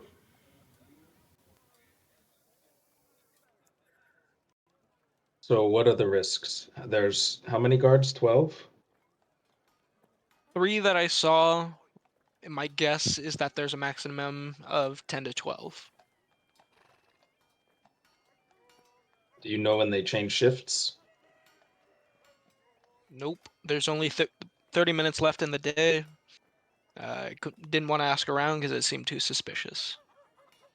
Do we know Rose where the vaults coughing. are in the bank? Sorry. Say again? Do we know where in the bank the vaults are? Are they upstairs, downstairs, behind a magical vault door? I couldn't see a vault, could I? No, you didn't. Who's to say? Couldn't see one. There was some magical glyphs along every single window and door, though. Hmm. And do I have a pen that I could draw Yeah, a with a napkin with 15, or you can something? give a rough sketch. I think that both Corvus and Zenius would recognize that what you just drew doesn't make any sense, but if they make some like slight alterations to it in their head, A glyph of warding. no, Glyph of Warding would be very expensive for every single window and door. It is an alarm spell, Ah, but it's a modified version of it. So normal alarm spell covers an area. That if like anyone enters that area, it goes like bing, bing, bing, bing, bing. But these are modified in a sense that if the glyph is broken, so if a window is like smashed or a door is like opened up when it's not supposed to be, that would trigger the alarm spell.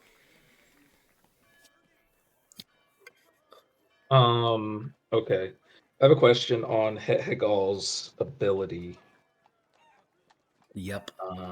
which one of them? The one, I don't know if you've seen it in action. I don't think anyone has because you've only used it like once. Yeah. I gotta find it. Hold on. I keep opening the wrong tab.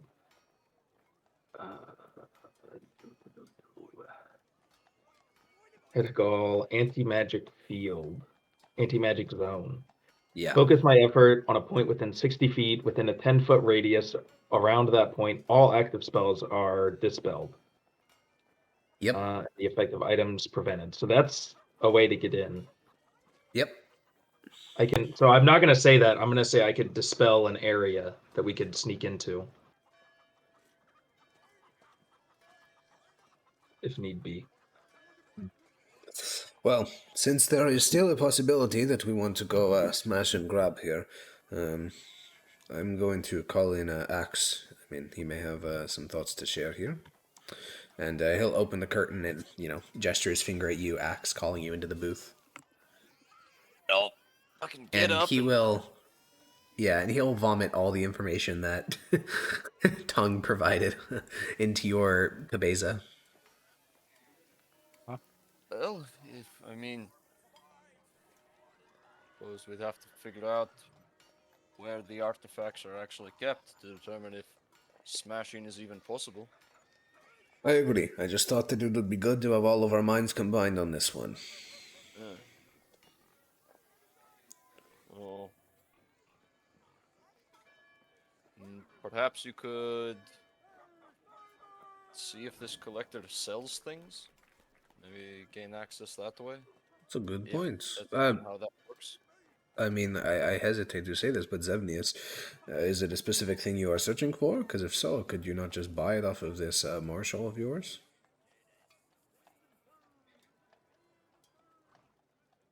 I sent a letter to him long ago inquiring about it, but he never responded. Plus, it'd probably be awkward if, a Mithdosian showed up in his city with hundreds of gold. I'm sure that would be very suspicious. Most likely. Well, since it is a bank, I mean, Axe is right. You could always try opening an account. Could just, at least as a way of getting information.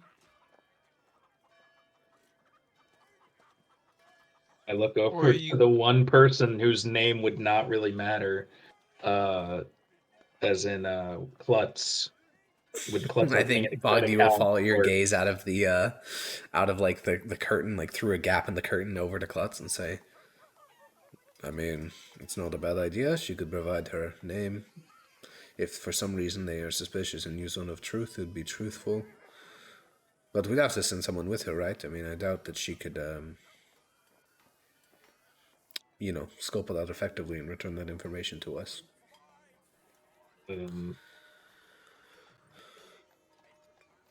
Wait, so what happens when you open an account? Do you go in the back and then you put your thing there, or why is the opening an account? Well, it depends. So my understanding of how these things work is that if she's opening a standard account, she'll go to the teller's desk and deliver a thing there. But if she's attempting to open up a safety deposit box, then they will lead her to the vault. Then she will be given a personal key for the safety deposit box, and then given the box so that she can deposit whatever she is looking to store away. Most banks in the planes that I've encountered have a rather high fee for opening a deposit box, though. Probably in the realm of 10 gold.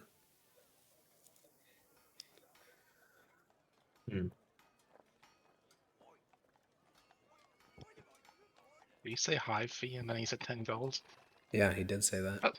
I mean, That's like- $10,000 come on, that's like nothing to open for a safety deposit box. Yeah. Yeah, but like for Zednius, that's peanuts, right? Yeah, not for Zednius, but in general, But- it's an insane fee.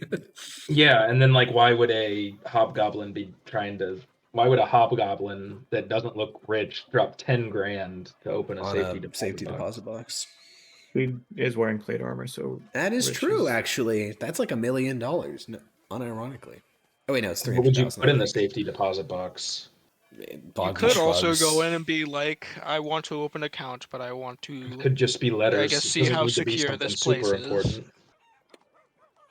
Or you could give a fake name, and like Zednius could do it. I think they worry about Zone of Truth. It's not guaranteed, of course. I mean, there's a solid chance that they do not have any spells in there, and there's no mage on staff, but let's say they employ a cleric capable of casting spells at the second circle, they use Zone of Truth, whoever sent in is certainly arrested, most likely dead. That's why it's better to send in the Klutz. They might even have a scroll on hand. That's a good point. I mean, clearly they have a mage on retainer. You don't get that many alarm spells paying market rates, you'd be bankrupt. So they must have someone that they partner with. Yeah, alarm spells only last 8 hours after all. Okay. Perhaps the guy we're stealing from wishes to secure his assets even further. That would make sense. And what do you mean? Perhaps he's paying for it. Oh, I see what you're saying. He pays for the wizard to... Yes, it could be the case. Okay, I see. I hear your many ideas. I have a thought. Do we have a method of seeing what Klutz sees without being there ourselves?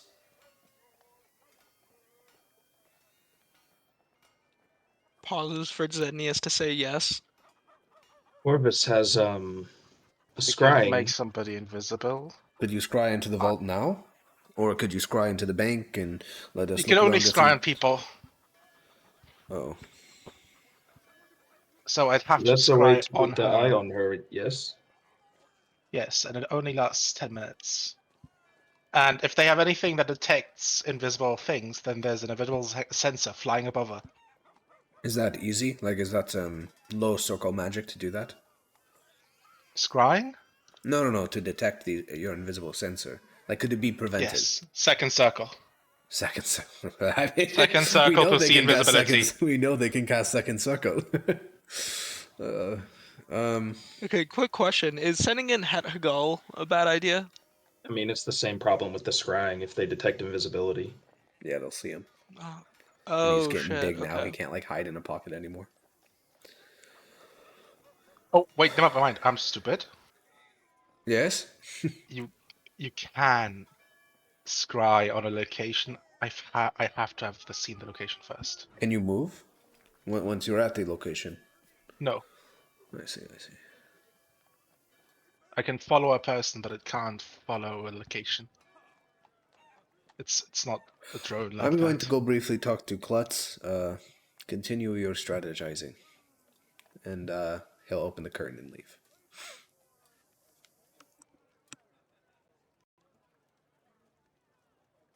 So what do we think? So let's go open a vault, safety deposit, and Corvus. Why do we need Corvus to scry on her? Why do we need eyes that aren't her? Not what you trust her to give reliable information back. Yeah, Bogdy said it because he just doesn't trust her pair of eyes, but if you trust her to transmit the information, then you could just send her in. I mean, I don't really have a reason to trust her. Yeah. And Corvus does have the ability to scry. Yeah. Well, you're paying her quite a bit of money. It doesn't mean that much. Yeah. You can always pay a mercenary more. Yeah, like she gets down there and they're like, "Oh, so you're a mercenary, huh? Who's paying you? I'll give you 10 gold to tell me." And then what mercenary wouldn't just spill the beans for more money? Where's the bank located? It's located in the downtown of the city next to the central square. Right, in a 500-foot radius, is there like an edge of the town? No. 500 feet's quite small.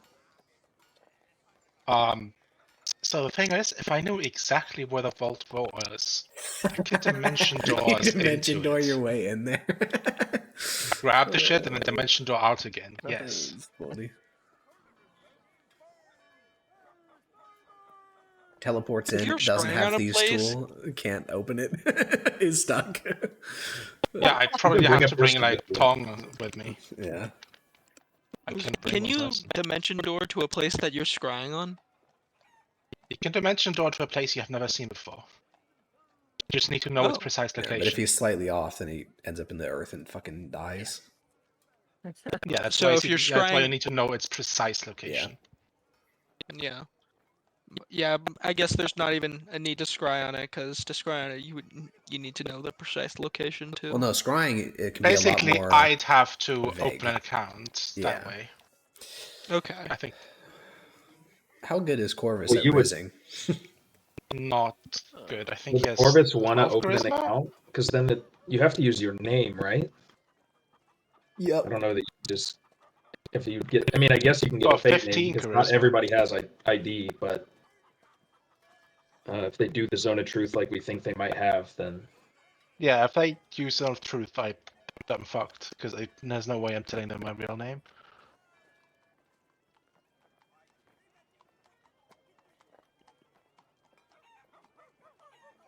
Well, we're going to cut to Bogdy and Klutz outside of the curtain booth in the common room of this tavern/inn that you guys are staying in. Bogdy will sit down next to you. Klutz, he gives you a broad smile, this pasty little human in his slicked back hair. Well, you finally get to fight something. No, not at all. Have you ever been into a bank before? Oh no. Bank? It's over. A bank. A banking institution. Does it look like I've ever been in one? I don't know. You look like a well-traveled woman. No, I have not. Well, would you be opposed to receiving 15 gold, going to a bank, giving them 10, going into a room, telling us what is in that room, and keeping the other 5 for yourself? Is it separate from my normal pay? Yes.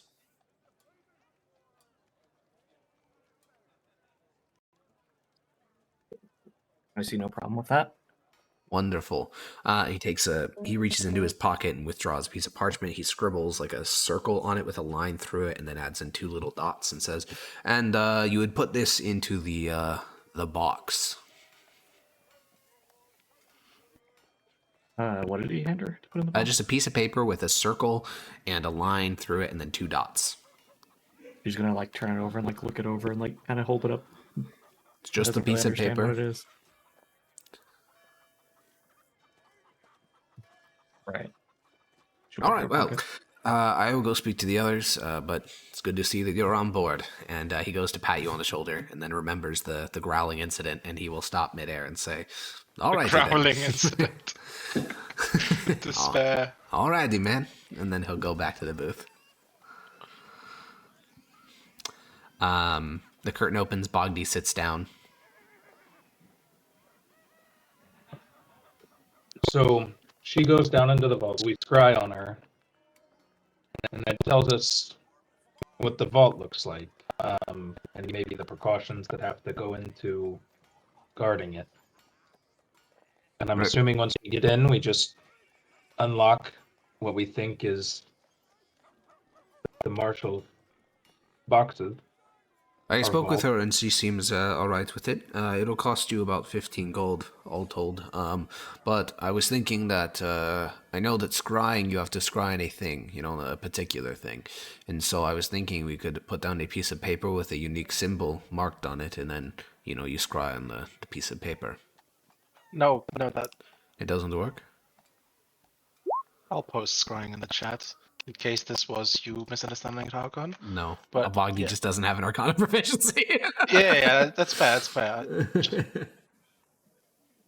I can place it on a person, or I can place it on a place. I see. I can't place it on an object. Just the hobgoblin will work then. Yes. Oh, well, and I'm gonna need something off of her to make it easier.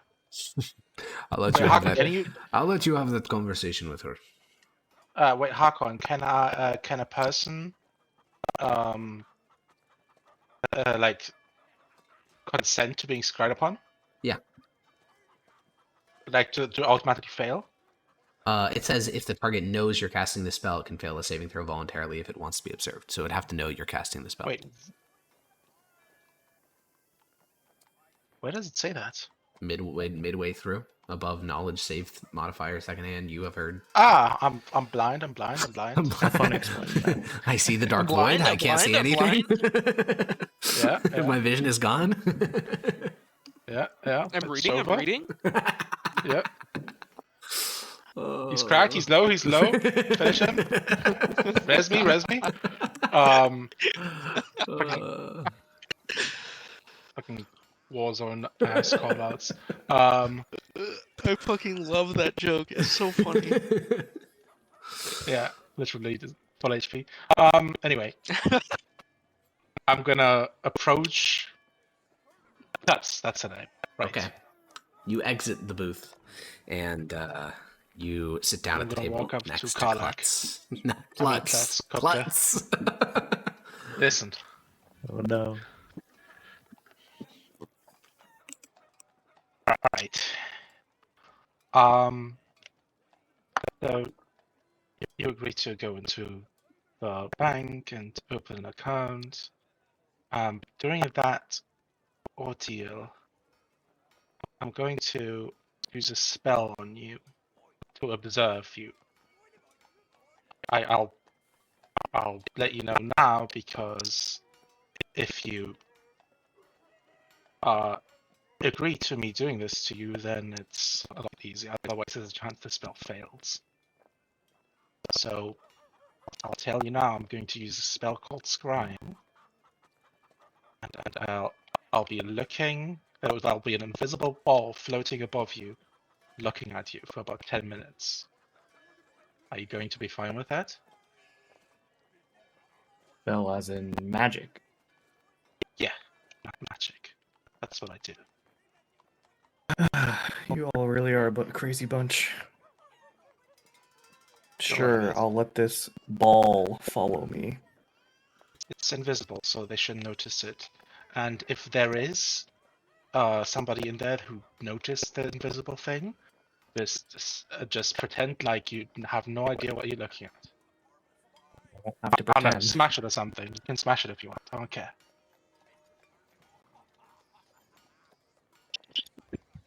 Smash the invisible ball. No, I'm saying if they react however you need to react to protect yourself in case they make the ball not be invisible. Just act natural. You know how to do that, right? Right, act natural. With the floating invisible magic ball behind me that I need to smash if they see. You don't need to smash it. You can just leave it there. It doesn't really matter. I was just making one suggestion. You're making this a lot more complicated than it needs to be. I'm the one making it complicated. Yes, it's a pretty simple spell, really. Considering I've almost never seen magic in my life, it's all pretty complicated to me. Oh, you haven't. Oh, I'm. Regardless of. Do you want to see magic? I'm sorry, I'm getting off track. That's the plan. Now you know, so hopefully you won't. Now that you know, it's like an unconscious like resisting. Now that you know and you're like okay with it, you don't resist. I get it. Yeah. I'm Am I sorry. getting paid now or later? For this particular thing, I believe as soon as we start, which should be soon. Today, that's for sure. Before you go inside, that's for sure. Huh. All right. Yeah, if we're planning on doing this today, you guys got about 20 minutes before the bank closes, so. Oh, I'm sorry. I didn't realize it's that late. I mean, if you want to speed run it, we can do it right now. Just you got to set out like immediately. I mean, kind of like useful, right? Okay, you go to the booth, you rip open the curtain, you look at Zednius, and Bogdy looks at Zednius. I think that means it's Visual time to pay sweat. up.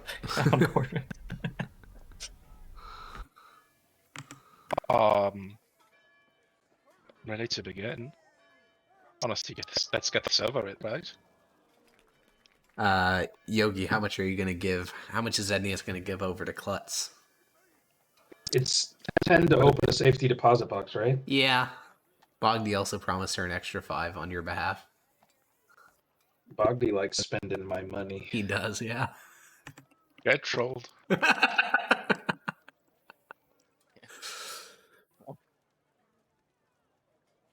Yeah, I'll give her the 15. Alrighty.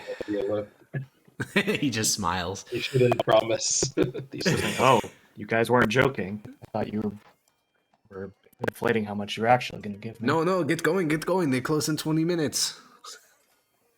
You guys throw around this stuff like candy. But she'll start heading over. Bang!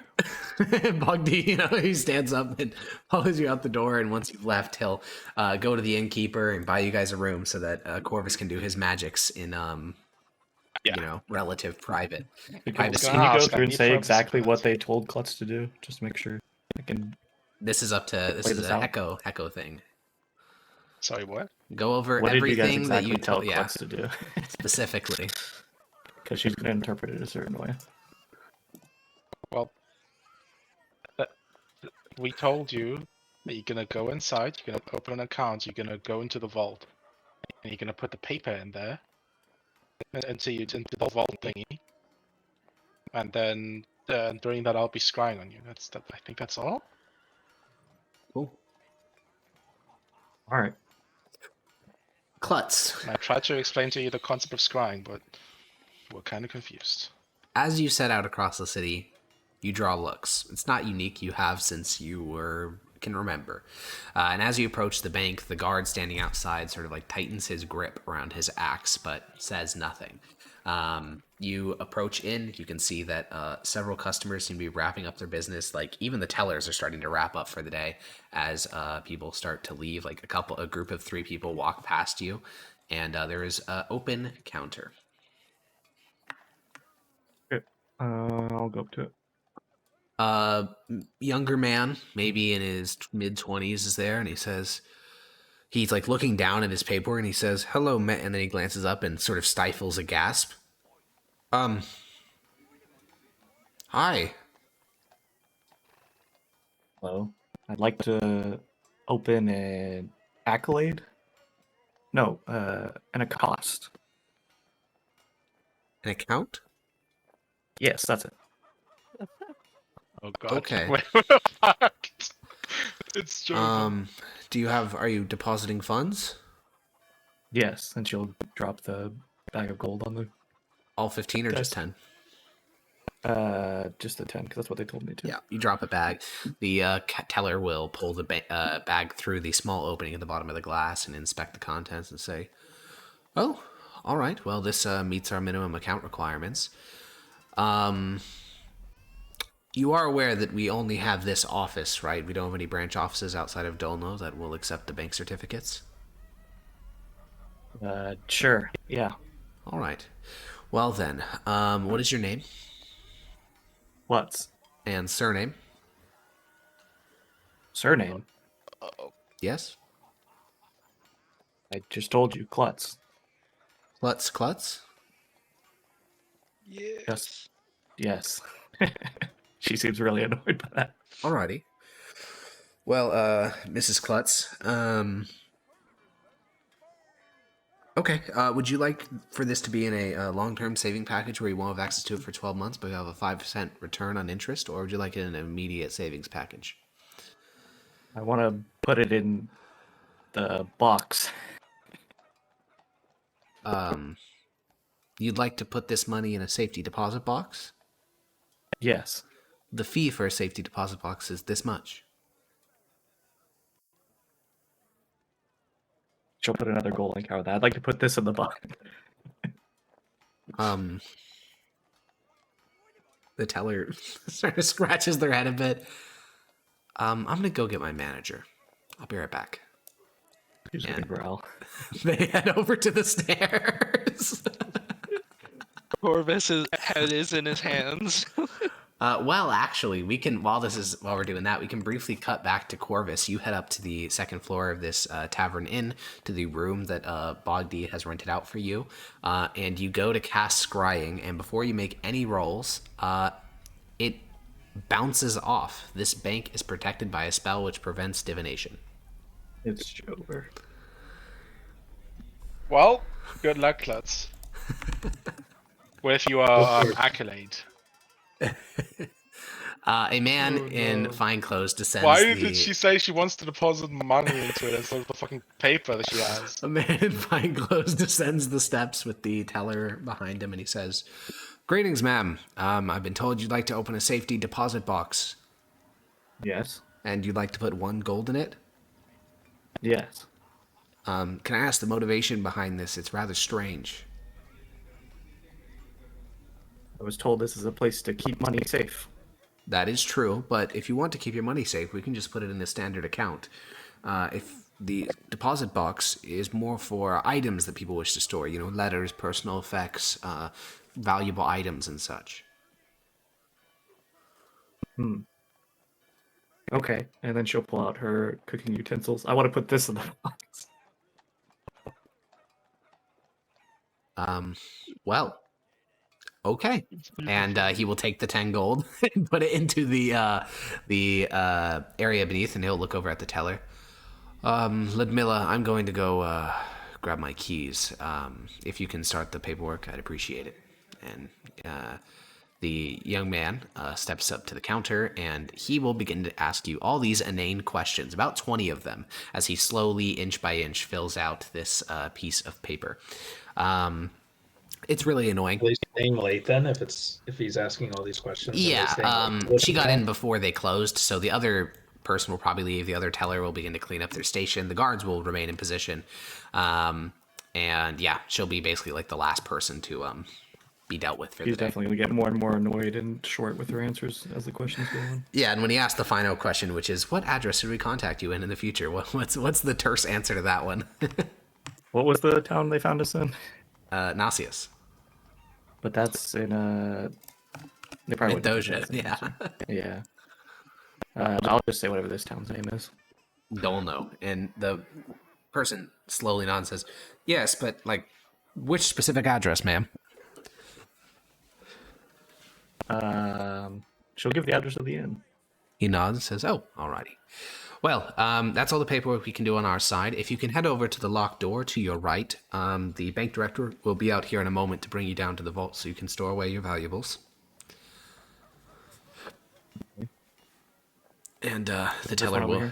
Yeah, and the teller will head back and begin to put away their things, and you can hear the two of them talking, two tellers talking. Yeah, you just hear muffled voices, but you can hear them sort of laughing. And then you hear over to your left, you can hear the sound of like a door clicking and unlocking, and then in front of you, you can hear the sound of a door clicking and unlocking. The door will swing open, and you can see the bank director there. He'll then unlock this second door and lead you into the back.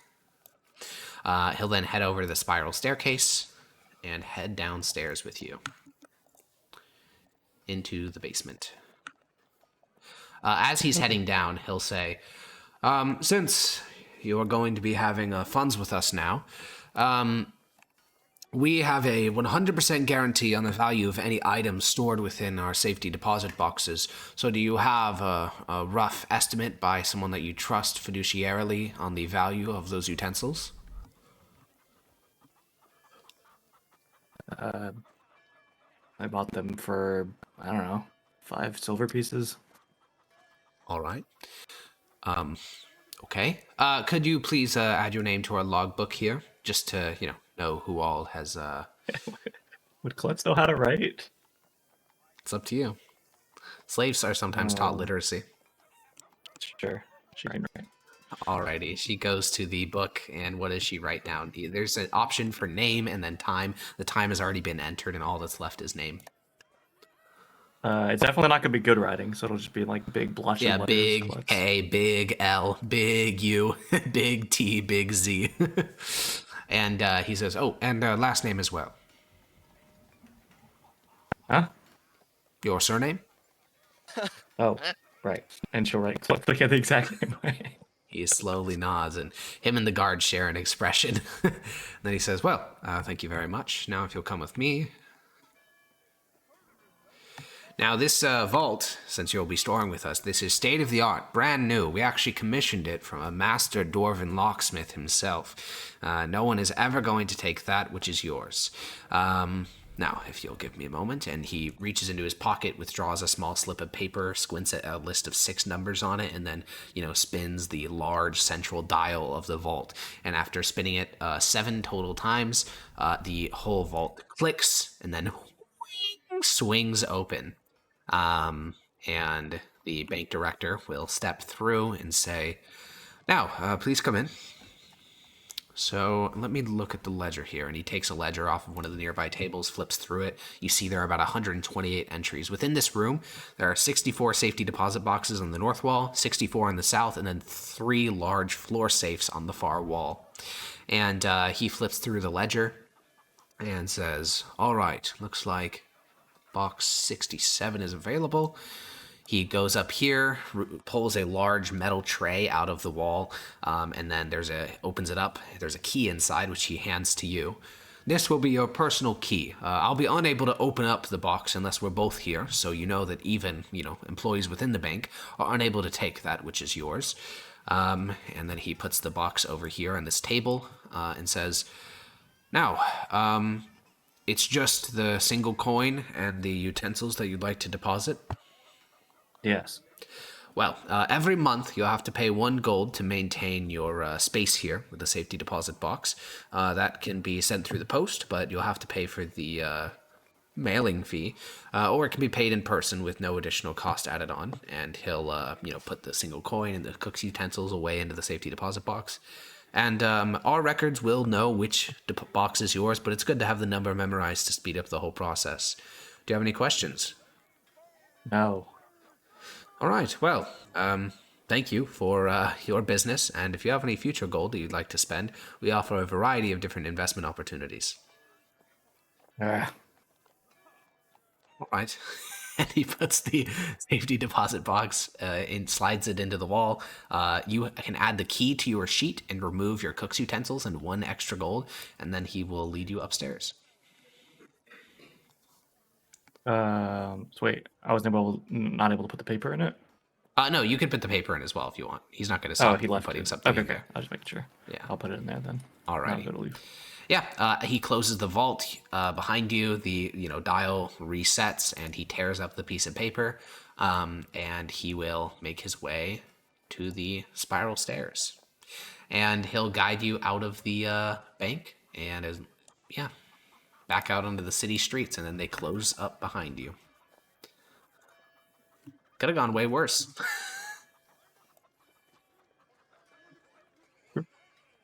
Yeah, went pretty well, all things considered. Yeah, I'd say so. So then I'm guessing you return to your compatriots? Yep. Or your, not really compatriots, more like your boss. You make your way back to the inn, and we'll cut back to Corvus, because Corvus, you cast Scrying and you realize it doesn't work. What is your immediate reaction to that? I'm not sure. Well, I'll just tell the rest of the group and be like, well, they have some magical protection. She's on her own. Okay. You guys wait here for the better part of about 30 minutes, nervously.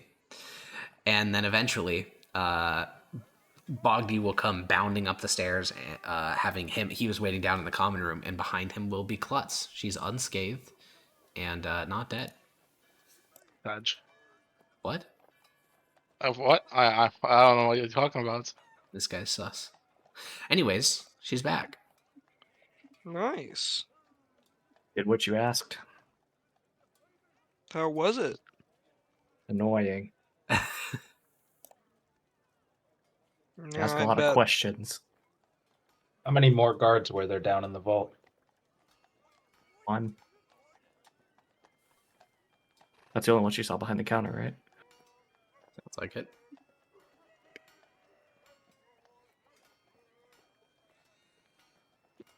Well, What is it? we were unable to do any scrolling on you. They Which have a means protection against that. I put the paper in the box like you asked. Yeah, that was. Well, since the scrying didn't work, we're going to have to use her brain as our primary resource. I mean, can you describe further what you saw in the vault?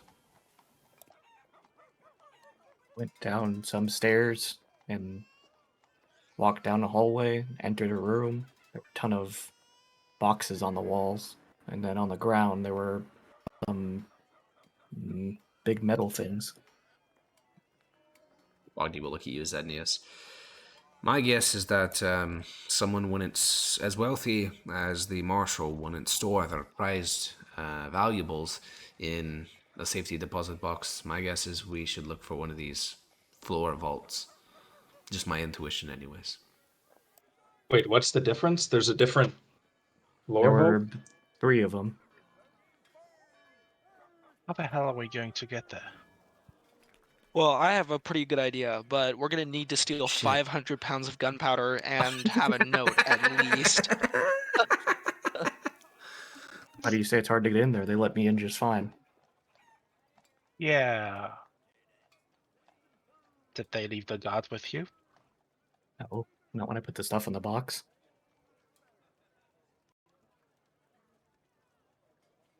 The guard didn't come with us at all. It was just some man. Did they asked you for your name, right? Yes. Would they ask anything when you did that? They kept asking something about a surname. Oh dear.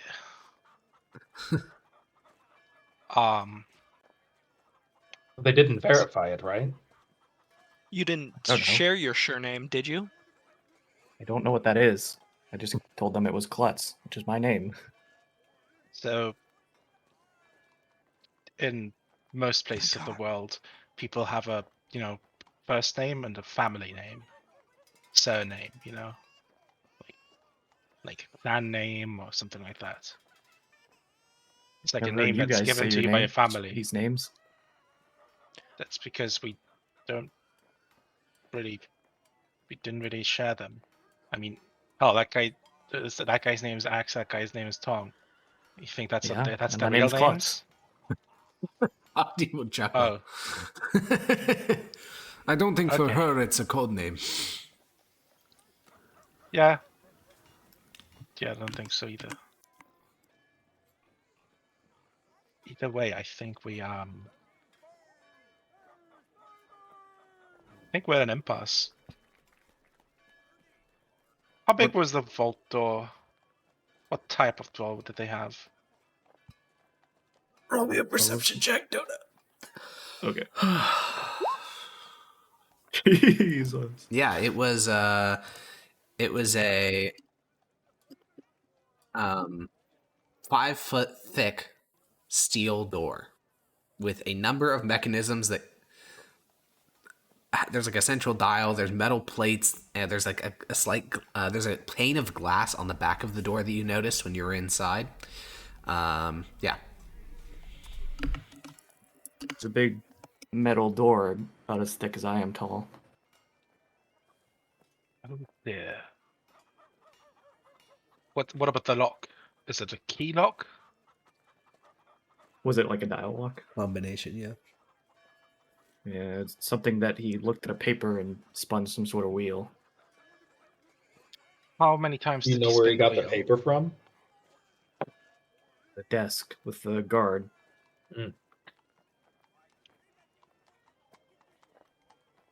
With the high perception check, did I see how many times he spun it? 7. He spun it 7 times. Okay, that's. I look at the rest of the group. I don't know if you know how to crack a safe, do you? Bogdy will look at Tongue. I mean, I know that you're quite talented with thieves' tools. What can I say? I'm dexterous with my fingers. And I'll They said I wiggle had them to. weirdly. Wings to clutch. I'll wiggle them weirdly. They said I had to keep paying, but if you guys want me to pay more, that's from you guys, not me. When do they want you to keep Oh, paying? don't worry, we're not. Did they say every day or every week? Every month. First month. Oh, every month. They said 1 gold. Don't worry worry about that. about paying that. We don't need the account for that long. They won't be looking for me.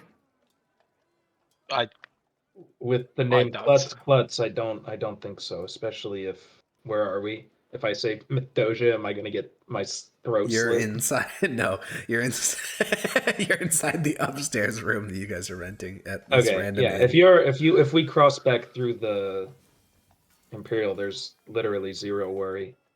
And with a name like Klutz, I think it'll be hard to track you down anyway. If you say so.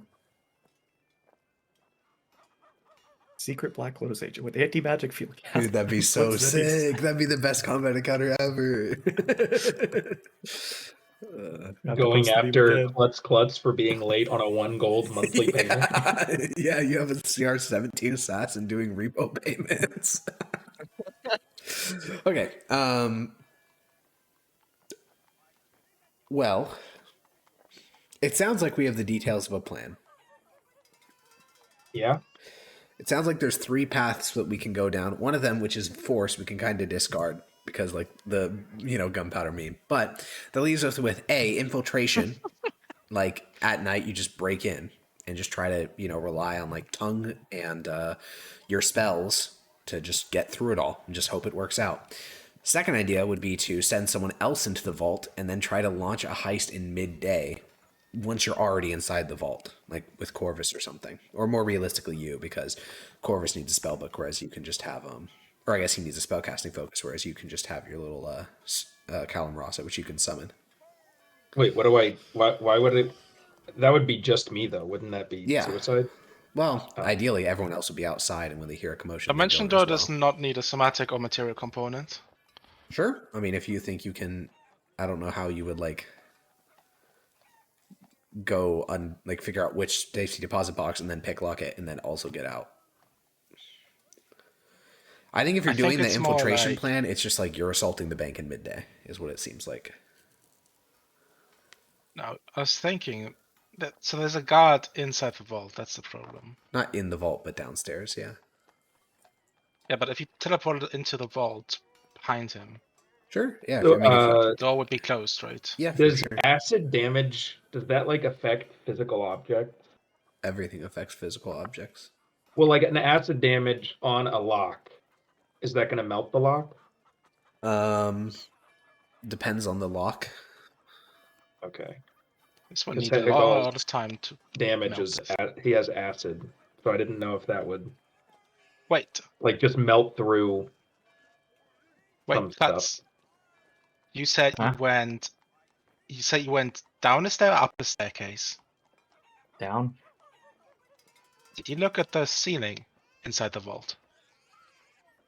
I guess with that high perception check. Yeah, she you did, saw it. What was it? It was concrete. Have we seen concrete anywhere else? I don't know if she'd understand. Many Mythosian cities are made with it. Oh, okay. So she's like normal on the roads and shit. Yeah. Made out of whatever the roads are made out of normally.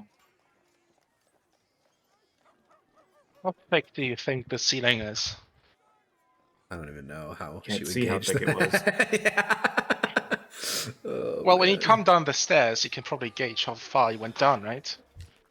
10 feet. Well, actually, with your mathematical perception, maybe not. Rude. How many steps did I walk down? Okay, that's all she probably would have remembered. Yeah, I mean, I don't know the number of steps. It would be 10 feet, and I think it's like a 6-foot rise over run, so probably, or 6 inch, so I don't know, 20 steps down. I'm not sure. We went about down 20 steps of stairs. Thinking, is there any way we open this thing through the ceiling of the thing instead of going through the vault door? We have guards up top. I don't know how you do that. Well, during the nighttime, of course. Look like normal floor. I don't know. Wouldn't But that be If that when place is security is the protected, highest? Wouldn't one be that when the security's the highest? At night. I mean, it kind of, like, I mean, you'd expect most guards to be there, but also there's this kind of hidden component to daytime security, which is that there are people in the bank, like there's customers and stuff. And if any of those manage to scream or shout, then that could alert guards. So technically, you're right, there's like higher alertness, but also during the day, there's like the civilian factor that massively enhances security. If your That's fancy fair. magic didn't work, what makes you think you can break in so easily? yeah. I don't think we're gonna be able to get in. Dude, you just got obliterated by facts and logic from a hobgoblin. I did. We have access to silence if we think that'll be of use. How does silence work if you like place it and then you set off an explosion in the silence? It's silent. Just no sound? Yeah. It doesn't protrude anyway? Then it's kind of just like a vaudeville flick. Yeah, silent movie. A silent movie. That would be so horrifying. You see this battle happening in front of you as all your friends are being cut down by like a fucking wizard, and it's just dead silent. It's just like vaudeville, like goofy silent movie, but it's all your friends getting killed by some You wizard. don't even Charlie hear the Chaplin bodies style, fall. like Yeah. gruesome murder. Yeah, it's just dead silent.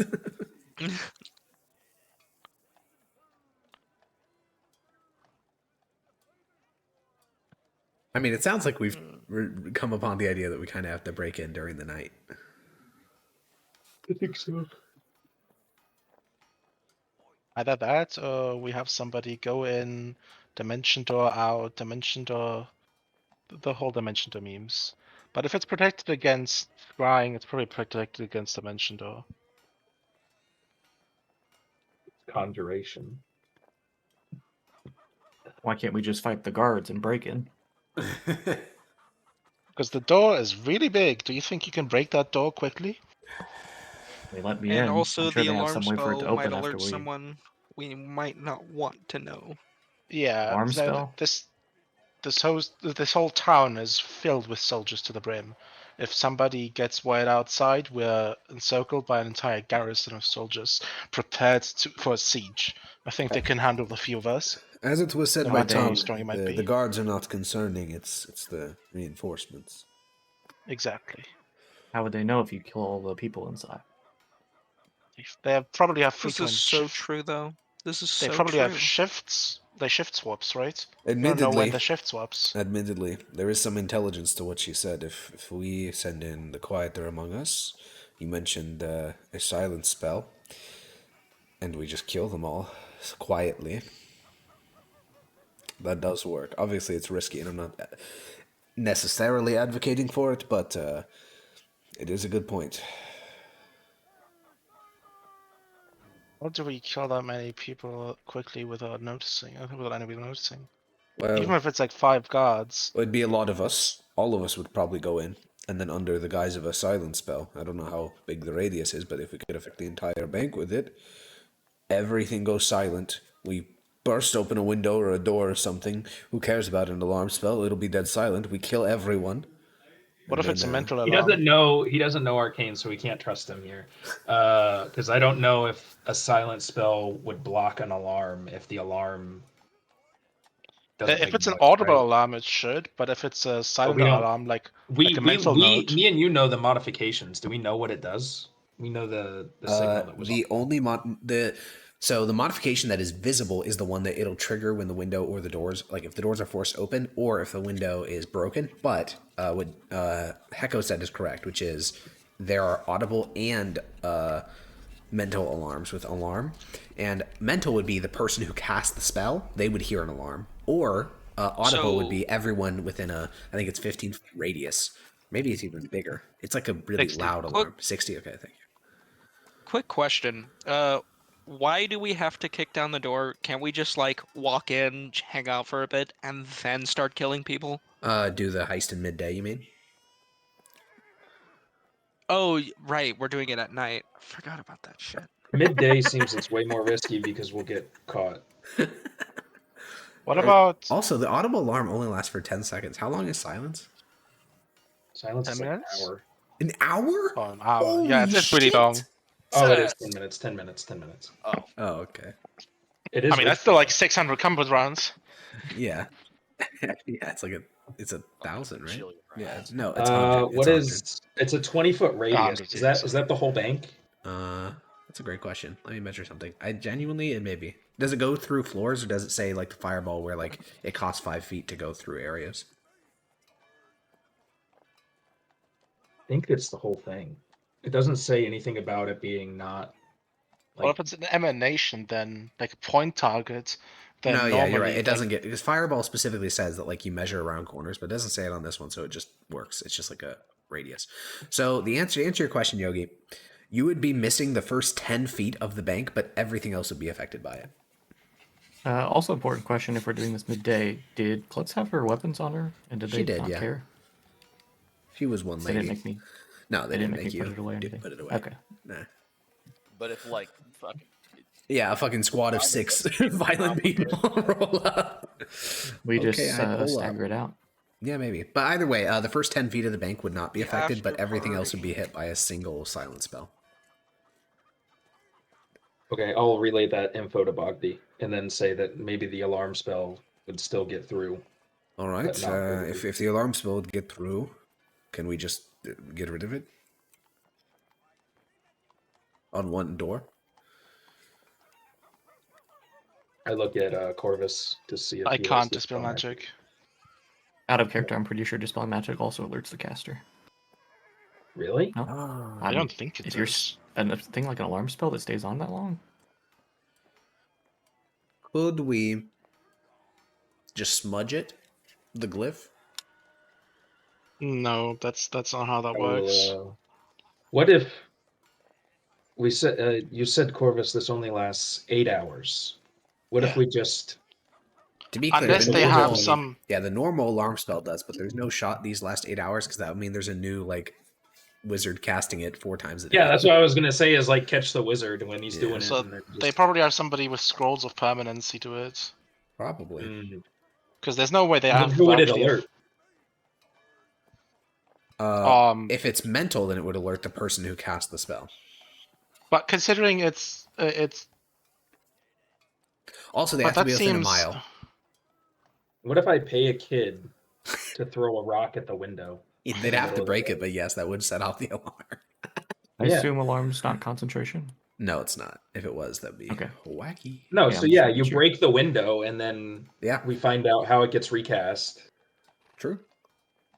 I was reading up, and it seemed like if it was concentration, the consensus that they'd know. Otherwise, they would. And if it doesn't get dispelled. recast, if they're like, "Oh, we won't get another shipment until tomorrow," then well, that's our entrance that night. I mean, Yeah, sure. does this sound like a good And then idea? they put like a to- jillion guards on duty because the That's alarm kind of what I was spell. thinking, to be honest. Or So- not even a jillion guards. They just tell a guy, like one of the people, because there's at least 3 guards. They just tell one of them, like, "Hey, sit next to this window, please."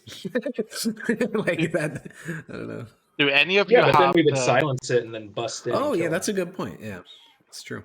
do any of you have the ability to instead of making us go through a window, make us enter another way? I mean, I also am capable of the What dimension if door. I go but up and I say, not "Pretty all of please let us. us in"? Wait, Do you have Oh, Tongue brings suggestion? up a good idea, but not what he said. That was dumb. But the concept of it, I don't know. You're gonna have to explain the magic to me. But these alarms cannot trigger for everyone, right? Because then how would they open the doors and ever, right? Yes. Okay, that means, and this is crazy. What if I'm imagining the bank guard, or at least someone on the first floor of the building, can go through the doors without triggering it, right? Yes. Probably. So we go to the main entrance. We have Do you have a method of magical illusion? Yes. Then there we go. We have one of you look like a bank teller or the man that Klutz. There we go. Whoever Klutz spoke with, basically just tell a guard, hey, I'm here. But just what Tongue said. You just say, hey, please let me in. But except it's not what he said. It's a good plan. And that would help how? Guard opens door. We all flood through door. Kill him. And alarm how'd spell that go? goes off anyways. Why? They Well, open the door. They open the door, but it's not about opening the door. That's not how alarm works. It's about some creature passing a threshold. Is it? Oh. Yes. Well, the normal spell does work like that, but the glyph here seems to only work when windows are broken or doors are forcibly opened. Oh, really? Mm-hmm. Yep. Okay. Actually, that might work. How do we? Blake did it again. Wait, when windows Yeah, are what can I broken or say? doors are forcibly opened, what Yeah, about forcibly. does Question lockpicking count as forcibly? Does what? Lockpicking, No, that's not that does not count as forcibly. physically not different than opening. Because again, the way with a these key. glyphs work is once the glyph is disrupted, so like when Bogdy said let's smudge it, that was the worst idea ever, because the way these glyphs work is when they're disrupted, that is what triggers the alarm spell. Like if you smudge it or break it or in any way, that's what triggers it. So if you can lockpick a door without smudging the little alarm, it's fine. In that case, Tongue, how confident are you in your lockpicking skills? If you can just lockpick open a door or a window without breaking it and without breaking the seal, the spell should never go off. It's the same as somebody letting us in. Dodo, what were you saying? Mm-hmm. I was gonna say after I got let into the door, we were just me and the manager guy before I went down the stairs, right? Yep. Okay. Before you go down the stairs, there's nobody else there. I don't know if that's what you could use to rush in and kill him in that area. But then they would be suspicious if you went down the stairs without him.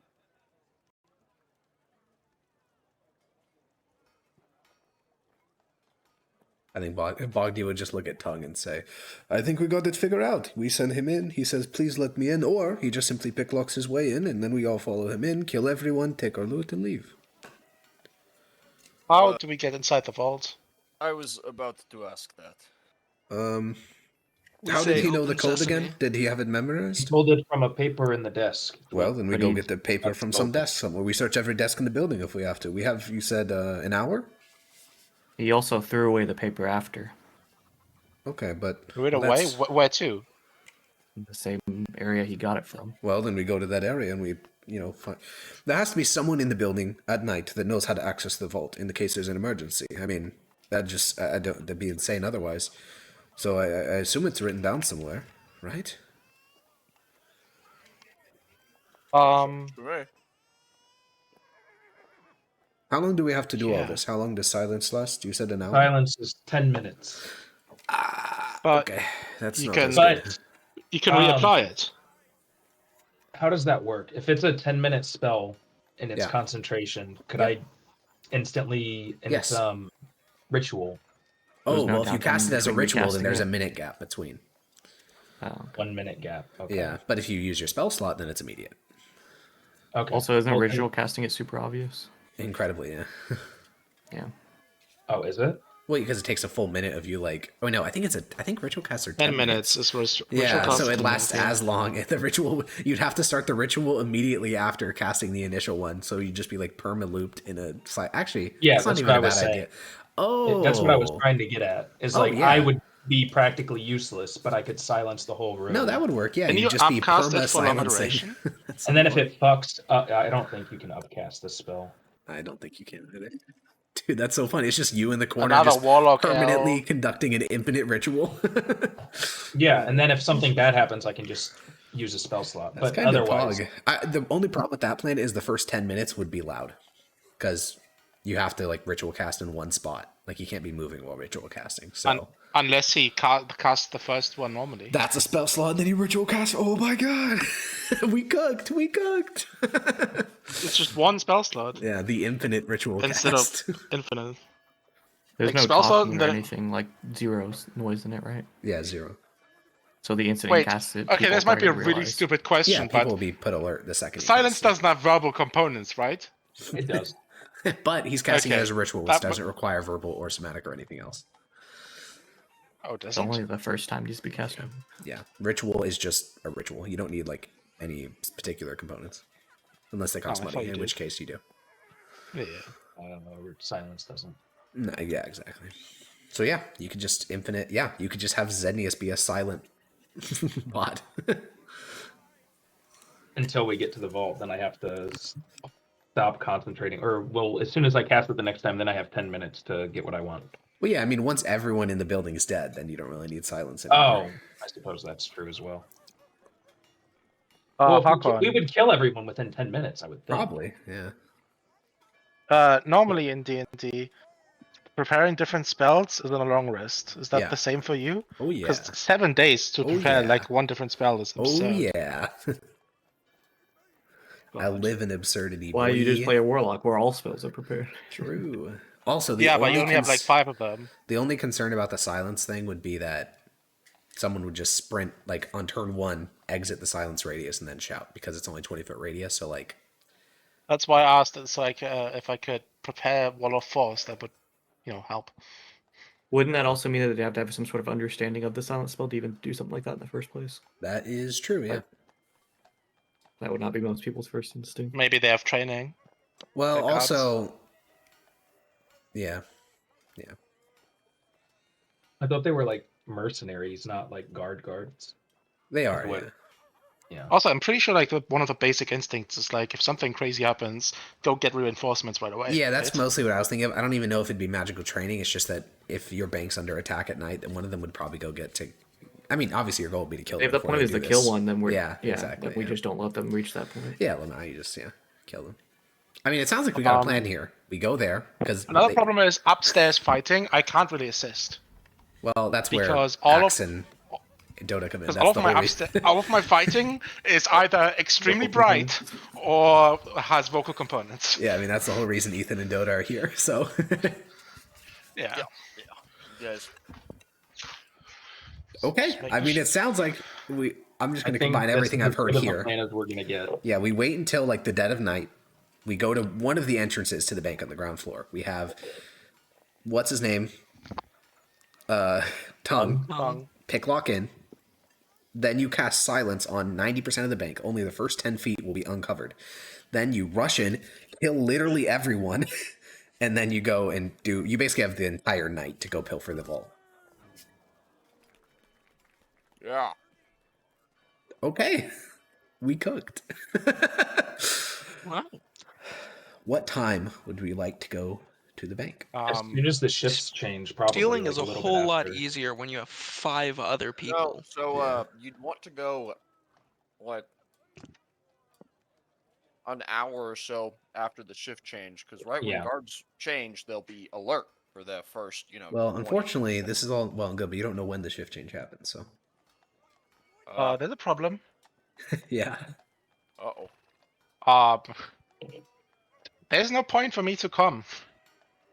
Literally You every can't single cast one of my any spells is verbal. I guess you could be the ultimate reserve, like outside the bank. If anyone leaves, you just fucking obliterate them.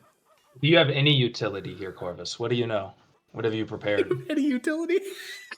Well, no, there's I have other invisibility. options. No, I know. It's just the way you phrased it. Invisibility. I have invisibility, Are you useful at scrying, but that all? scrying doesn't work.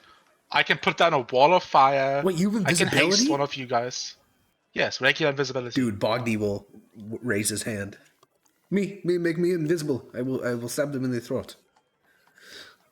If you attack, you will lose that invisibility. Oh. Yes. It's not. There's different levels of invisibility. This one lasts really long, but once you attack, it's over. Is there any other way you can make me or Axe or Tongue strong? Yeah, make me stronger. Or faster? Or I don't know, anything. I can make somebody faster for 1 minute. Okay. That's good. That's not a bad idea. And when I mean fast, I mean way faster, twice as fast. Then You That can sounds attack good to me. faster. We need you to come. I like that. yes, I But like that after the too. minute is over, you're gonna have to take a few seconds to readjust. That's fine. If Axe hasn't killed them all in a minute, we failed the heist anyways. Yeah, I can put that on one person. Good point. Yeah, roll me. Yeah, I can do that. Dude. Also, if any of you want the one consistency better between armor, all of Ethan's characters, they're all eating jerky. Bogdy, what type of Bogdy? And Yes? Tongue, what armor do you wear? I wear this, and he lifts up his noble clothes to reveal studded leather armor beneath it. If you want, you can go in with mage armor, which is slightly better. Then studded leather? Yes. I will do that Out of then. character, it's 13 base AC. Yeah, it's one. Instead It's of a- leather plus 1, basically. yeah, for sure. Also, in the actual heist, since you're basically just Assuming doing... that's not leather is magic. It's not magic, no. Also, since you're going to basically just be a buff bot, you can control Bogdy during the heist itself. Oh shit. Oh, I don't know if I want that much responsibility. Do you have it but now? It's I'll already have been it. foisted upon you. Oh, I completely Or forgot either about write it this. down if you sheet don't. and spill it all in the Why chat. do I have access to Kat's sheet? So that you can see her vision. I also forgot until just now, but Bogdy also has Thieves' Tools proficiency. He just doesn't have Thieves' Tools. He's worse than Tongue, but he's like a backup in case. I Wait, don't know. Klutz doesn't even have negative int? What? Leave Klutz alone. I didn't roll that I'm bad. I'm just surprised that I thought you had like 6. Leave Klutz Oh, alone. well, I did roll that bad, but I rolled so bad that I had to re-roll all my stats. So yeah. Also, she's a fighter. I thought she's a barbarian. Yeah. Nope. You No, Axe typecast her, and that's barbarian. fucked up. Okay. Oh, Listen, Axe is a barbarian. Wow, since thank we you. I thought it was the other way Thank you. around. So we're going to continue, but since we have reached our normal time, I'm going to try to speed up our pace a little bit longer, a little bit faster. So is there anything else? Or, I mean, it sounds like we have a plan, so we can just start approaching. Right? Yeah. Who did that noise? Who said yeah? Who do you think? Does anyone have dark vision? It was Yogi. Yeah, it was Yogi. That's true. Yeah, it does was sound Yogi, like that. obviously. Does anyone have dark vision? No. Yeah. Do hobgoblins get dark vision? I do. Yes. But do they actually? Is it on the races in Valoros sheet? Yes. Let's go! That's where I got it from. This is the first character in like, I don't even know, like maybe ever that actually has fucking dark vision. What? Granny has it. We What? went over this. Oh no, Granny she has has devil no, she has. Yeah, no but like talent. Rachel like has upgraded dark invocation. vision. That's different. Yeah, That's it's different. Devil's Goblin, like Bugbear, that. Hobgoblin. That's not the same. I mean, we played dwarves before, Alex. Oh yeah, I forgot about that. Dwarves have it? Yeah, they do. They're Yeah, Yeah. but the last time we played a So the dwarf dwarven was was like Dave's 3 not years using ago. You played dwarves in dwarf game? No way. yeah, and dwarf game was 3 years ago. Okay, Despair. Dwarf Final- game was 3 years ago. final question. That, but actually, Hecko. How do I ask this? Do we have any form of illumination? Because like the bank, it's after hours. It's dark. I And have I have a torches. torch. Yeah. Okay. I have Torches. I can cast light. Okay. On Well, actually, you know one what I'm gonna object. do? Last an hour. I'm gonna give. Yeah, we have a bajillion ways of doing it. Okay, I'm gonna give a torch to Vladislav, and I'm gonna put you on the map. But I want you to know that you're not this close. It's just I also don't To want to who? spend 15 minutes extending the battle map. Who the But fuck is Vladislav? tongue axe. There we go. Ah! I exposed his Wait, hidden I just identity. realized I can just walk up like the walls. Maybe I can be useful, Kopka. I walk up like, what up? I got a big wall. Okay, So, Uh-huh. Huh? don't worry about it. Good. So It was a Macklemore reference. it wasn't. So you guys are not actually I here. thought it might be the whitest thing you've ever said. It was. Yeah, it's from Thrift Shop. So here we are. Oh, okay, that's not that white then. This is the bank, That's pretty white. but this isn't actually where we are. I That just is want you really guys red to like. white. Anyways, this is the bank. Anyways, what the whiteness? You're not this close. I just wanted you to be able to see like where the map is. So I'm gonna let you move your tokens around the exterior of the building to represent like being hundreds of feet away but looking inward. Klutz will just go where you guys tell her. She doesn't get it. Yeah. So I'm just giving. By the way, your light source is, I believe it's. I'll just give you all temporary dark vision for just a little bit while you're scouting the premises, and just let me know which Is there no way to see like behind the? Oh no, there is. Yeah, so that's Oh, why I was didn't there's realize an I could entrance just drag back here. myself inside. You can. No. He's cheating. He used Dimension Door. He did. So if you guys want to, I just misty stepped. if you guys let me know which side you want to approach the building from, is what I was trying to say for the last 15 seconds. You don't get to talk, bitch. there. There is a dude in there, So but again, you're I like think we should 100 feet away, approach not from- right there. Yeah. There's a door right here. There is a door right there. There are 2 doors into the building. There's the front door and then the side door. I think side It looks like there's promising, only right? a single guard in there. In the yeah. Is there a guard up On patrolling the the first outside? floor. So yeah, what you guys can see from 100 feet away is that sitting in the lobby is a guard. He has a little lantern on the table in front of him, and he's just leaned back reading a piece of literature. Oop, I didn't mean to go in. Oh, because it's smart. How do you know? Because reading at nighttime, Yeah. dark, an honest job. Okay, I don't know. Yeah, it's called the. Never mind. Harkon actually wrote it. No, The there is actually like a The canonical. last Diagonian mage. No, there's yes. there's the canonical smut book that Renesmee had. I think it was called like the Dwarf, like the Rocky Embrace or something or some shit. I don't Oh know. yeah, the dwarf thing. Yeah. Yeah. Dwarf smut. Are there windows up a floor? Yeah. So the 3rd floor is only the back half of the building. So this front half doesn't have a 3rd floor. It's like a sloping roof. And on the 3rd floor. What? Wouldn't that be the second? 'Cause Yeah, this is the that is first? what I meant to say. The first floor, there is no 2nd and 3rd floor above that first half of the bank. It's only the back half, and then on the back half, the 3rd and 4th floors have light coming out of the windows. Hegel, I want him to 2nd and float 3rd, not up 4th and 3rd and 4th. I'm actually having a stroke. Anyways, what about Hekal? I want to have him get a look in those windows just to see how many. I think I can do this. Give me a moment, because Hekal has dark vision, right? I assume that'd be crazy if he didn't. If he didn't, that'd be crazy. Yeah. Just Yeah, I mean, put Klutz on your shoulders. It'll be fine. throw Dark vision, 120 feet. Oh my goodness, he's so talented and multifaceted. Okay, only Yogi's gonna be able to see anything here, and I'm closing my eyes. well, no, I mean you literally won't be able to see anything. I know, I'm closing my eyes. It should be a black screen for everyone except for Yogi. But yeah, Yogi, feel free me to know when move to around open the token. Oh my god, it's a great screen. It's not black. This isn't a guard. No, it's I also can't not the tell what bank kind of guy that bank is. manager. He's in scale plate. like Sorry, 3 splint people. armor. It's also not the bank.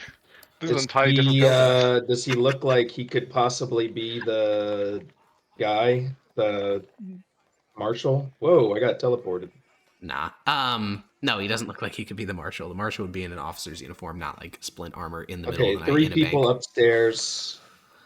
3 people upstairs, and also a guy in plate who does it. I don't know how close I can get to the window, but what does it look like he's doing? You can get to like right here. He is. Well, let me check. What time of night is it? You guys decided. What time did you decide? I don't know what we decided. We said an Side hour. on- Okay, an hour after shift, and you never figured out when the shift was. So I'm gonna just pick a time for you. It's 10 p.m. How about that? How do we feel about that? I hate it. Okay, it's Those 11 are p.m. guys How do we who It's feel about 11 that? p.m. Yeah, All right, it's 11 p.m. I love it. Okay, great. So he is sitting at his desk best eating. ever. He's sitting at a desk eating a sandwich. I hate it. Sandwich. Okay, so he's not really doing anything. He's having lunch. Thank you very much. So this is the 2nd floor, and I'll move you to the 3rd now. It's having Okay. lunch at 11 p.m. The Yeah. fuck? 3 guys and then Night a mega shift bros. guy. 3 guys and a mega guy. This is the teller. That is the bank director. Oh, was he? Does he live here? Is there a bed in here? No, there's no bed in there. He just looks really tired. And then one more. Is that one more guard? Wait, what's that? Oh, at the table. It's so funny to picture Hetagal with his like spider climbing, just like skittering along the walls of this bank, looking inside, and being like, "Oh, it's one dude. Oh, it's the bank director. Can he? Yeah. Oh, okay. He's just like flapping. Oh, it's a bank director. Oh, it's a guy. Oh, it's another guy. No, it's desk. There's another. So there's He's correct. He's 5 correct. guards, 1 super guard, and the director again. All right, someone note that down. I mean, it's basically we got to kill them all. Sure. Kill them all. Okay, so now with all that taken into account, that initial scouting, which of the entrances would we like to approach from? The front or the side?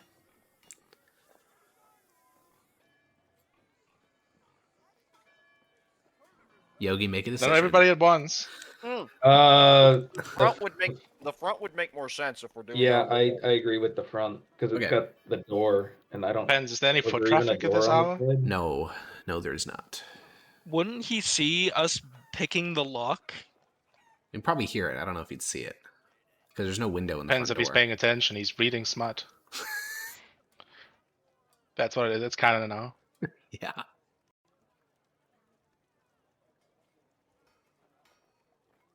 Pick Yogi, pick. I thought I said the front. Okay, we're doing front. We're doing front. All right, okay. I didn't even see a side. All right, I will adjust all of the tokens to be accurate. And no more zooming around. I'm not in the front. Well, okay, well, you're on the map, so.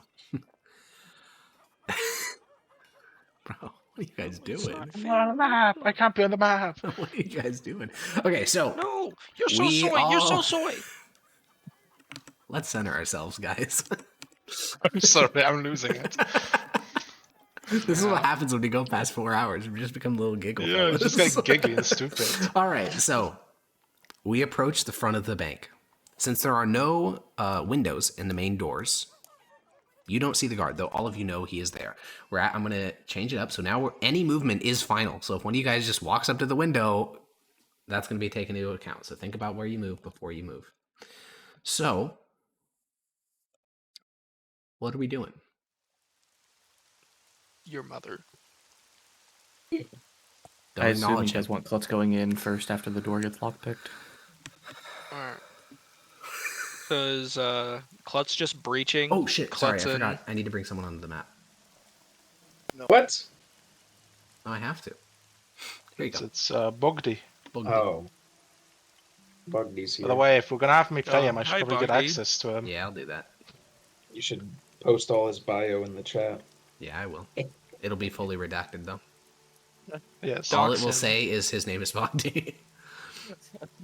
My name I almost did just give Hecko access to his entire backstory. That would have been that would have been bad. Ooh. Okay, it's been fixed. You have access to a Wasn't- sheet. Was the meme you guys wanted him to lockpick it and then Klutz go in? I thought we were gonna knock on the door first. Oh, okay. Did we do away with that plan while I wasn't paying attention? I think Klutz is so. just following what Yes. you guys say, so. Okay. Yeah. And Okay, so So I'm just gonna walk up and pick the lock. Is that what I'm doing? think so. everybody who wants to wait mage armor, raise their hand, or forever Oh rest in yeah. silence. Any pre-buffs we want to do? 3 buffs. I get some mage armor. Yes. I'm giving everybody temp HP, 13. Oh, you do an inspiring leader? Do you want to I'm do in- that when you're I'm- like? I'm Do you want to do that right outside the Yeah. building, or do you want to go back like 100 feet and then give the give the speech? yeah, 100 feet. Yeah. All right. It's It's 13. You said. good luck, everybody. We're gonna do this good. You feel inspired from that? Can we get I like don't know why, but I'm one feeling inspired. inspiring sentence, just like one sentence that's inspiring? You guys can do it. Yeah, woo! Let's go! Yippee! Wait, Zednis, are you wearing armor? Yeah. Okay. All right, you So all have mage 13 temp armor HP. on Bogdy and How much? Tong and me. 13 temp HP, and Bogdy's new AC will be 18. It's been adjusted on his token. You can adjust your What own. is my new AC? Yours is not changed because he didn't cast Mage Armor on you, I don't think. I did. Oh, you did? Okay, then your new AC would be... I cast it on 3 of us. Your new AC would be 15. Just manually adjust that on your sheet. There you go. Yeah. Okay. So, you all creep forward. The bank is before you, or light rain is falling. You do a final glance around the street. There's no one on the street at the moment, but that may change any second. Bogdy looks towards Tongue. Tongue looks towards the door. Klutz looks towards Tongue. No. I'll pick the lock. Roll a Thieves' Tools check. I'll whisper to Corvus. He's right next to me. Are you gonna make me fast? The door's open, yes. Tongue, you put in your tool, and you start to wiggle around a bit. You get a feel for the space. You poke and you prod, and you get a click out of 3, and a click on 4, and tip, tip, tip. Click on 5. Look for any false gates. You're golden. You turn. The tension bar clicks. With a 24, you do it quiet enough that the door opens. Now, I want to be very clear. If anyone moves their token by a single foot, you are going to need to make a stealth check, because there's a guy 15 feet in front of you. But Tongue was incredibly quiet. The doors are now open and unlocked. You said the first 10 feet were Can I unable? roll a Is that stealth this? check to walk up and slit his throat? Or to slide up and slit his throat? Wait, how do you know he's facing away? He is facing away, yeah. He's holding a book with a lantern on the desk looking in that direction. And to answer your question, Yogi, you can just measure 20 feet now that we're on the map. I was just saying, if you want to do maximum ever area, you could cover the whole back 40 feet of the bank. But Back 40 feet, but back not 40 this feet. guy. Yeah. Okay. Does casting silence start noise? Yeah. Weirdly enough, yes. It's a verbal component Alright. in it. So if You can anyone- ritual cast and see if but, no one like, sees us doing this for 10 minutes. Yeah. I feel like it'll be obvious. So, Are we going, Tom? yeah, I'm going to slide up and Okay, roll me a slit stealth his check. throat, yeah. Oh god. Oh! That's so not a good. one. You take a step forward. A board creaks. The It's guard over. looks behind him. He says, "Oh, shh!" And we're going to roll into initiative. I'm not going to start combat music, though, because if you beat him in initiative, some things could happen. But if I you put lose yours down initiative a to little. him, it is Jover. Forgot how you roll Okay. Oh shit. There. All right, everyone needs to roll in as well. And you're rolling in for Bogdy. Awful. Bogdy. Oh my. Ouchie. You guys are really shitting the bed over here. Not a 0? Hey, I got average, okay? What's Bogdy's? Oh, he'll go before the bank guard. I know what his dex is. Okay. Zednius, you go first. You don't actually see the guard. You just hear him say, "Oh shit." What does it look like Bogdy's doing? He's got 13. He's gonna beat the raider. What are you doing, Hecko? Probably murdering? Hell yeah. Hell yeah. I think I just have to drop the silence with him in it. Okay, I well, think. measure it how What you I'm gonna wish. do. There's a my problem vision? though. I don't get sneak attack in this. I don't know if I can kill. I think you do. Isn't he an assassin? Oh no, he's not an assassin. You get He's you can not. inquisitive to get. You can do a bonus action deception. I think. He's not an inquisitive either. He's the helper guy. Oh. He's a mastermind. Mastermind, that one. I think it's here is where I would drop it. Well, Okay. yeah. Well, That's- if he's silenced, isn't this like? Yeah, no, it's fine. not- Well, you still have to kill him because Or it's not a it'd stealth be- attack it'd be- anymore. Here, I think. Well, yeah. Just measure out the square that measure 20 feet. Hold on. Pick a point and Okay. just measure 20 feet to the top left and then the bottom right, and then I can draw the thing. Okay, cool. Now go 20 feet to the bottom left. Thank you. And now just tell me how you want me to adjust this Wait. square. It's here, and it's here. Yep. There's the 2. Up 2. Okay. Up 2. Bang. Isn't he gonna come like? He's gonna Down come 1. down Okay. here to Down attack. 1. And then I think that's probably fine because that's the whole width of the bank. There are 10 feet in the back that are uncovered by this, and 5 feet in the front. But the width is like left and right is covered. Sure. That Right is here. true. Okay. Are we Isn't good this with not this then? covered? Yeah, that is not covered. Yeah. I think that's the best we're gonna get. Okay, you point your finger forward and you say, Celis. And then the entire bank goes quiet. The sound of rain hitting the roof disappears. The sound of his, like, it cuts off immediately as the silence is cast. The rustle, you weren't aware of just how many noises were being made by just the ambience, and it all disappears. The only sound is you guys. Bogdy, what are you doing?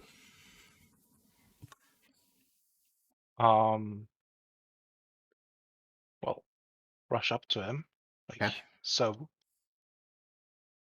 and we do the stabby stab. I've heard that you do those sorts of things. How do you do this on these sheets? Do you just click this and it does it? Yes. Yep, that hits. How do I do the damage roll? Click the thing in chat, same as normal damage. There you go. All right, Constitution saving throw. That is a failure, so roll 76. Oh my god, that's a lot of poison damage. Yeah. Does he only get one attack? No. Okay. Just wondering if one is enough. No, he's still alive. That hits. All right, 76 again.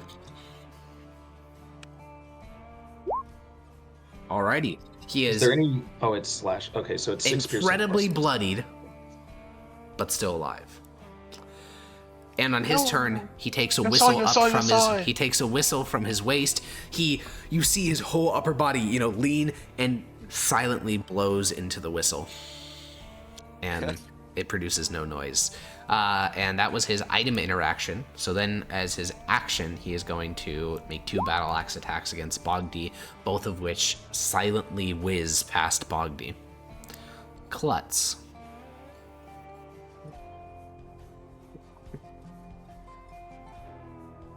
2 times.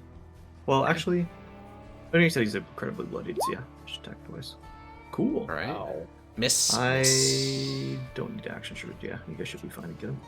Corbus. I'm gonna cast haste. Okay. No, we shouldn't do it yet. Because I don't think this combat's gonna take that long. Well, you have an entire minute to kill the rest of them, right? Are we like fucking power surging? Just yes. I thought that was the whole idea. I mean, right now. Yeah, fine. Yeah, let's go for it. I mean, I can just cast it again, but the problem is I can only cast it outside. Yep. Like, it's a bubble. Okay. Well, there's areas Nice. you can cast it here, or the back half if you get back there. Yeah, I can just cast it again later. Who are you casting on? Axe. Okay. Alrighty. Axe in hand. Tongue. Oh boy. You saw this? The bank guard blocks that with his armor. He blocks Klutz's battle axe strikes. He remains standing despite all that is delivered against him. Axe. All right, you nerds. He gets his haste Y'all attack. are It's 2 1s. That could happen. He only gets 3 attacks here. He gets advantage. You get 3 attacks and advantage. He can miss. It's I happened. don't have shield, right? No, I don't. So yeah, 2-handed it is. Go ahead. The first go one ahead hits, and say, and you bury the axe deep into his helmet, through his skull. It just splits him open like a watermelon. All right then. This would be a good time Alrighty. for any sign language. It would be, yeah. Oh, and then can I use my Oh, it's not my turn. Whoa, Where whoa, are the whoa, stairs? whoa, hey. So, here's the thing. Ooh. Technically, you killed the only person that was in initiative against you, but are we like full committing here? Because if we're going to full commit to just killing everything, I'm just going to keep us in the initiative order and go roll for the other things. Wouldn't the guys upstairs already be notified? Oh.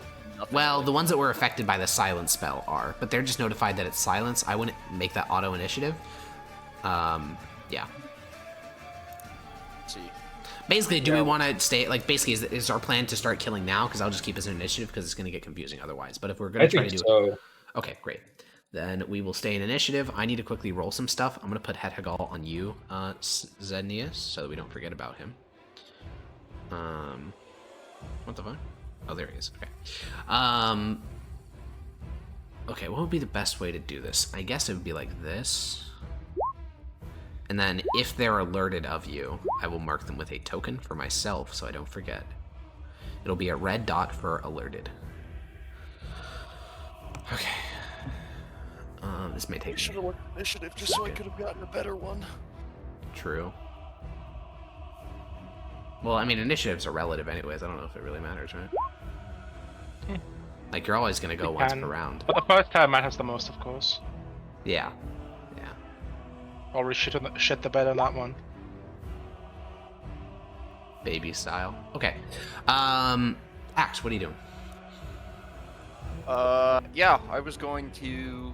Oh, wait, yeah, I forgot. You did everything you did. You're, like, done. Oh, no, you still have an action that you could use to dash if you wanted. Because the haste thing. Which, and if you're... Are you raging? No, not at the moment. Because, you know, that's more You're a barbarian? Yeah. I totally forgot about that. And a path of the Ancestral Guardian Barbarian. I thought you were Ancestral Guardian, whoa. That's a nice subclass. Alright, anyways, what are you doing? Where's the stairs? In the back here, behind the teller counter and several doors. Let's, after killing the guard, Klutz can point in this Oh, direction. is there a guard over here? There was only the one guard on the first floor. Klutz is just pointing in the direction after we killed the guard. Pointing over here. Oh. Ah, that's the door to get into the teller area? Klutz points at the... Klutz points at the door. She cannot speak. Alright. It's silent. Or she'll try to speak. You'll see her mouth. Yeah, and then you... Wow, wow, wow. Would just be nothing. What, Wow. Wow. So my movement is doubled? Yeah, but you already moved to kill the guy, so you're just action dashing. But if I action dash... Yeah, it's that 80 gives feet. me- yeah. That's insane. Yeah, so can I kind of just barrel through that door? No, but you can't sprint to the door because it is locked. Does it have the Zenius. symbol on it? Yeah, it does, and yeah, it does. Wait, no, sorry. Oh. It's not an external door. No, it wouldn't. It's an internal door. Still Anyways. 15, 20, 25, 30. I point toward the guy that can do it, and then point towards the door. Okay. Does Hegel become invisible when he comes in? No. Okay, just curious. Also, where is he? I don't know. I only moved me. I can't Okay. see Ehagal. Neither can I. Where'd he go? Okay, anyways. I never saw him the whole time. He's All back of- now. Okay. Bogby. Oh, he's behind me. That's too small. Alright, can I Would be quickly... true. I forgot on my turn to drag Tokov's token to, like, just be just inside. Is that fine? Sure. So what's Bogby doing? So he's not standing on the street like an idiot. Yeah. You close... No, you can't close the door. Anyways, what's Bogby... Actually, I'm going to take executive control of Bogby. He's closing the door. That's all. Bloop. Klutz. No, you can't do that. You just wasted my turn! Maybe. Klutz, what are you doing? Klutz will head over to the door. Okay. Corvus. I believe this is the moment where I just walk. Cast immolation and burn the entire bank to the ground. No, I do Action bottle fire requires if a I wanted removal to burn component. fire. True. Well, I Alright. was outside the silence there for a second, so... Tongue. Well, I do want to go pick the lock, but there are a couple people in the way. I have heard this. Many people are saying this. Oh shit. I need to refix I'm the actually initiative order. not in the way. This is Axe's fault. You pointed for him to Fake go. news. I pointed towards the door. I don't think your lock picking is going to be all that necessary here. Oh yeah, you can just bust it down. I forgot about that part. That's pulling out dance moves. Bust it Okay. down, man. Alrighty. Slight, very minor retcon. Actually, it doesn't even need to be a retcon. After... Wait, one sec. Wait, where the fuck is this guy? One sec. Oh, okay. After your turn, Tongue, you guys hear movement. Like, actually, yeah, I mean, you would hear it because it's from outside the zone. You hear movement on the stairs, and then you I think see... only Bogby hears it. I don't think we hear it inside the zone. Oh, okay. Well, you guys see a person holding a lantern appear at the bottom of the stairs after Tongue's turn. Oh, you should move the zone on your turn, Zednius. Move it? All right, and then this one is this one upstairs, and then he's joined by a second person. So that's the stairs and the guard. If those guards blow their whistles, we're fucked. You are, It's yeah. true. You're lucky they had to spend their whole turn descending the stairs. Okay.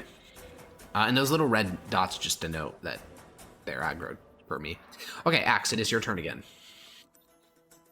Through the door, then. Through what method?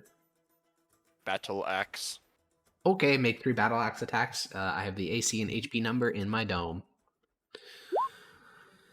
Wow. Do you have any reason to have advantage? He thinks the door is weak. No. First one hits, though. I'm gonna reckless attack. Okay, all 3 of You those play hit. that after? Oh, I think you can retroactively... Actually, wait. No, you have to I reckless thought you attack did yours. clap at the beginning. Yeah. It You says could when rage, make though. when you make your first attack on your Yeah, you turn, made 4. You made 3 attacks. That's not your fucking first. If you want, you can rage reckless and then re-roll all 3 of those, but we're not going with the 19, 20, 24. Okay, yeah, that's fine. I'll do that. All right, so you rage and roll 3 new attacks because you are reckless. Reckless. Angy boy. Wham, wham, wham. Okay, so the 26 hit, the 21 hit, the 10 also hit. So roll damage for all those. 27? Question mark? Will we find out? Well, no, how because to it's not an cleaver? advantage because these are just re-rolling for the first 3. So we're just taking the one on the Reckless. left. Yeah. Reckless makes it So- advantage. Yeah, Yeah. I thought. Didn't I reckless? Yeah, reckless is why you're re-rolling these 3 additional attacks. So Oh, we're taking I the see first what he's one. saying. Yeah. He's counting these as the other. part These of are the roll, advantage rolls of the first 11, 9, 9. This is 26, 21, 10, which are all better than the previous things you rolled. So we're taking those as your attacks. Oh, I see. Okay, cool. Cool. 26, 21, and 10 all hit. Wham. Wham. Okay, so 13, 2, so that's 15. 15. Oh, fuck, I can't do this off my 33. head. 33. 33 total? Okay, 23, you, 25. you just said 2 different numbers. I'm schizoing out. What's the total damage, I think please? he's just trolling. Oh, 15 plus 8 is 23 plus 10 is... Okay, alright. Okay, you split the door open with your axe because you dealt enough. As long as it's 33, which I think it is. It Cool. is. Zemnias. Oh, and then I'll move out of the way so everyone else can. Oh yeah, feel free to Yeah, move. I'll drop silence and then recast it 2 squares up. Okay, cool. I'm just gonna do that. Cool. Remove the spell slot. Okay. You're lucky because yeah. Yeah, there's reasons, okay? There's layers to this. Fuming. Bogdi.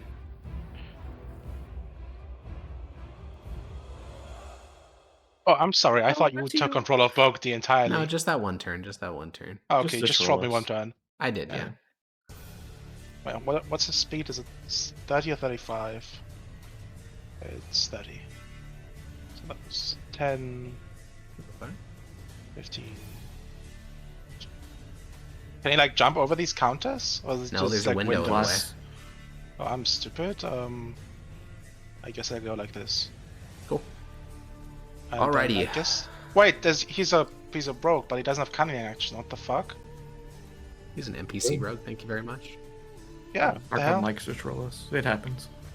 Well, I guess I use my bonus action to help Axe with attacking Okay. from Gotta be range. touching. Bro has like No, 5 it's- conditions on him right now. It's sickening. Yeah, he We'll do this gets one. it all. Okay. Action dash, actually. Because I have regular action, right?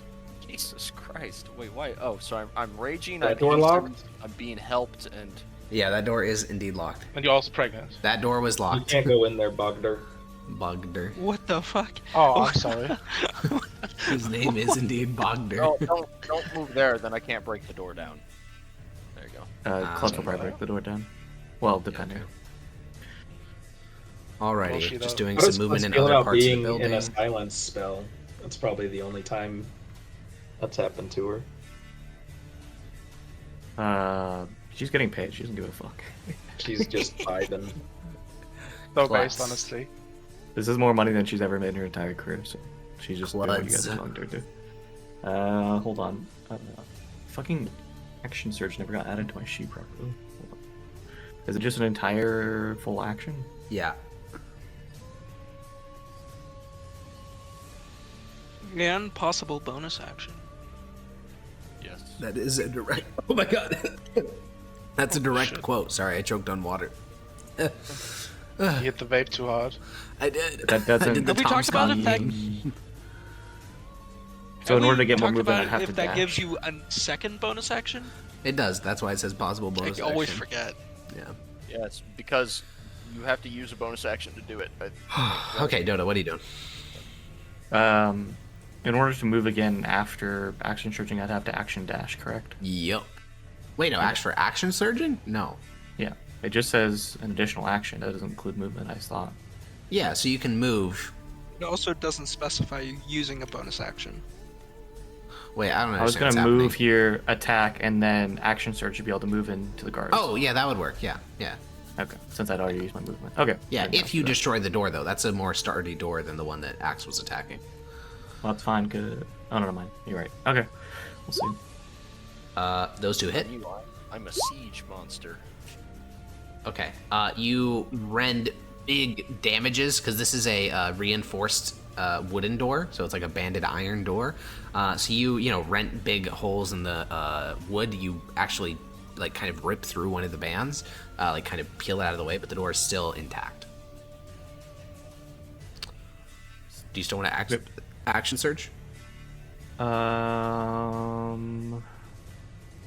Just to be able to attack twice more on the door. Probably not, because there's still room for him to attack too. It looks like it's a big enough door for him to stand here and do it. Okay. This bank guard will take a whistle out of their pocket and blow, and when they realize it doesn't work, they will walk to here. Up on this floor. That guy's doing this thing in this place that matters, but you can't see it. Corvus.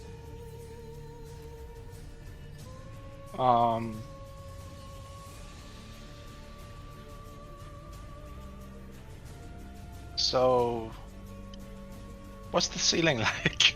13 feet high. You can just say pass. Yeah, I don't think I have much to do here. I was Well, wondering if I you could can like always- use my spider's climb to like walk across the ceiling and do something useful, but nah. You can go here and then shoot into it. Well, that's going to make noise, though. I don't know how much you care about that anymore, but it will make noise. Yeah. I mean, it's just saying the spell. I don't know how loud you think. Yeah, or it's just how a loud you somatic think component, it which is just Talking at normal volume, but if he like sets something on fire with a firebolt, I'm just saying. Yeah, You know. that's true. Yeah, the okay, problem pass. is everything I would have would Tongue. be on fire. So, is there no way I could wiggle through the windows? You could roll an acrobatics check and get a really high DC. You could try. That's some like contortionist shit. These are meant for like a handful, like a bag of coins to go through it, not for a human body. But if you do some crazy acrobatics, maybe. Dislocate your shoulder. Yeah, I mean that's why it is possible. So I'm not going to say it's not, but it's just Break really your entire hard. body. Yeah. Oh, he's going Yeah, for it. I think- Holy shit. Yeah, I'm going for it. All right, roll an acrobatics check. Wait, what? No If he way. gets a nat 1, does he get stuck? All right. It's an admirable athletics No, he check, just but it's not dies. like the acrobatics check, but it's not the absurdly good like contortion you would need to do. So you spend your action fruitlessly trying to squeeze into the crack. Good one, Bogby. Is that like a DC like 22 or something? It's very high. I won't say what the number is, but it's very I'm going to high. assume it's 20 This plus. is the exact number now. Axe. Can I use cunning action to try and get? Yeah, sure. What? Because he's bonus action dashing to try to fit through the same thing. It makes sense. Oh, he gets stuck. Nat 1 is when he gets stuck in the thing and he's like, "Oh God, save me!" Anyways, Axe, what are you doing? Yeah, Pax. I'm Stab the gonna go. Corvus. Huh? I'm gonna go bonk the door down. All right. Are you recklessing? Yeah, sure. Why not? I don't think. Alrighty, sounds good. Make your 3 attacks. Let's see how he does. So we did 20 damage to the door already. All those hit. Did he put the bonus haste AC on his sheet? Probably not. No, but I'll just like remember. It's like a +2, I think. Yes. Okay, we are at a total of 51 damage, and upon that final strike, the door splits open. It's the very last attack that broke it open. And I will quickly fix that so you guys can see through it, because I know that you can't at the moment. There you go. Glad we have these doors. Because, yeah, never mind. Oh boy. Zednius. Oh, I was Eldritch. Well, you this can't move guy? it because you already used your 3rd action on the attack. Oh, you're right. Yeah. You said Eldritch Blast? How the fuck are you going to do that? That's true. I'm in silence, huh? Time to actually attack with Kalamrasa. Actually, Good. true. Hold on, where am I? I'm right there. Yeah. Can't you make 5, that 10, 15, 20, 25. Yeah, well, I can't quite get there. 30. gross? It was a 30. valiant effort. Would be like right here. I mean, I could dash in there and take some heat, but if I get hit, concentration. Oh, yeah, true. That's like super bad. So that Silence happens, lifts, we're you fucked. all die. I'm not gonna go all the way up then. I'm gonna Okay. stay back like 10 feet, just in case they do get through and do some. Yogi does the AoE Jim attack. Halpert stare at the camera when you're all getting killed because his silence concentration got broken. Okay, Bogdy, what are you Who doing? the fuck is Jim Halpert? It's from The Office, bro. You wouldn't get it. Oh. It's a piece of seminal media. Anyways, it's Bogdy's turn. No. Echo? Oh, sorry. Yeah, I it's keep me, bro. thinking that's not me. Echo the Bogdy. Like, You would take an opportunity attack doing that. This guy. Move out of his range. that's honestly fine. Oh my god, he's in tick. No, it missed. Yeah, and then attacking this guy. Okay. Just need to open the sheet. Did you expend a hit die to heal that flame bolt? I did, yeah. Okay. Kick W. Honestly, you can just roll them both because you're not going to kill him in one hit. 12 misses, so L. Oh. Alrighty, the 76 does go through on him. With 76 either way, otherwise it's just half Yeah, damage. half. Yeah. Okay. Where's this guy? Oh, I see. Banana tiger. Alright, on this guy's initiative, he's doing this thing. It's huge. It's so massive. This guy is coming downstairs. He's upstairs chanting to summon a red dragon. Dude, that'd be so sick. God, can you imagine if I started throwing some of those like late game broken bones and bodies encounters at you guys right now? Like, fucking 7 mages who all have like chain lightning and oh god, it'd be so sick. Okay, Klutz, what are you doing? Like, mentally fucked up. I'm gonna move here, Okay. and I That'd will be pretty sick. Like mentally fucked up. That's very funny, Echo. start with 1 battle attacks hit with advantage. 15 misses. Well, I'm not gonna use the other thing I thought. 27 hits. Cool. Blink. I don't think I'll action surge yet. I'll hold it. Okay, this bank guard is going to attack Klutz twice. Does meeting miss? Meeting misses, yeah. Yep, both miss. Oh, shit. Okay, then another bank guard is going to descend from the upper level. You're keeping account, right, Yogi? Of the time? No, the number of guards that you have left, right? Oh yeah. Yeah, for sure. Definitely. For sure. I was definitely tracking on it. Yeah. Corvus Roll it and... down. Yeah, Corvus, are you doing anything? Is it my turn? No, it's Corvus's. I just misclicked. Oh, my bad. No, it's okay. Corvus. Is he stuck? No, he's not stuck. Okay, I wasn't sure if he was like actually stuck because he did the stupid contortionist thing.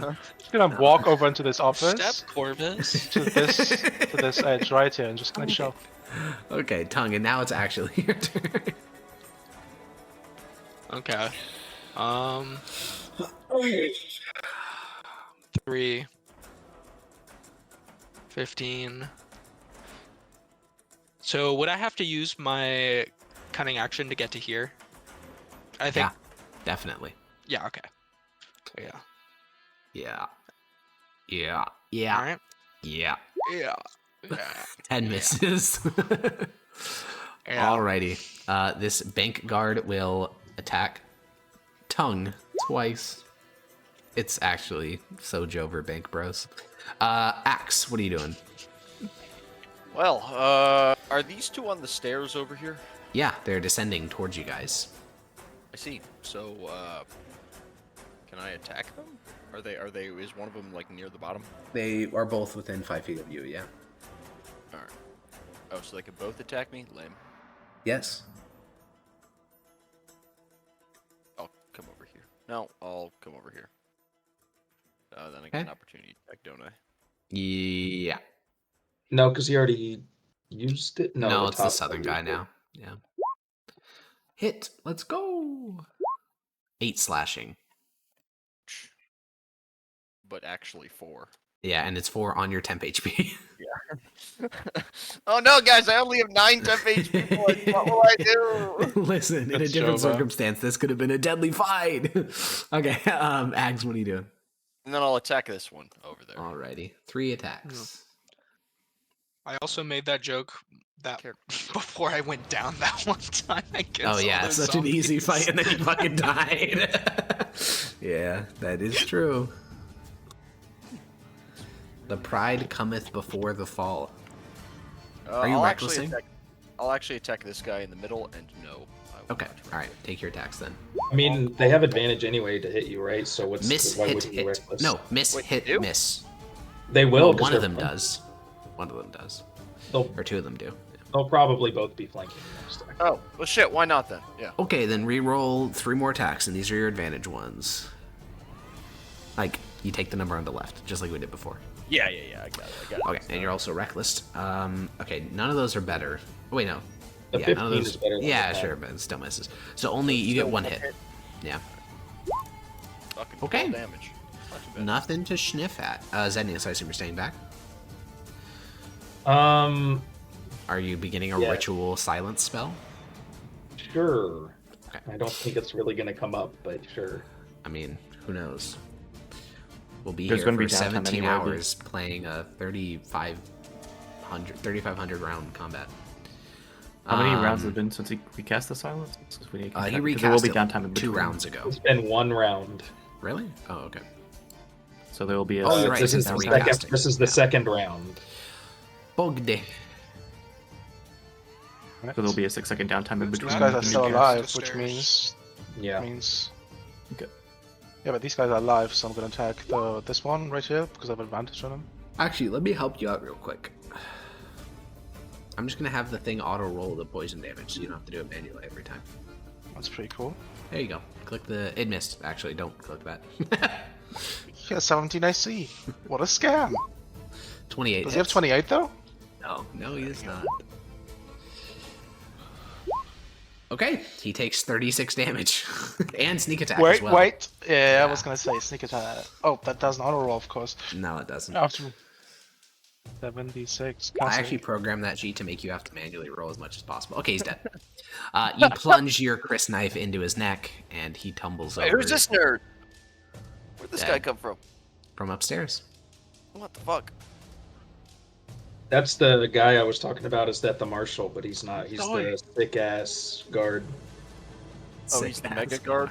Yeah. Sick ass guard, he says. That guy's dead now. Alright. Cool. Okay, I need to adjust something upstairs. Okay, cool. I'm just gonna take all this the guy HP. out of the initiative. Because unless you guys go find him, he's not gonna do anything. Alright, this guy is going to move here. No, Come to find here. him. Right there. And he's going to take an attack against 2 attacks against Bogdy, both of which miss. Klutz.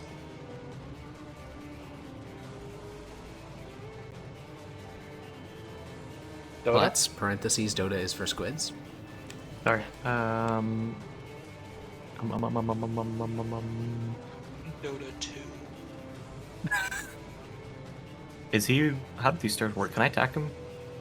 The guy in the top right, you can. The guy in the left is about 10 feet Further elevated up. above, yeah. Okay, that's what I was wondering. Yeah, all right. 2, 3.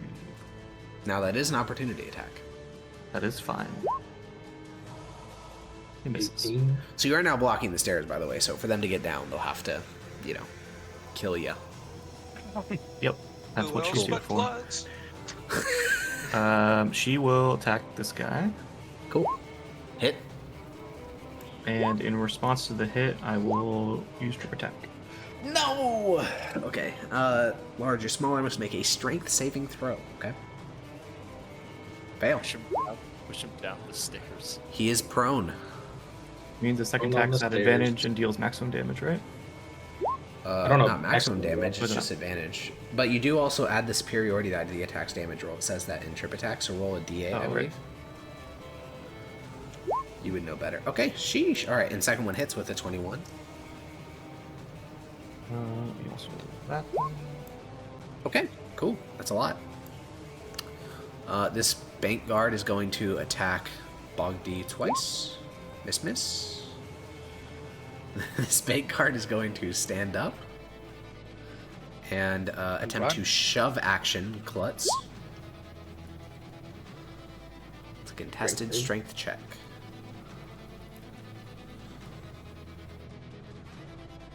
With Klutz. Sorry. Alrighty, you hold your ground. Wait, Well, that's a strength save. yeah, save not. know. Is Sorry. your check of five -3. +5? -3. That's a still win. So, alrighty, Corvus.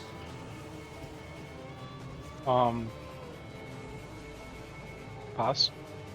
Tongue. Go there. How And then about what are my you guy? doing? Okay, Dabbing him. that hits. Wow. I get sneak attack. Yeah. This is a real reason why we don't have 6-hour sessions, because we'll all get goofy and silly and funny. I'm tired. I'm tired. Is that Axe, what I'm are you doing? I'm just eating. No, yeah, I know. You're making me be Well, silly and goofy. no, you're just baseline goofy and silly. And Yeah, true. I'll take. You're the way outside of opportunity. baseline. Okay. interlinked. Within Goofy interlinked. Okay, Ethan, it's your I turn. have a video of me doing that. Stop. Fuck me! I think those all miss. They all miss, yeah. 17 misses. Yeah. Can I do literally anything else? Nope. Jebnius. Within cells interlinked. Within cells interlinked. No, Still no, no. concentrating. You can hit him with the Baldur's Gate special and bonus action shove. Except, yeah. Bonus not action that. jump, 15 Except, feet yeah. into I'm the still air. ritualing. Okay, Not alright. Saz Blux is their commander, so he's going to move down the stairs further, so now he is within range of Klutz. He is going to take out a short sword and a long sword, and he is going to go swing, swing, swing. He's swinging it. He go bling. On the first one that misses, I will riposte. Okay, make a melee attack. Oh, wait. Yeah, make a melee attack. That misses. I take 13, which is all my temp HP. Yep. Bugged. You got so many targets to choose from. Yeah, I think I'll just do this guy. Wrong sheet. That's correct sheet. Both of us hit. Jesus. This poor fool. He's about to take. He's kind of like if Tullius didn't know what magic is, if you really think about it. He's just like Tullius, but like he just says confidently wrong things about how magic works. Okay, yeah, he's very much dead. Like it's like such an That's sneak overkill attack, that yeah, he's so fucking gonzo. Okay. Well, he's dead. Where's this guy? Oh, okay. Klutz. They're dying. They are dying, yeah. The plan's working.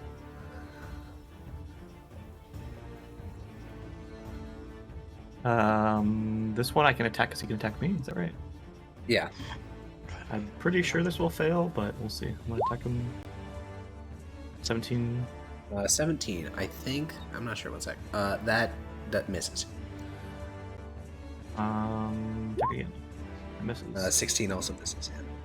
I don't want to use my action surge yet, so that's it. Oh wait, I forgot from when I took damage earlier. I take -3 from all this shit, so I'm back to 3 temp HP.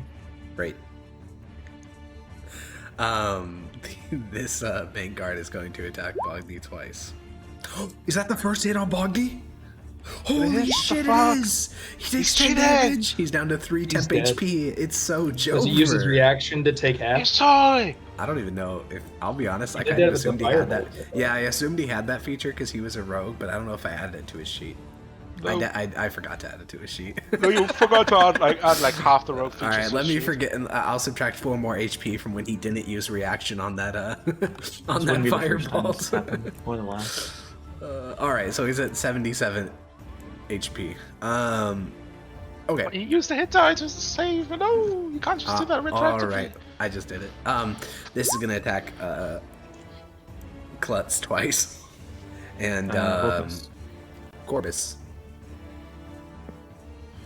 Pass. Tongue. Ungulus. You say tongueless? What turn are we on? Like number, because it doesn't say. Yogurt? What am I doing? Do you know what turn it is? No. It's Fuck. his count 9. I think it's so turn 4. If it No, says the count is the number of people in the initiative, not actually the number of turns. Oh. I have a way to add a turn tracker. I just didn't do it this time. I think this is wasn't the 4th turn. I also think it's the 4th turn, so that means that's what turn it is. I'm All right, making sure that haste isn't about to run out. No. Oh wait, since haste, it's been 5 turns. Anyways. Yeah. All right, Bloodied. Ethan. All right, let's just fucking have at her again, I suppose. I already get advantage, so no point recklessing. There we are. That's better. Hit, Ms. Damage. Dead. Oh, never mind. Good enough. You split the bank guard through the shoulder, and I think, for the briefest moment, you don't hate your fellow Tabrashans. You're just here because you think that the son of the dragon is kinda brain dead, and that his method of freeing the plains is foolish. And I think, as you split this man in half with your battle axe, like just cleaving through him, I think there's a moment where you're like, in a different life, maybe we could have been allies, brothers fighting we the against baddies? Mithdosica. Yeah, and then you just, rip your axe out of your flesh and look for your next target. Speaking of next target, I'll wander over here. Well, unfortunately, you did 3 attacks. Oh, no, you're right. You have movement because you didn't move. Okay. Zednius. Holden, turn 5. Okay. Says Blox Uge, the chief of security here, is going to do longsword, short sword onto Klutz. With a singular hit for 11 slashing damage, -3 because Dota's features, so 8. Yep. You were about to say, Actually, I have a feature. What's Bogdy doing? He's bogging. Dude, that's not true, Bogging, yeah. actually. He's bogging out of his gourd. Bogging. Can I get adjacent to this guy? Can we get bogged? You could go downstairs, though, and fight on a whole different battle map. No, I'm good on that one. Okay. Actually, maybe. Nah. Rogues on their own means they're dead. That's just That how is it true. works. It is quite literally that simple. There's no way I can get adjacent to that guy, like by vaulting up here or some dumb shit. No. It's spiraled the other way. Yeah, it's a spiral upward staircase, so there's a wall, there's a ceiling in the way You to have to- prevent that sort yeah. of thing. Yeah. And he's in front of him. Yeah. Okay. Yeah. Yeah. So I can get like behind, I'm behind Klutz now. Yeah, you're downstairs. Like, yeah, you're below. I'm Klutz. conga lining this shit. Fuck it. Okay, all right, you're conga lining. Surely this will have no negative repercussions. Alrighty, Klutz. How will affect the economy? I'll attack this man. Okay. Should we kind of let them come out here so we can like? No. 22 hits on either of them. I don't remember which one you pinged though. The fancy man. Okay, says blocks. Trip attack. Dude, imagine if you actually trip him. Oh, falls down the stairs. He's fine. It does take 3 extra damage though. Okay, I'll attack again. Miss. Miss. Alrighty. This bank guard is dead. This one's still alive, fighting for his life on the stairs. He'll do battle axe against Klutz. Hit her with the second one. 7 damage. Corbus, I assume you. Us. Tongue. I place myself in face down defense mode.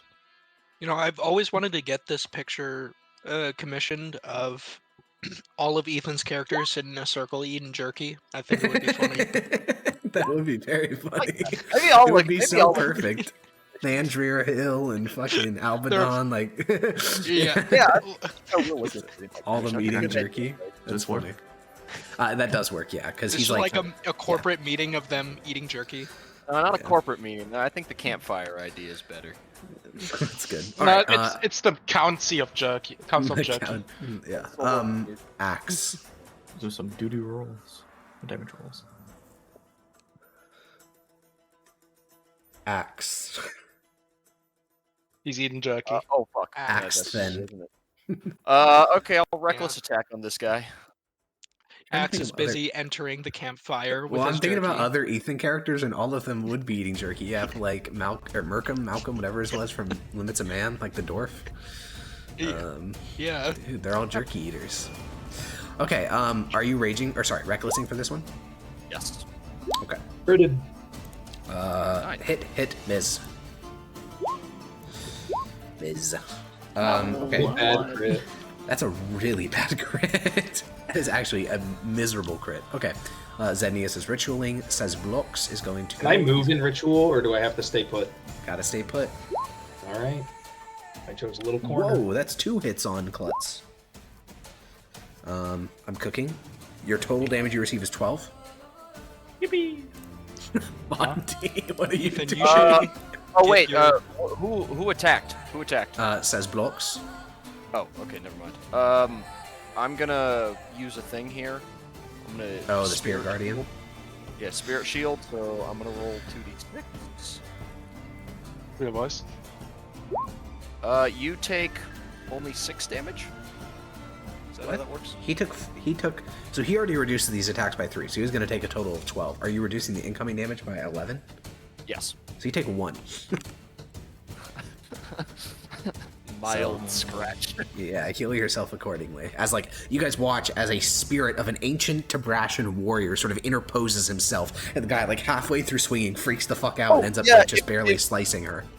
If it hasn't been clear, there are now like 5 tiny Tabrashan spirits basically fucking with this dude in front of me because of how ancestral protectors work. Yep. You should heal yourself now. Ancient Tabrashan warriors circling the battlefield to fight for their currently living boy or son. Bugdy. Bogday. Can I reach this guy? You can, yeah. Mogdy. It's a bit of an awkward attack, but it's acceptable. If it were a ranged attack, it'd be some sort of penalty, but... He just reaches 26 around doesn't and need pulls his hit. dagger. Yeah, he just stabs him in the fucking, like, the ankle. He's dead. I'm not gonna roll it. He's dead. Yeah. He's just fucking dead. Get deleted, bozo. That's it. Yeah. Well, actually, I can. Well, actually, Is it no. the attack? Yeah? Can I? Is there some way I can get past this guy up the stairs? No. You can never move Okay. through a hostile creature square. Yeah. Yeah. Unless you're Come a half on. When are you ninja. finally gonna add the fucking cool rogue Halfling. thing where they can like Never. acrobacy check through people, Never? like Butts, what are tumble you over doing? them? Alright, you kick no. the body behind you. It slides down the stairs and then onto the landing. Attack 1. Miss. Attack 2. Hit. This is about to be like a fucking duel of the fates just between this one guy and fucking Klutz. I'm all for it. Okay, one second. I need to adjust something. Alrighty, the main guard's dead. Okay, Corvus is ritualing. Tongue. Corvus is ritualing. So Yeah, he's just Corvus is passing. can I not? Can I not stand here and hit this guy? You can. Okay, nice. Corvus Do you was want sitting to, there though? smoking Is his he pipe. higher damage Yeah. than Axe? That Yeah, I hits. was going to say I shouldn't. Oh, I mean he does sneak attack, but also it's damage All right, versus 10. and you have still bonus action if you want to do something with that. Can you move away?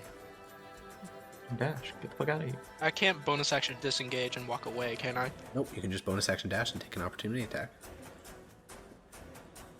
Yeah, I'll do that. Stab a bitch. Yay! He got stabbed. All right, you take 5 off your temp HP. Roll for smite. No, he's not a fucking paladin. Ethan. Rick and Smite incoming. I'll walk over here, and I'm just gonna occupy this square now. Is everyone fine with that? Absolutely not. I'm gonna have to I'm gonna protest. do it anyway. Alrighty. Can't just do that. Fuck it. I'll just normal attack. Bonk, bonk, bonk. Normal attack, so not reckless? Yes. Okay. 2 hits. He worked out in his favor.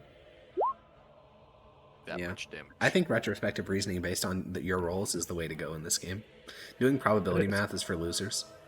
Okay, Sazblocks is going to bonus action second wind. He's a fighter. That's not fair. And he's going to longsword, 20 hit points. short sword onto Klutz. Miss, miss, miss.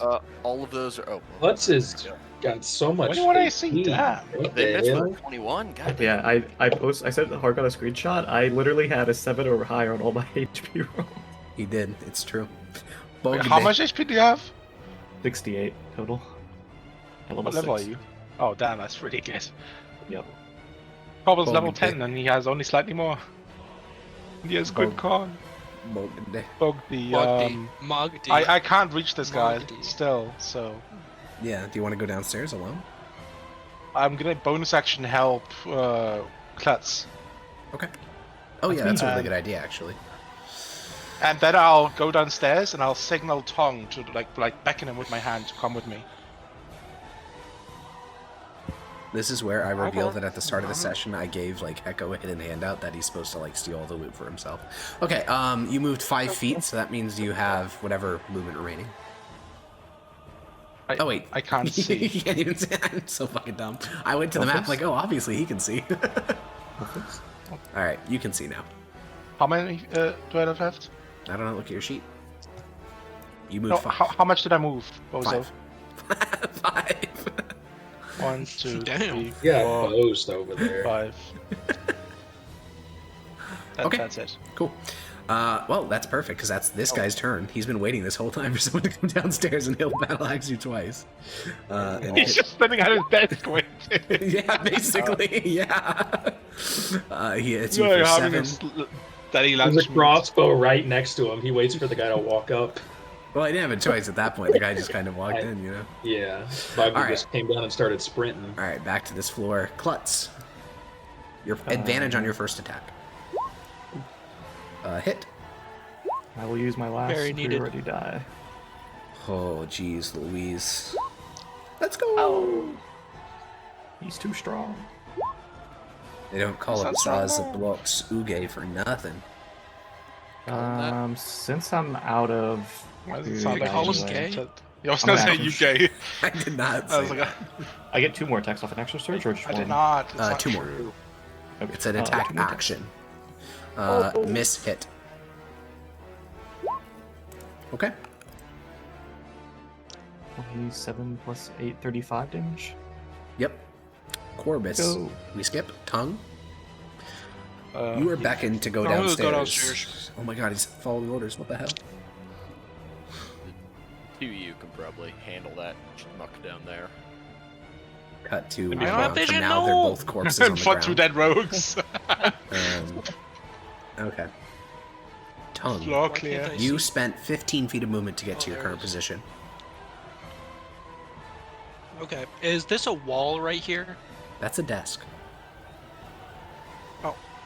So I can just... So 15. 1, 2, 3. And then I'm going to... cutting action. Okay, wait. Oh, you stepped on that onto the glyph. very obvious. Okay, Oh, well, back here. You stepped onto the glyph. You can keep going. Continue to move. I thought he was going to jump. Holy troll face. Okay. Good one, Alex. Yeah, I'm just It's a gonna mental jump over alarm the spell. desk. It's over. It actually could be, but it's in the silent zone, so I don't know if it matters. Like, unironically, it could be that, but... Wait, I thought mental alarm went around that. Well, if it's mental alarm, they'd have to be within 1 mile of the bank. Oh, Yeah. Anyways, make your attack. It's at advantage, and stealth, and sneak, and ratio. and shit. He misses. Oh, it misses. Alrighty, So back bad. to Also- Axe on the first floor. Alrighty, yeah, I'll go back to fucking chopping this guy's knees, because that's probably... That is what you were doing, yeah. It's crazy Oh, how strong they why are. I can't see anymore is because Bogby left. Oh, wait, what do you see? You see just your token? Yeah. Alright, sure, I'll reckless attack here. You can move Hatikal forward on your turn. I can't see Head Higal either. I don't think I have his vision. Is that 3 hits, Alex? Yeah, it 18 is. hits, so yes. Oh, I know why. I don't have his vision. I fixed it. Nice, there we go. Yay.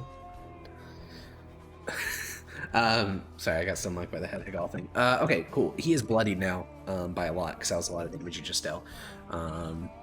Okay, Zebnius Ritual, Zez Blocks. Fuck. Turn 6. He's gonna action surge. All of these attacks are against, Klutz. 4 hit. Boom. These are Boom. all at Boom. advantage. Boom. No, these are not against you. These are against Klutz. Wham. Oh, you said disadvantage. I was like, what the fuck are you talking about? Oh, and she has resistance to all of this as well. Oh, sorry. She would have just targeted you. I didn't know that was a feature. He would have just targeted you with all these attacks. I don't know why he would. Yeah. So then all of them will just be on you. Yeah. All right then. That's I think it's the same number. Oh no, it's 1 extra longsword. No, it's the same. No, oh no, yeah, So 1 now extra they're all short sword. There we go. advantage? Because did he reckless last turn? Yes. yes. Okay, then yeah, that's all that hits you. So you take a total of. No, it's 14 is the one that misses, right? So you take a total of. Yeah, the first one misses. So you take 15, 23 20. damage, Axe. All right. Wait, And does that's he get rounding. resistance, or is he only when he gives it Well, to someone else? he's raged. That's why he gets. Oh, resistance. right. I Yeah. forgot. Yeah. 23, 14. All right, cool. Cool. Bogde. I'm mildly scratched. You already know what's happening here. Hit. Oh, God. Can we get a one shot? Okay, he just passed both his saves, so I don't think we're getting a one shot here. So we have 12, plus 11, plus 9, plus 6, plus 18. 56 damage. Deeply bloodied, but still alive. And the bank guard is going to attack Bogde. Miss. Mogdy. Muad'Dib. Klutz, what are you doing?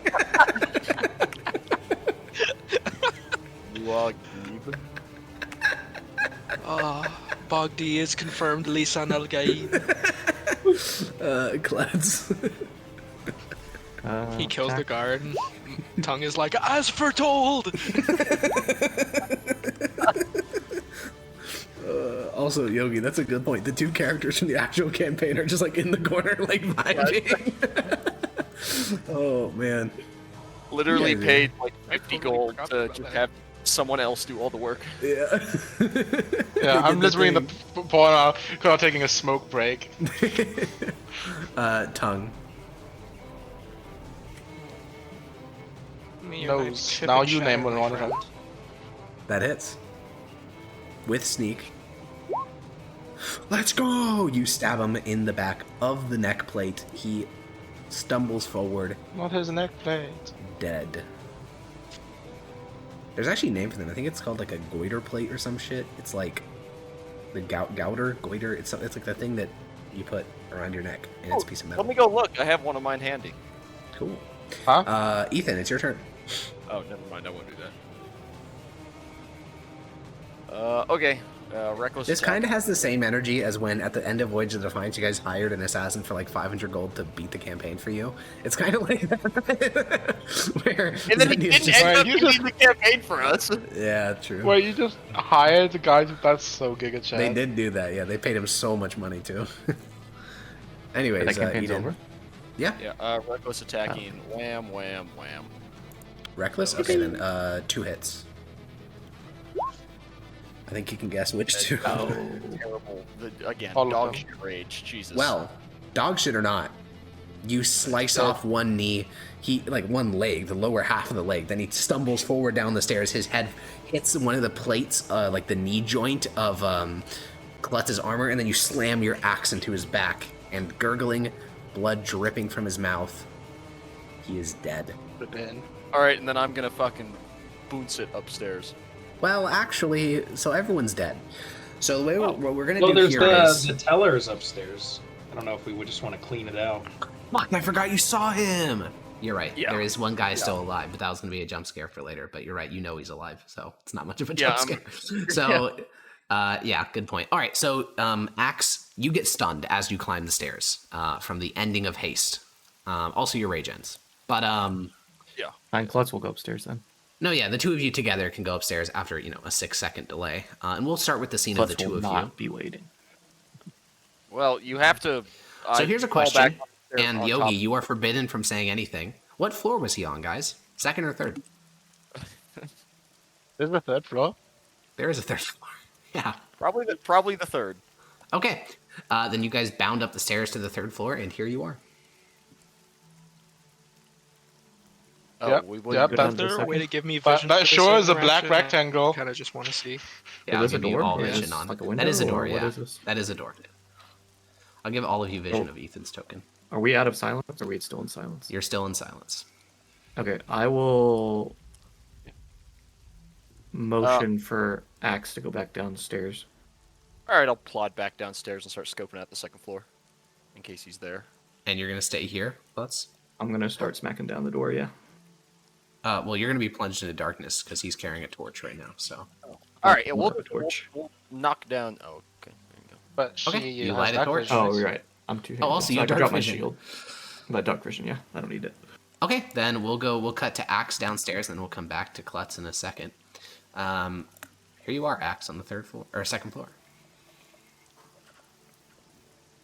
So, well, okay, Joe, bro. Joe, watch your Joe. He's running.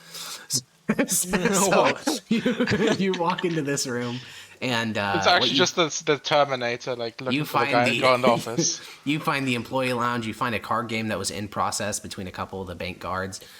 In here, you find the armory. Someone has unlocked it and grabbed like weapons and crossbows and things like that. That's probably what they were doing for the first like 2, 3, 4 rounds of combat while people were slowly trickling in. And then in here, you see an office. This is where Zednius told you a guy was eating a sandwich. You can see about 2 bites are left in the sandwich, uneaten. And on the wall is... I'm gonna eat the mint sandwich. Dude. That is What a disgusting. weirdo. You. Okay. Then cool. you can see that there's a painting of a dragon flying over a forest on the wall, and then a safe socketed into the wall. How big is the safe? Very large, because it's socketed into the wall. Oh. Is it open by chance? It is not. Can I rummage through the desk to find perhaps a code written down somewhere? Yeah, roll me an investigation check. Surely people who work at a banking institution would write down critical things inside the same room as where the safe is located. I mean, That other nerd had the main safe's vault written on a piece of paper. Yeah, but that was in his pocket. yeah, but he's stupid. Oh, Worth a okay. shot. Good point. All right, investigation check. He made fun of me. No, Plus, you he do looks not like he find smell bad. You do not find a piece of paper with a code written down on it. I'm gonna snatch up the book that's right there and head upstairs to the 3rd floor. Okay. It is a book of guard rotations and schedules for bank staff, as well as reports hourly from security personnel. Oh, okay, yeah, I'll drop the book now. Okay, I will say it does tell you when the next guard shift is coming in. Oh wait, yeah, that's important. I'll look at that. You have 8 hours. Oh no, how are we You're gonna gonna do that, get it guys? in? I know. It's over. I know. This is a big time stressor, but I just wanted you to know that. So, are we going back upstairs? Yeah, I'll go back upstairs. You head back upstairs. By the time you get up here, you can see that the door is about halfway cut down because it's a reinforced banded iron door, similar to the one that like separated the main building from the other thing. But it's weird because every time she chops, it's dead silent. Like it's just you see it happening, but there's no noise. It's the weirdest shit ever. Because downstairs at around probably this time or maybe a little bit later, the silent spell will get refreshed, and it'll be way later because it's 10 minutes. But so you approach the door. Klutz, with a final heaving cleave, splits the door open, and an office is beyond. The room that you're currently in, not the one on the left, is an administrative office. I recognize Klutz. With a bunch of desks with papers strewn across the table. And the one that you're headed in now had... Oh, sorry. And then next to the door here, leading into this office, there was a little placard that read Office of the Director. And then in this room, you find a desk with a locked drawer, a bunch of books, a painting of a grizzly bear standing upright underneath a waterfall. Is this a door? Yeah, it is. It's a locked iron door. You will not be able to chop it. It is steel. What's the wall made out of, Alex? Wood. No. I think it is wood, yeah. We start chopping the walls. Chop the wall. All right. Yep. You guys start this process, and you realize immediately this is going to take quite a while. This is not like a, 3-inch thick door that's hollow on the inside. This is a solid wall built for a banking institution, not like, plaster. So you can do this. Right. It's just going to take a while. Where are the hinges on this door here? They are recessed. It's unhinged. Good one. Actually good one. That's very good. So they're, like, inaccessible? Yeah, basically. Okay. Klutz is too stupid. He's just going to keep slapping it. Okay, so the two of you are doing this. I'm going to go cut the I'm not doing that. Okay, Klutz is doing that. It's going to take a while. So what are you doing? I'm going to go get one of the people who knows how to pick locks. Okay, well, we're going to cut back to the first floor. So, Corvus and Zednius, the fight ended. What do we do? I'm still ritual downstairs. I guess, yeah, you're perma-ritually. Okay, and Corvus Well, no, I'm going to start looking... Actually, no, I'm going to start looking because Platt said there's like a guard desk somewhere here. And I have the combination, so I'm going to look around these desks for one that has a 7-1 combination. Yeah, make an investigation check. Something he's actually good at.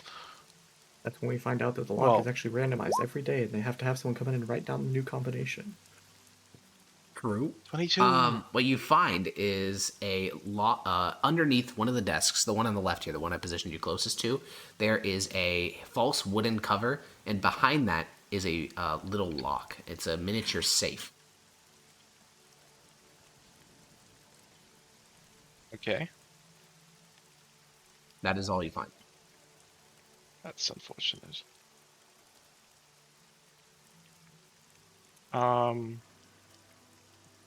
There's no lockpicking people here, and I have no proficiency in that, so I'm gonna go, and I saw them going downstairs, so I'm gonna go ahead there and try and get one of them. Alrighty, and we're gonna cut down to Bogde and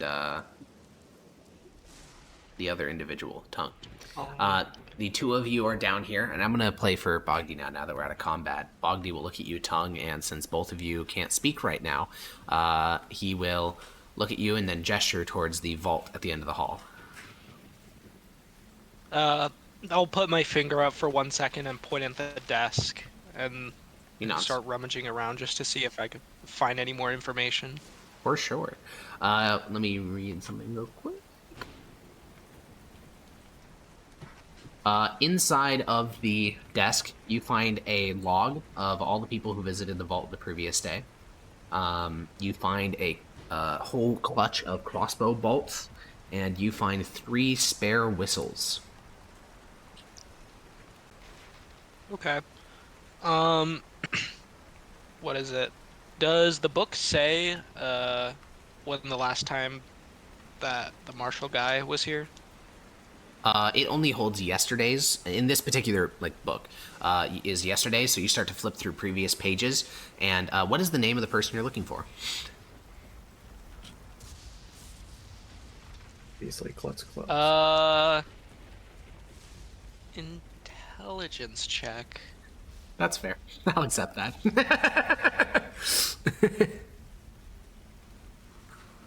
It is Piast Holyuk. And going through, you can find that 5 days ago, he visited the vault for a deposit. And that's all that it says. It doesn't say what box this has. No, that would be in a ledger contained within the vault itself, according to Klutz. Okay.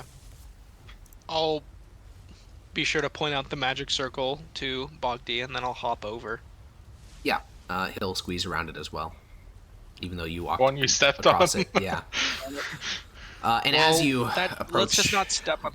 As you approach the vault, Corvus, you come downstairs. You see the corpse slumped against the wall. I'll just walk down this way. I definitely see the Tongue very obvious glyph. and the glyph, yeah. And you see Bogdi, and Bogdi looks over his shoulder and sees you. Yeah, I'm gonna wave one of them toward, I'll do like a beckoning motion, and then I'll do I'll mime me trying to lockpick something. Sure, Bogdi will tap you on the shoulder, Tongue, and point towards Corvus and start crouching in front of the vault. Alright, I'll go follow Corvus then. I'll jump over the thing. Guys, we're all Grania now. This is what the world needed to heal. We healed the world. Alright, you guys both head back upstairs, and at around this time, Axe descends the stairs. So you guys sort of all coalesce on the stairs here. Oh, I'll see who's walking up that knows how to lockpick. Tongue.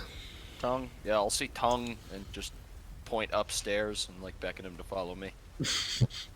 I'll nod. I'll grab him by the shoulder. Bro, I need him first, though. I'll point to one of the dudes, one of the bodies, and then point upstairs and hold up 3 fingers. There's 3 dead bodies upstairs? Okay. You didn't say that. Yeah, he just. Yeah, no, I'm just thinking. His eyes. What the fuck is he thinking? You can see the confusion on his face. Tongue, you've never been this popular in your entire life. 2 different men are pulling on your body in different directions. Where are you gonna go? Huh?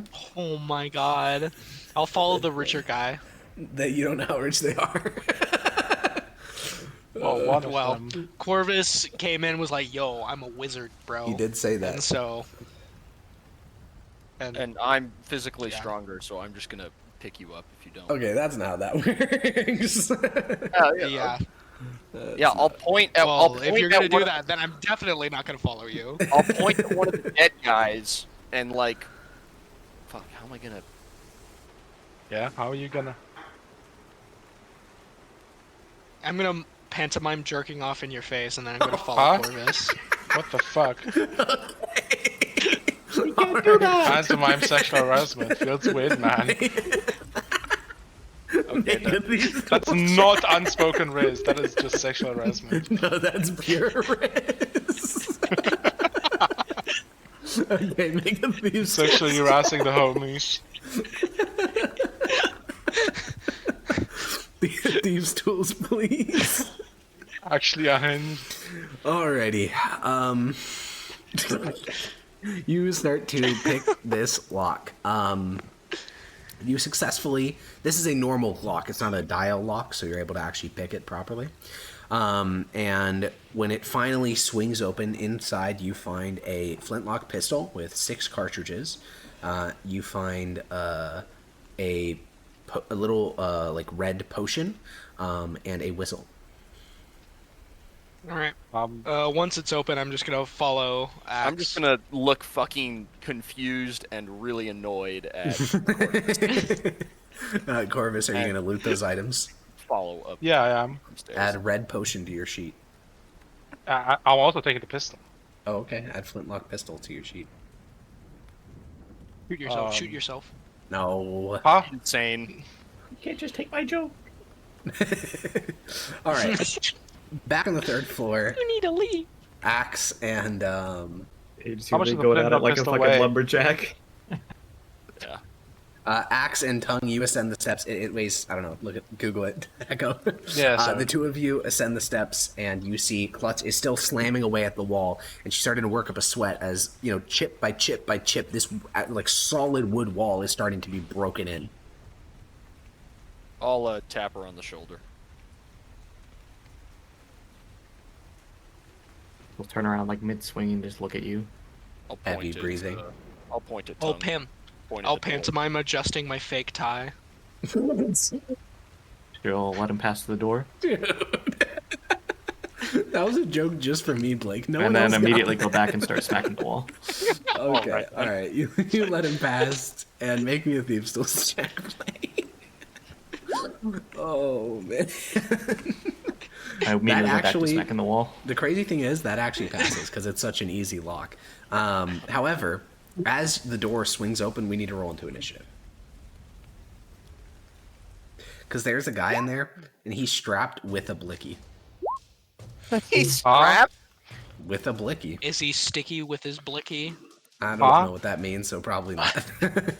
Oh no, Henry Another Prznow. zero! It's a rap song. Oh, okay. Tongue. Wow. What is this? Oh, I actually Is changed the that- algorithm to say that you can only roll natural ones. Yeah, it's the seed. Okay. Can I, like, just run around him so other people can fit him? Is that there roll an enough room for acrobatics that? check because you're running I'm an across like a idiot. lot of very solid terrain. No, you trip and fall and stand back up. And die. All right. Yeah, then I'll just dagger him.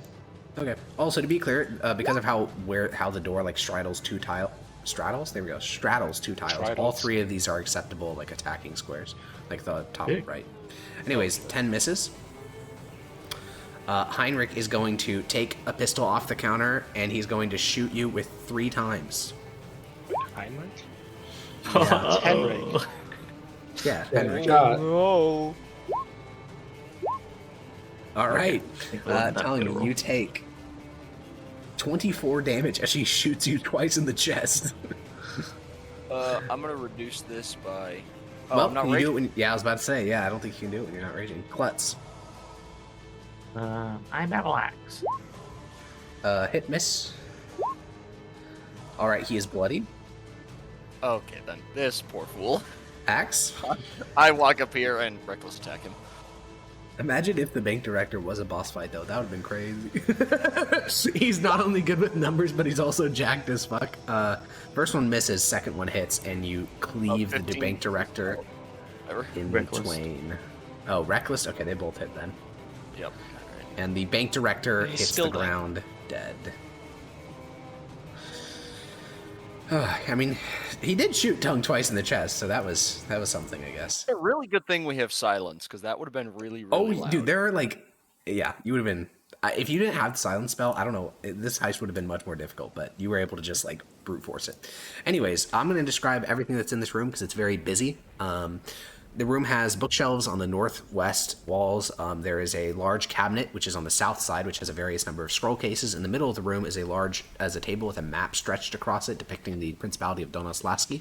Along the east wall, near the door, is a safe with a dio combination. The bookshelves contain property records, contracts, accounting records, basically the corpus of work produced by this bank in terms of like legal requirements. And then the safe is black polished steel. It's the most fanciest of safes that you've seen thus far. Well, I guess less than the vault, but pretty close. Lutz is gonna go join them in the All vault. right. Okay. Yeah, time to what is it? Pick the lock again. Well, roll me a Thieves' Tool check, not for picking it, but just for getting the vibe, because this is a dial combination, which makes it much harder. Oh. Okay, so with a natural one, I think the vibe that you get is that if you had infinite time, you could probably get it. And if you think you have a full 8 hours, you could probably get this. But Silence is going to make that literally impossible because you need to hear little clicking noises, and yeah, so you just can't do it right now. Is what the nat 1 means. You just SOL.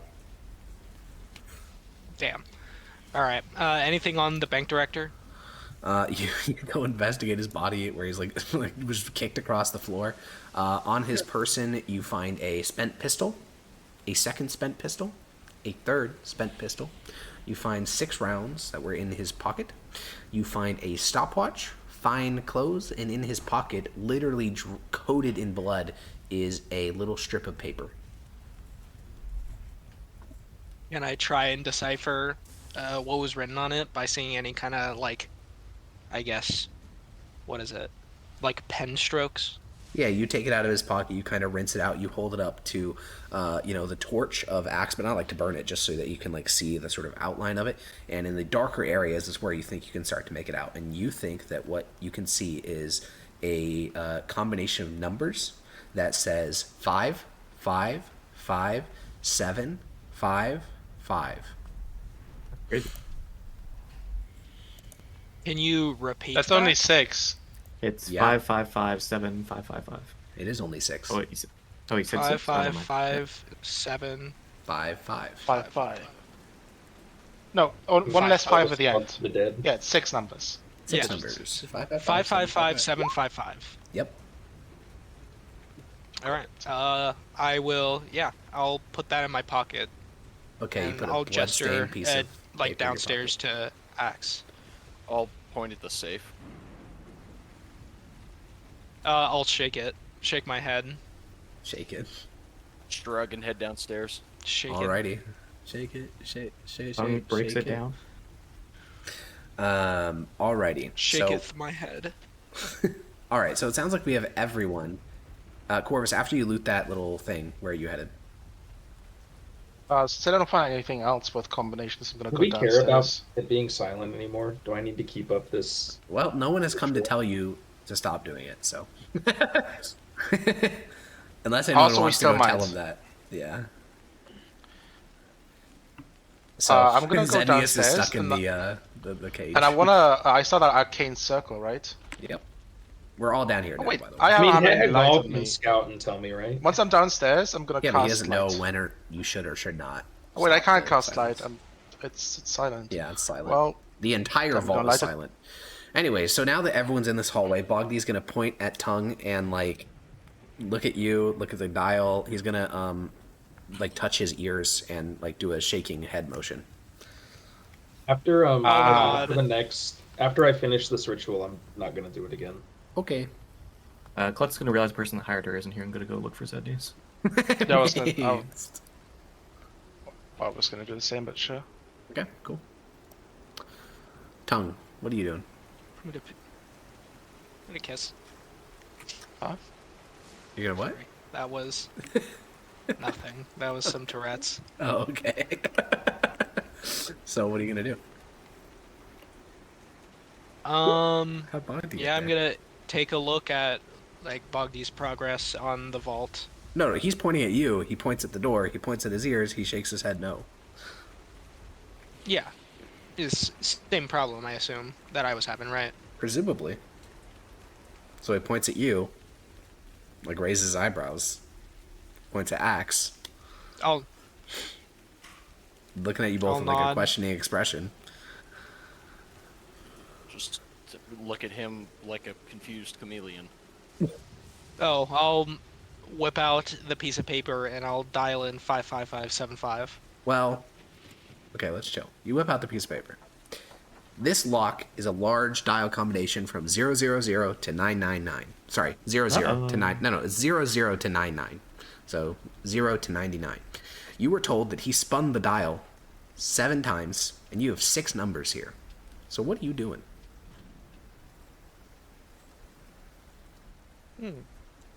Hopefully follow the pattern and make the last number 5. I'll show it to Bogdy. He'll look at it. He will walk away with the strip.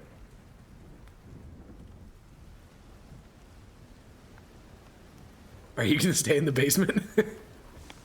Yeah, I'll follow Bogdy. Alright. Alrighty. Well then. all of us find ourselves on the first floor with Zebnias. I wasn't gonna go up. Oh, where were I you was gonna gonna stay down here and look at this fucking glyph on the floor, find out what it does. Okay. All right, then. Everyone except for Corvus finds themselves up in the first floor. Bogdi is looking at Zednius, slightly annoyed. Klutz is there waiting for her next orders, and Zednius, you got a whole crowd watching you. Are they doing anything? They're watching you. They're not telling me to stop?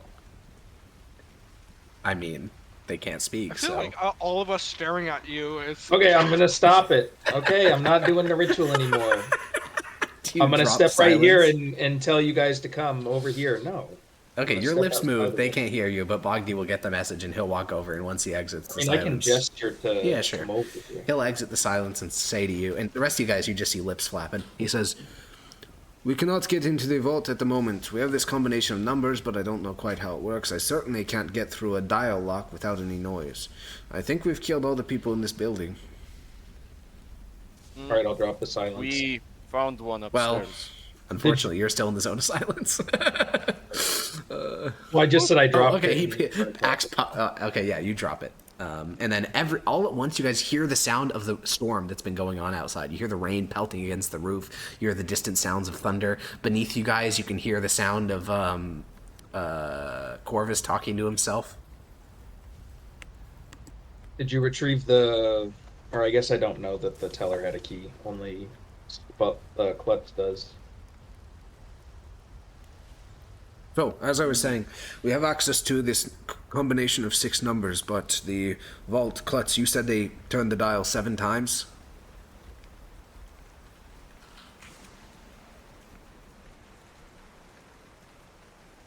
Okay. Yeah, she'll, yeah, that's correct.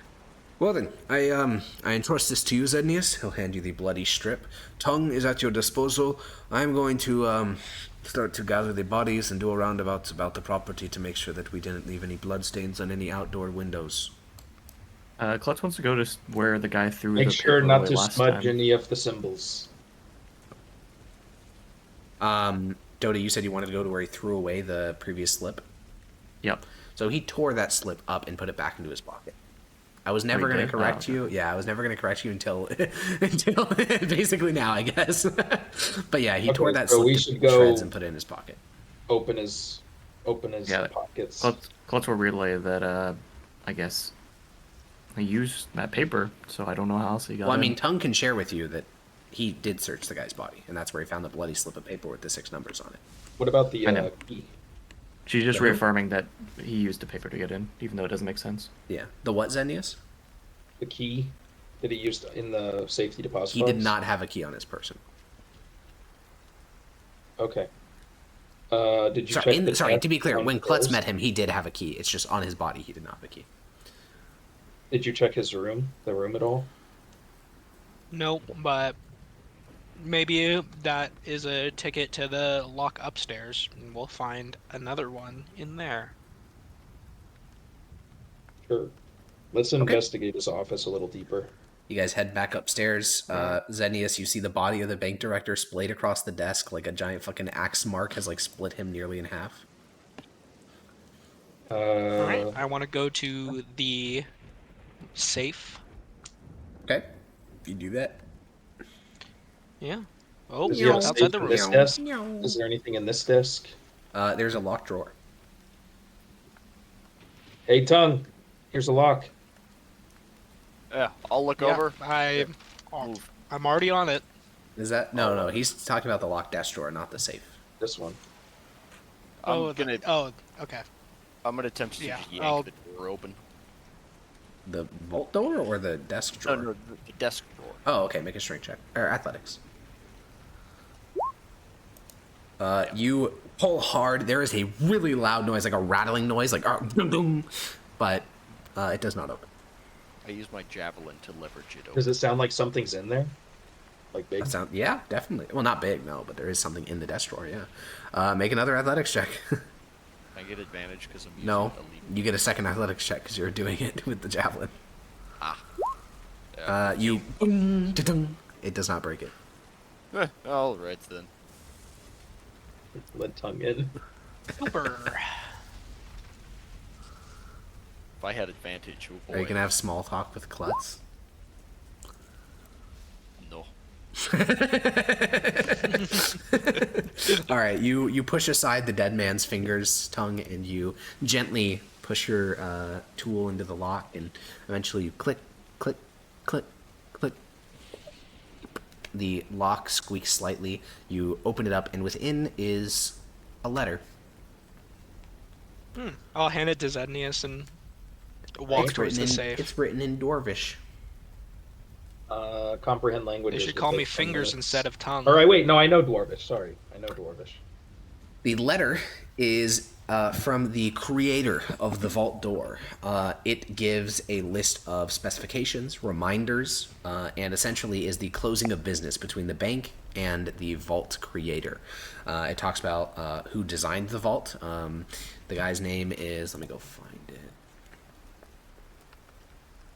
It was designed by Gardain Kazad of Bulio Tradesmiths.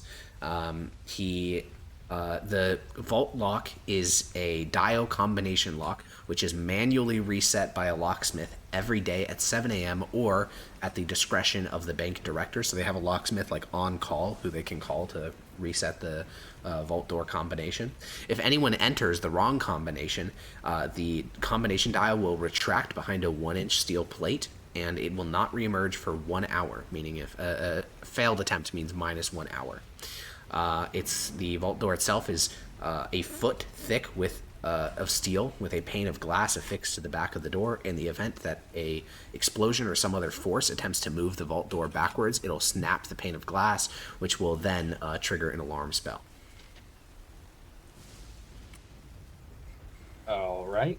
Also, before I forget, I don't know where Bogby went, but Hegal should go outside or just verify that he's doing what he said he was doing. He is doing what he said he was doing. Okay. So we have to make sure So if we get it wrong, we lose an hour. Yep. And there's 7 inputs, and we have a letter that only has 5. It is a combination lock, so like one of those ones that you spin, and the guy spun it 7 times, and you only have 6 numbers. Does the letter give any hint as to how many? No, in fact, there's not like a guide within the letter about how to unlock the vault, nor does it say how long like the combination is. It's like, it almost reads like a sales letter, like a sales pitch, less like specific technical specifications of the door. I'm gonna check Can for I any go to the bins. dialogue in the For any what? in the Bins of like where he might have thrown the paper away, the old one. No, you don't find anything like that in his office. Didn't he also rip up the paper? Yep. Yeah, that's what I was checking for, like a trash can where he would have thrown it away, or. Nah.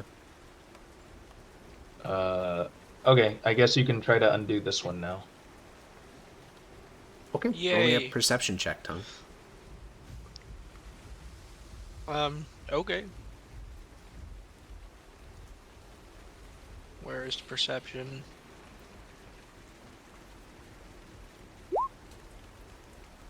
Okay. Now roll me a Thieves' Tool check with a plus 6.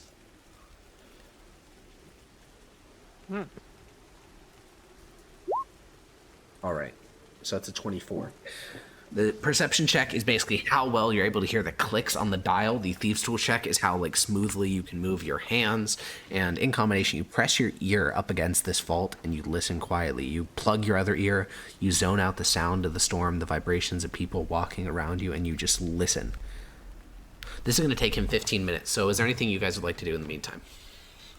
I've been analyzing this fucking circle on the floor for 10 roll me an years. Arcana check. What is it? Roll me an Arcana check. It's like a rug. Yeah, it's literally just like cosmetic. To a layman, this would look like a glyph of warding. To someone with a even slight amount of arcane expertise, you can tell that They got to the process of making a glyph of warding, did not use the material components, turning it into essentially a decorative piece to make it look like there's magic down here. There actually is decorative. Fuck you. Okay. They searched this desk, right? This one. There's nothing for me to do. There are 4 other doors down here. Oh, other than the vault. Well, they're locked, I assume. Do you try them? Chest. Yeah, of course. This door is unlocked. Boing. Gonna search it. Search everything There are inside. 2 empty desks. Like entirely empty? Yep. Hidden compartments, anything like that. Sure. Investigation check.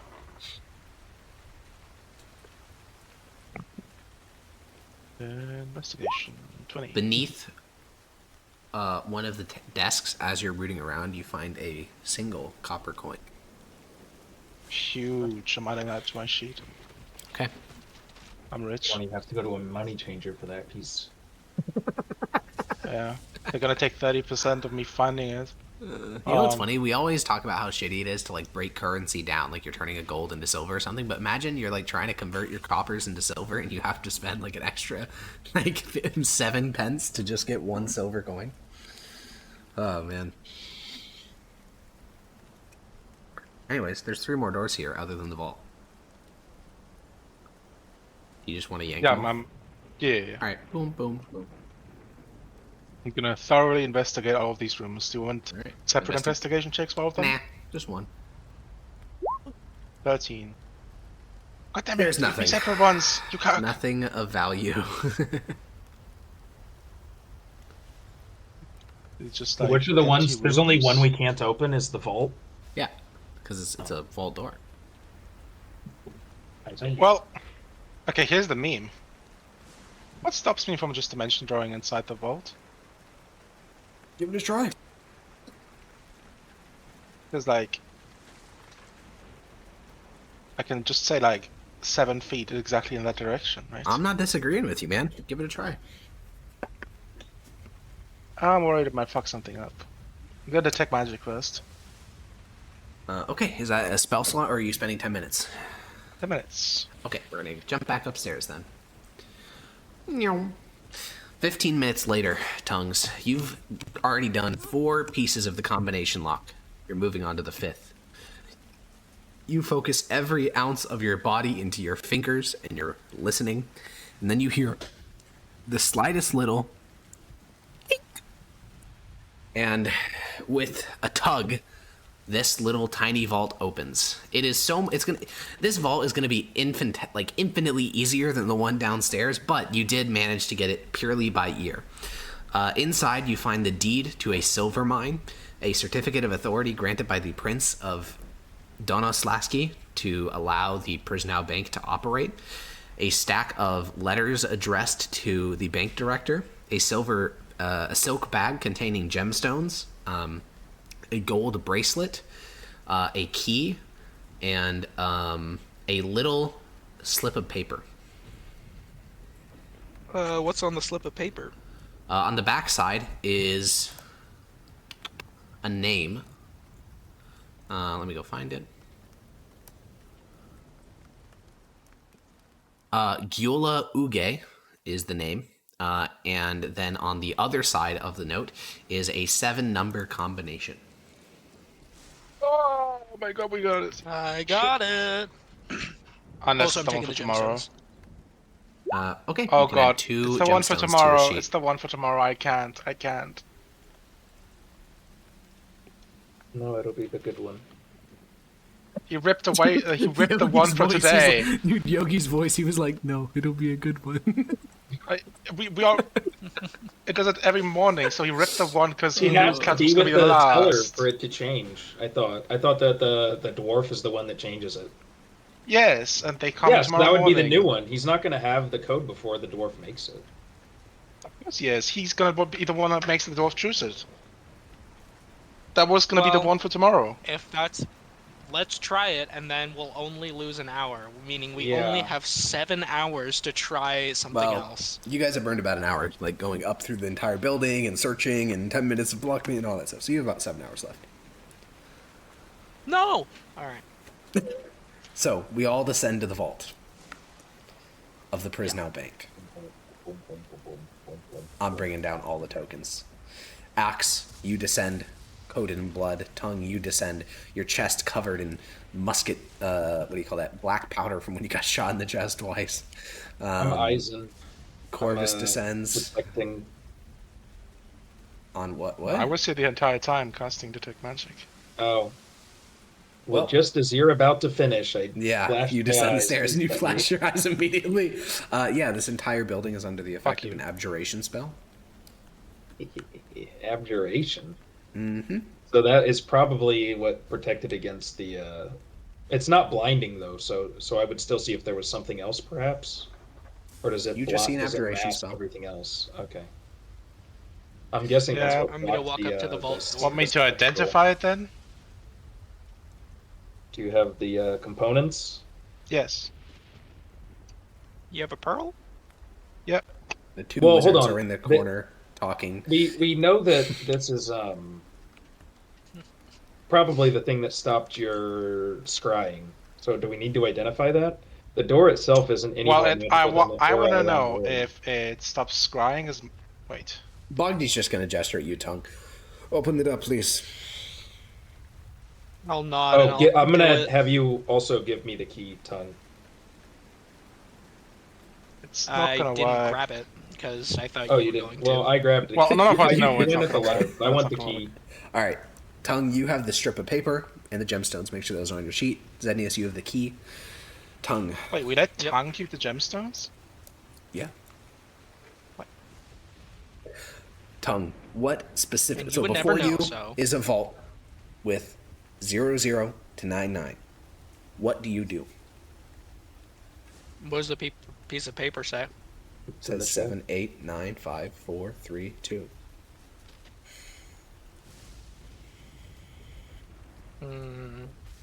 All single-digit numbers, even though there are double digits on the door. Yeah.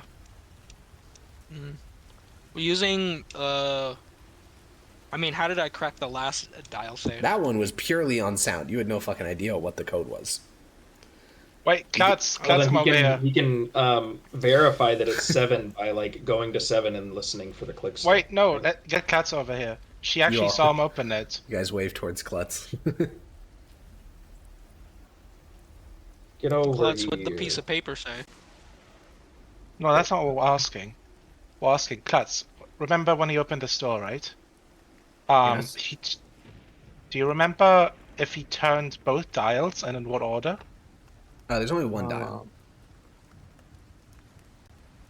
It's one dial, but there's two numbers? What? I think the 6th number might have been a red herring. It is a dial.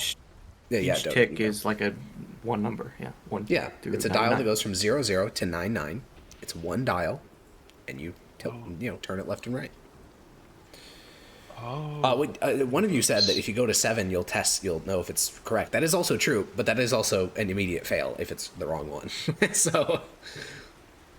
Is it? If you spin it the same direction all the way around. Oh, I guess you could reset it. Full rotation. Yeah. So at that point, it'd be up to a perception check if you could actually determine if that's the correct gate. Are the numbers spaced out weirdly? No. No. Oh wait, on the slip of paper spaced? or on the slip of paper or on the vault door? On the slip of paper, yeah. Yeah, on the With slip me getting of paper. a 20 earlier on the perception, did I actually know what numbers he went to, or like how far he did it? You saw him do almost all double-digit numbers. I will say that. Like, he wasn't on the front of the dial or the back of the dial. So it wasn't like 90 through 99, and it wasn't 0 through 10. To answer your question, Blake, not really. I would not say that they're particularly clustered together. No. Okay. I want to hold it up to kind of like a flame to see if there's any like invisible ink shenanigans. If there is, it is not visible through a flame. Let's also go up to the door and point. He seemed to have gone farther each time he did it, so it's these bigger numbers, not the smaller ones. And point towards the double-digit numbers. Mm-hmm. Okay. Bogdy's gonna look at you, Sednius, and say, I can't help but feel that we're just waiting for the other shoe to drop. I'm gonna take myself upstairs and keep an eye out. Let me know if you crack the vault. I'll go with you. And I'll head up with him. Goodness. That's also going. Okay. I am right in front of the vault. Klutz, You said he turned it you know- 7 times? Yes. Klutz, you There's know 7 numbers. how much space was inside the vault?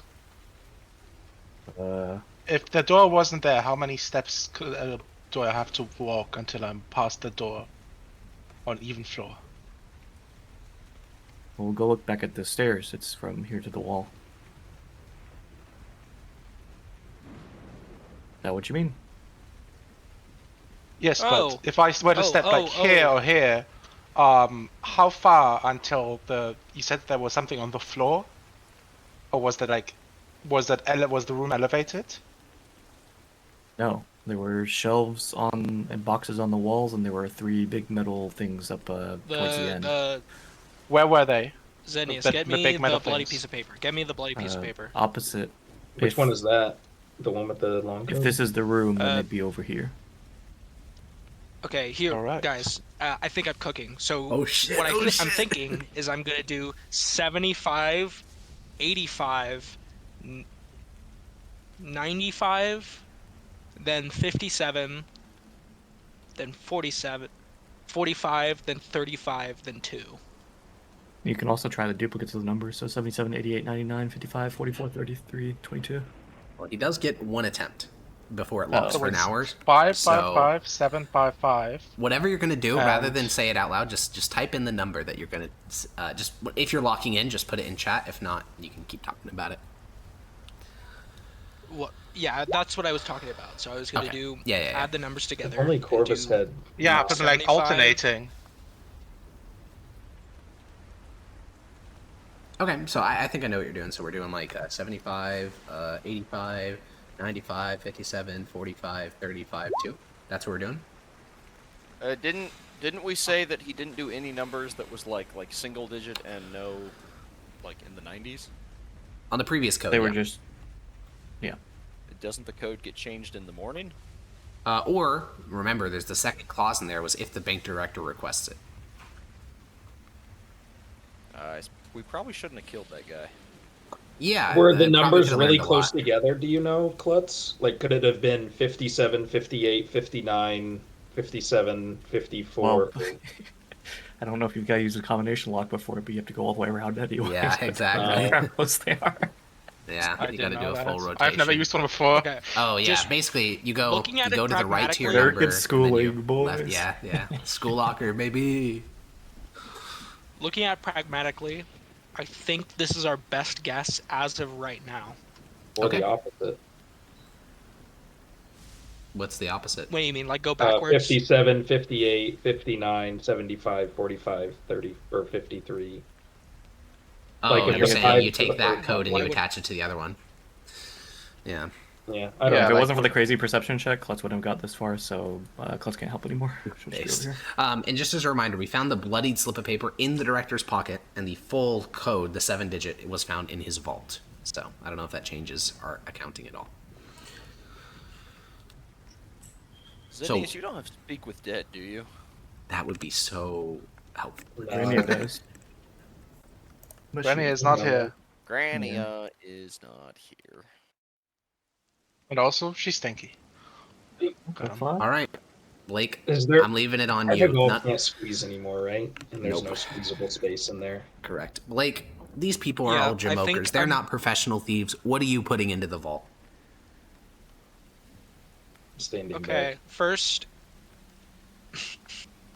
I'm gonna start with 75. Are you attempting to listen if I'm these are gonna correct, listen- or are you just going to commit the whole string? I'm listening if it's correct. Okay, roll a perception check. Now, if you get low and I say you don't hear anything, that doesn't mean that it's wrong. It just means you can't hear it. Wait. Right. Yeah. Is there any way? Let me check. I want to check if there's any way for me to possibly assist him. Yeah, if With you have this- a proficiency in perception, you could make your own perception check. I don't have a proficiency perception. I was wondering if I had like something that could help him with this, but Oh, don't I think do. so. Should I should help him? Give him Probably, yeah. advantage? It's not advantage. You're making your own perception check. Oh, okay. Well, then I want to I'm check gonna it. give him like the brief I want to check it rundown. 57 and 75 then.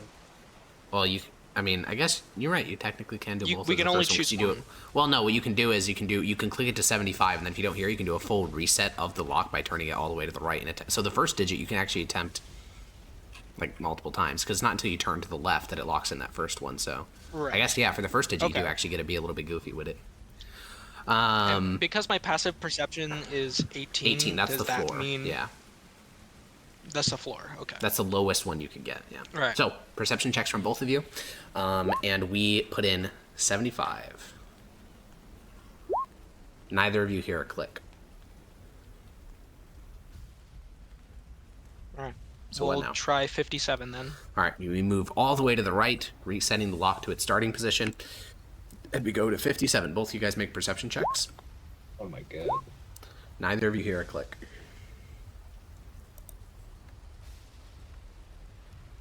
We can reset it for the first digit again, or we can just start putting in the rest of the combination. It's up to you. Yeah, I'm gonna try to reset it and put in 75 again. All right, you spin it all the way to the right, and then you click it back into 75. Well, click it. You put it on 75 on the dial. Again, if you ever turn to the left, then with a 24 perception, when you put it onto 75, you hear nothing. Okay. I'm gonna do it again, but with 57. Okay. I just want to let you know time is burning as you do these attempts because this is a big ass dial and it takes a while to turn. So you spin it around again. Back to 57. Perception check. We are on 57, a 20, and a 22. You guys do not hear a click. Okay. I don't know that we'll ever hear a click on this. Which are we starting with? I think we'll start with mine. All right. You spin it onto the right. You put it on the 75. Final perception check. Ooh. Zednius. For a moment, you think it's like your foot slipped and it was like a vibration because it's so soft. But you did hear a click when he rested it on 75. The softest micro vibration ever. I heard it. This is right. You were right. 75. Okay, I'll keep with the combination. You turn it to the left to 85. You turn it to the right to 95. Left, right, left, right, left. And eventually, 7 whole numbers in. A lengthy combination. Eventually, Corvus, Zednius, Klutz, Tongue, all of you hear a chomp. And the vault door swings inward. Let's walk over. Oh, let's fucking go. The room beyond. My brain is massive! There's abjuration in this room. Okay. In the room beyond, because I know Dota's characters, all of you have seen this, but Dota's character was the only one that did. On the north wall are 64, 4 rows by 8 tall, 64 lockboxes. On the southern wall, there's another 64. On the far wall are 3 floor safes. They're built into the floor. And then in the middle of the room are 2 tables, and on top of one of the tables is a ledger. Is Bogdy doing what he said he was doing? Yeah, him and Axe are sitting on one of the couches in the lobby, looking out towards the street, and Hetagal's perched on a nearby end table. The two of them are muttering to each other. Hetagal's coming back because he might be able to sense it or something. I don't know. There might be something wacky. Okay. He might be able to be like, oh, the idol's in this box. Sure. I can feel Klutz is gonna ask, do you have the key? I'll pull out the key. She'll hold out her hand. What do you need the key for? You want your gold back? She'll nod. Okay, I'll hand you the key. You pull down box 67 from the top row. Dude, I don't know. I can't believe I remember that number. It's so dumb. You pull down your safety deposit box number 67 from the top wall and place it on the center table. You take out your key. You put in both of them. You can get back 1 gold and your cook's utensils. All right, get the key back. All right. And Klutz will leave the room. Based. Get Bogdy. Tell Bogdy the door's open. I'll tell Klutz.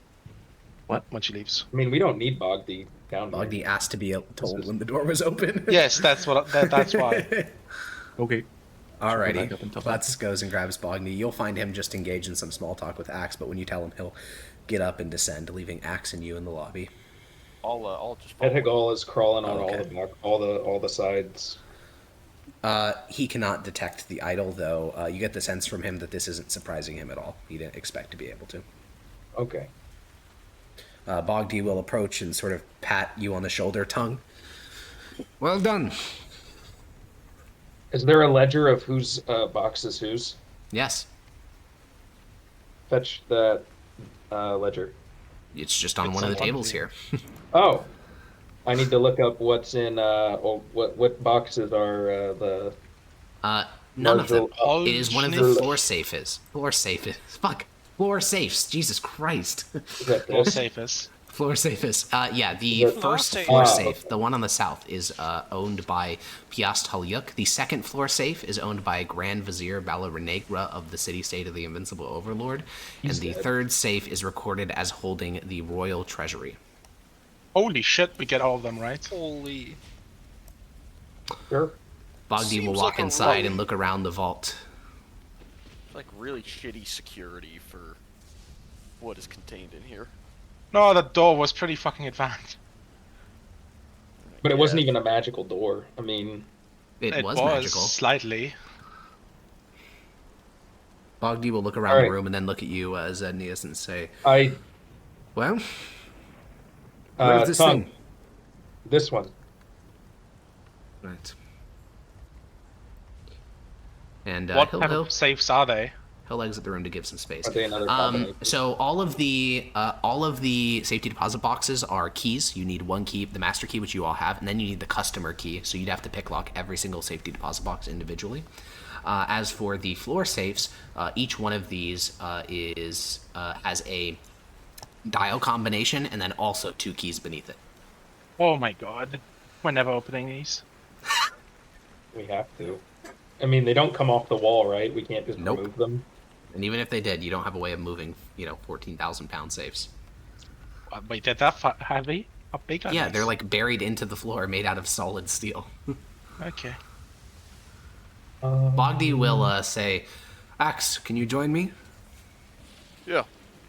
Yes. And Tongue, I assume you head in at the request of Zednius? Yeah. Okay. We have the master key, so we'll put that in the master key slot. And once the two, Bogdy will gesture for you to come over, Corvus. Okay. Once the 3 of you guys are here out in the hall, while Zednius is working in there, he'll say, listen, obviously we are going to let Zednius get what he came here for, but I thought we'd be robbing a townhouse, not a bank like this. I think a lot of the money in here could be put to a far better use. So I'm thinking we present a united front, and we request a just reward. I like that idea. All right. He probably doesn't care that much about the money. I hope not, but I think parts of the things in that ledger seem too good to be true, but I don't know. I mean, Royal Treasury could be pretty big. Yeah. That feels like a trap. Even the Grand Vizier's vault feels like a trap. I mean, I don't want a legendary wizard hunting me down, but those safety deposit boxes, the ownings of every single noble in the city, I say we load our horses up to the brim with them, all the ones that are full anyways. I could probably fund the Suns for a year. Well, we only have one person in lockpicks, right? No, I can do it too. I'm just not as skilled as Tongue. Can we force them open? That's a good idea. So let's go make our proposal to him. I'm sure he'll be reasonable. Yes. And Zednius, you had a little bit of time to work on that. What are you doing? What do you mean? What am I? Well, you have Tongue. What are you and him doing? Tongue is trying to do this lock here. How do you feel being used like a piece of meat, Blake? You're just hands, bro. You're just hands to him. Well, it's nothing new to these sessions, so. Yeah. All right, make a perception check. Perception. And then a thieves' tool check. Wow. Okay, so your thieves' tool is going to have a plus 12 to it, so you did a 36. So this one is way easier than any of the vaults you've encountered here. The clicks are audible. They almost vibrate your hand like the actual dial itself. Once you get the combination and then you quickly boom, boom, pick one, boom, you just get the master key from Zednius and then you unlock that one. And in the span of less than a minute, like while Bogdi and them are talking outside, you unlock this vault and instantly Edhigal, who is listening in on that conversation, skitters over in your direction, Zednius, and he says, "Hunger." Is the door open? Yeah, It's open by like a crack. Okay, I'm pushing you out of the way. Yeah, I'm gonna step out of the way. Inside of this floor safe, you see a crystal flute, a carved walrus tusk, a decanter, a harp, a pig, a long spear, a ring, and then a blackstone object chipped and weathered with time. It's the only time you've ever seen elven blackstone chipped like this. Something did incredible damage to this. The stone is oily, and it's shaped like a snake creature curved in on itself. Which way does the door open? Outward. It's like a trap door almost. Yeah, but is it blocking him off? Like, is it opening this way? No, it opens backwards up towards the wall. He can see the contents. So it's this way. Yeah. Okay. I'm going to sleight of hand the idol. Okay, give it a try. It's against Tongue's passive perception. Tongue, you see him pocket the idol. Yeah. And as you're doing that, Bogdi will walk in and he'll say, "Oh, you got what you came here for?" I'm still looking. I actually wanted to bring something up. Hold on. What? Hold on. I'm looking through and I'm grabbing more things out of the box. Yeah, What'd sure. you say, Tongue? He got what he came for. I just don't care. Well, He said he hasn't found it yet, so. Oh, this is. I don't know. Zednius? Whatever he got. I'm grabbing more magical items and Hey, pocketing stop. them. You We can't had a just deal. Ignore stop? us. Zednius, we had a deal. You told me. I'm gonna walk Payment. over and stop him from grabbing stuff. Bogdi will hold you back. You don't have to go there yet. Alright. That's what's in that particular floor safe. Okay. As I put the, I don't know, random item, let me just roll a d6 in my pocket. I'll turn around and say, well, yes, what is it? So the walrus tusk. Well, as I was saying, we expected this to be a townhouse. We expected there to be, a couple of guards and not that much. And I'm more than happy to let you keep the contents of that floor safe. But looking around this safe, looking at what the ledger claims is here, I think that the other two floor safes should be left alone. I don't think either of us want to incur the enmity of a Grand Vizier or the Principality of Donoslaski, but these safety deposit boxes, I'm sure, contain quite a fortune. So, since you have what you came here for, I am requesting that me, Axe, and Tongue be allowed to keep the contents of the safety deposit boxes. You mean these ones? All 128 of them, or at least anything that contains something. I think Clutch wants to come back down. Sure. You're alone up in the lobby, so I get why. I'm bored. Yeah.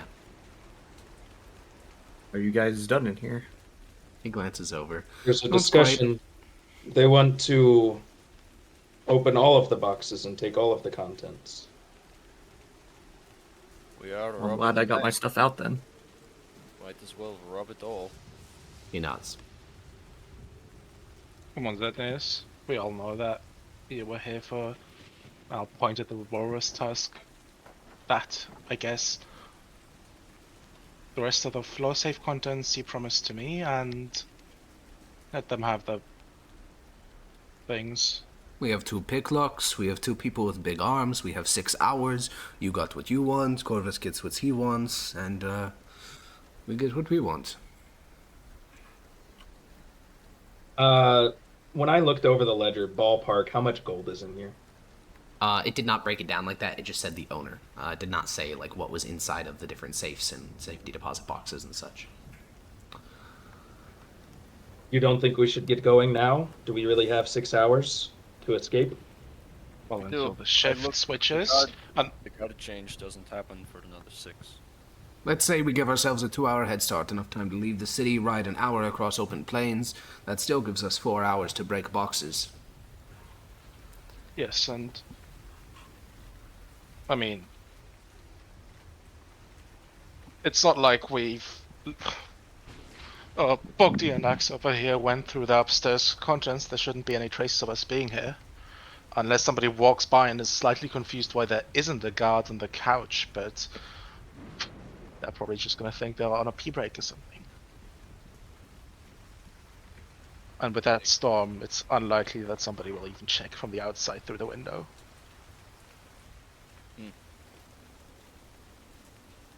What about a percentage? No. No. No. Are you threatening me?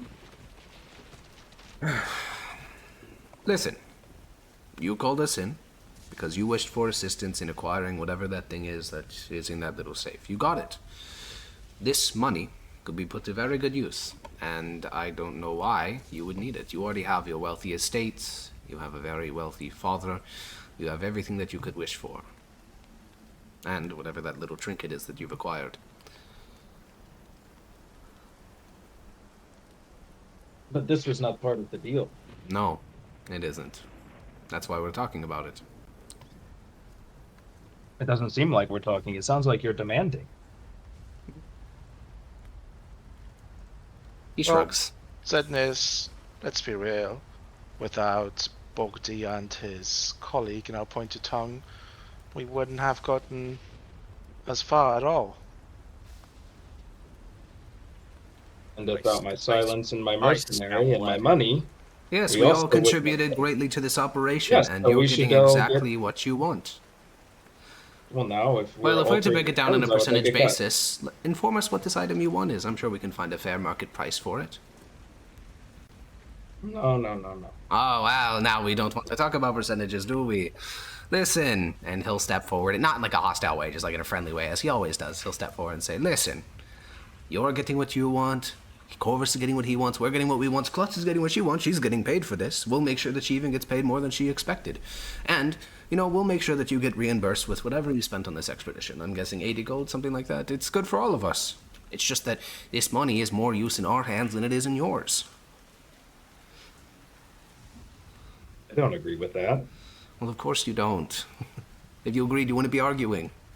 But that's where we're at.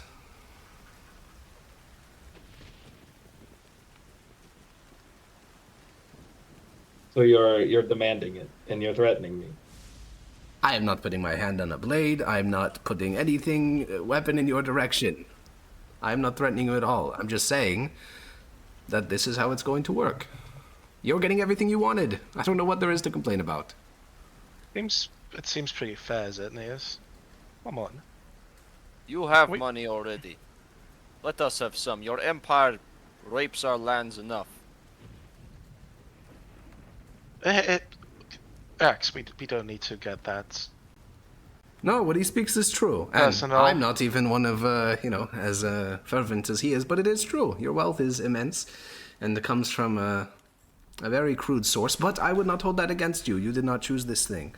And you have assisted me greatly, and we're assisting you greatly. I went all out of my way to assist you here. And again, if we put a fair market value on these items in this safe here, I'm sure that it would be far worth more than anything else in this room, since you seem so insistent on getting it.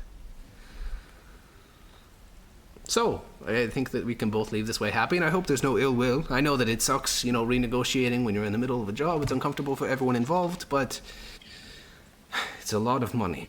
It could change a lot of lives. I look at the tusk that's in my hand, and I look at how many rooms are around here, and I'd say, I mean, Corvus has all of these items. I have this, and you get all of that. I feel like your deal with between you and Corvus is between the two of you. You know, if you offered him all your magical items, that seems like a problem that you made in initial negotiations. But you came here for something, right? A specific item?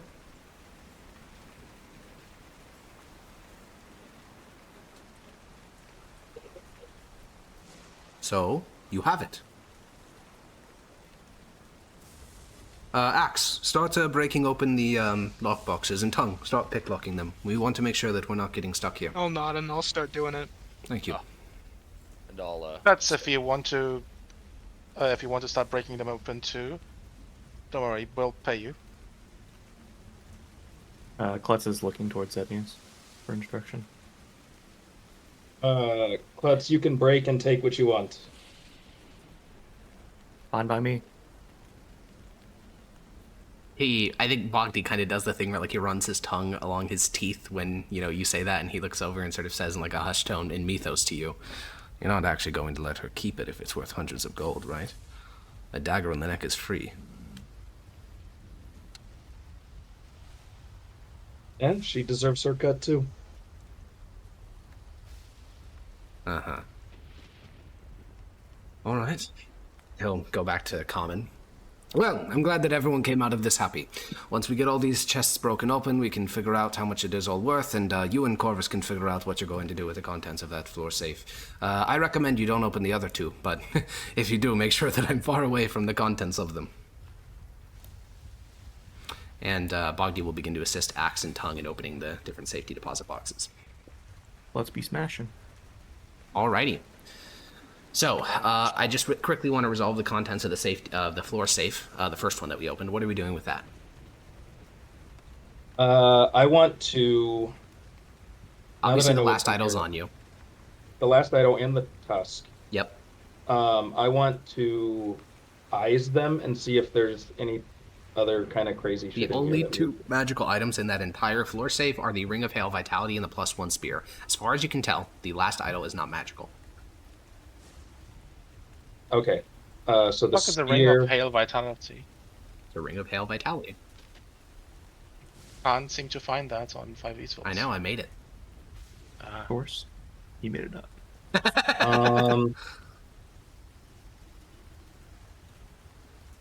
I'm gonna try and pocket the ring. Okay. Sleight of hand. Fucking cunt. Dude, you just sided with bad guys against me. Fuck you. Bad guys? They're bad You're guys. the bad guy. I'm the good guy. I am the good guy. You're the bad. I'm the You guys protagonist. defeat this eldritch monstrosity to devour the planet. Okay, don't know. I drew that you is as a actually switch, and drew myself that is as a good big enough bitch. that literally no one can see you pocket it. But Tongue has already seen the contents of that vault. Though I will say, Tongue, your goal isn't to like scam Zednius here. You received like very specific instructions by Bogdi, like, "Hey, Zednius is our friend for now. You know, be nicest to him." But you definitely know, like, when you glance back, like you're in the process of opening a couple of safety deposit boxes, and you glance over, and there's no ring in there, and you know, like, he definitely. It's not that you saw him pocket it; it's just you know it was there, and now it's not. But Corvus, when you go over, Yeah. you see a spear, and then the other list of things, like the decanter, the harp, the pig. Yeah, I'll turn to Zednius. Which of these are magical, if any? The spear. Came all this way for a fucking spear. Jesus. I've half a mind to burn this fucking place down. Well, you're free to negotiate with Bogdi for a fair share of the money. How is there only a single magical item? Well, there are Oh, two I other hope floor you- safes. You can ask Tongue to open up this Grand Vizier's vault. I dare not touch that.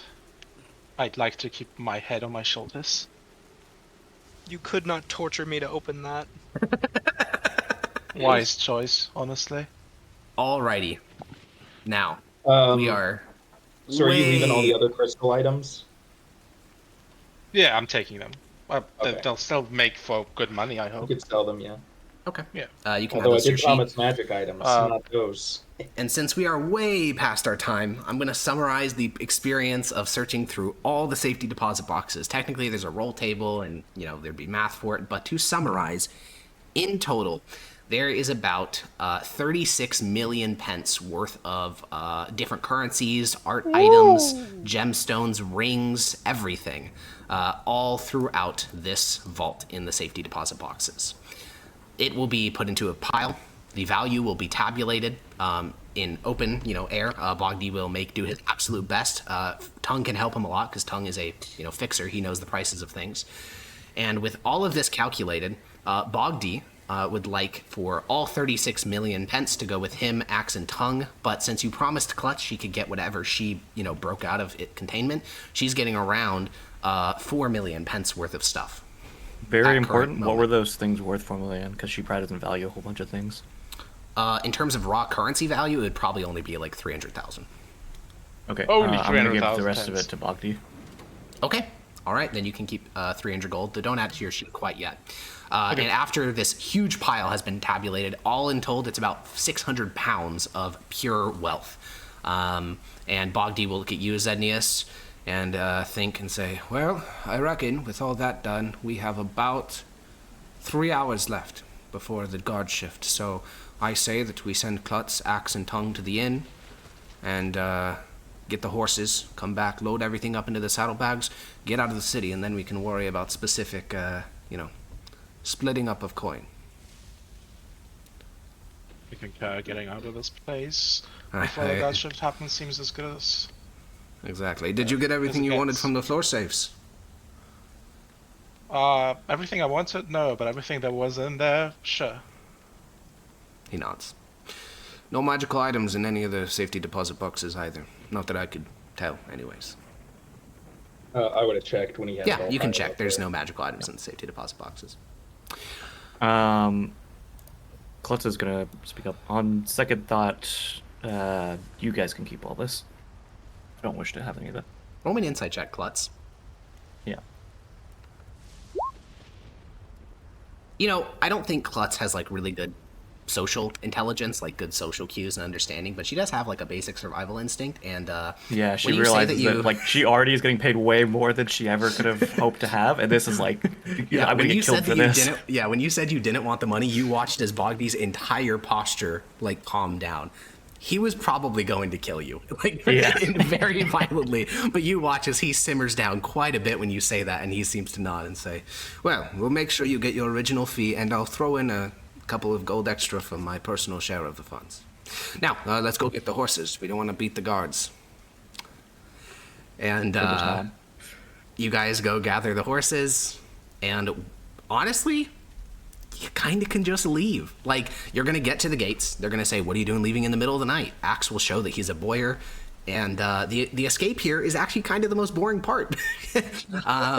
And you will exit the city, head out onto the plains of Nasius. What about across the border? Well, that's a whole different thing. And because we are way over our time, we're going to save that for the next main session because it won't take that long.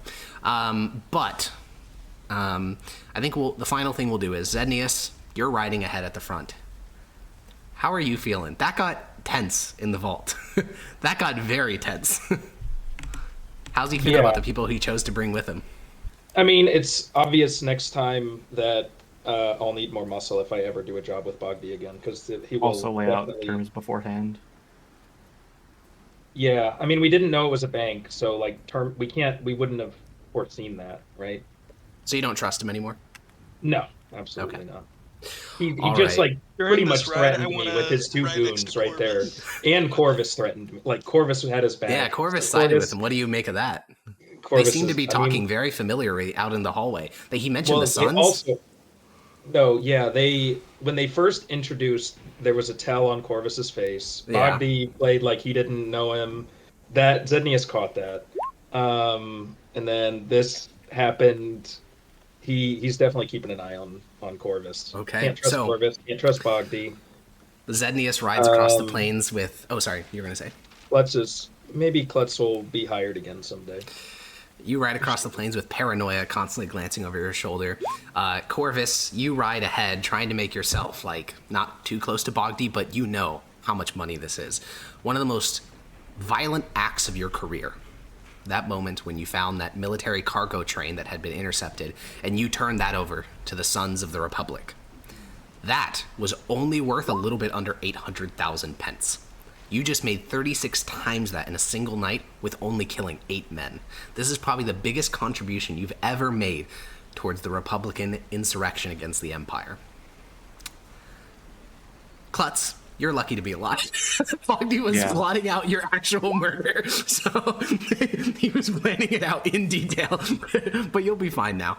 And Tongue and Axe, you guys are probably the most accomplished Sons of the Republic agents of the fucking year. Good job, boys. Let's go. And I was gone. How'd the money end up getting split up, and what happened? It's all Bogdy, baby. It's all Bogdy. Well, Bogdy gave me 80. He gave you 80, yeah, to reimburse you. Yeah. How'd that end up happening?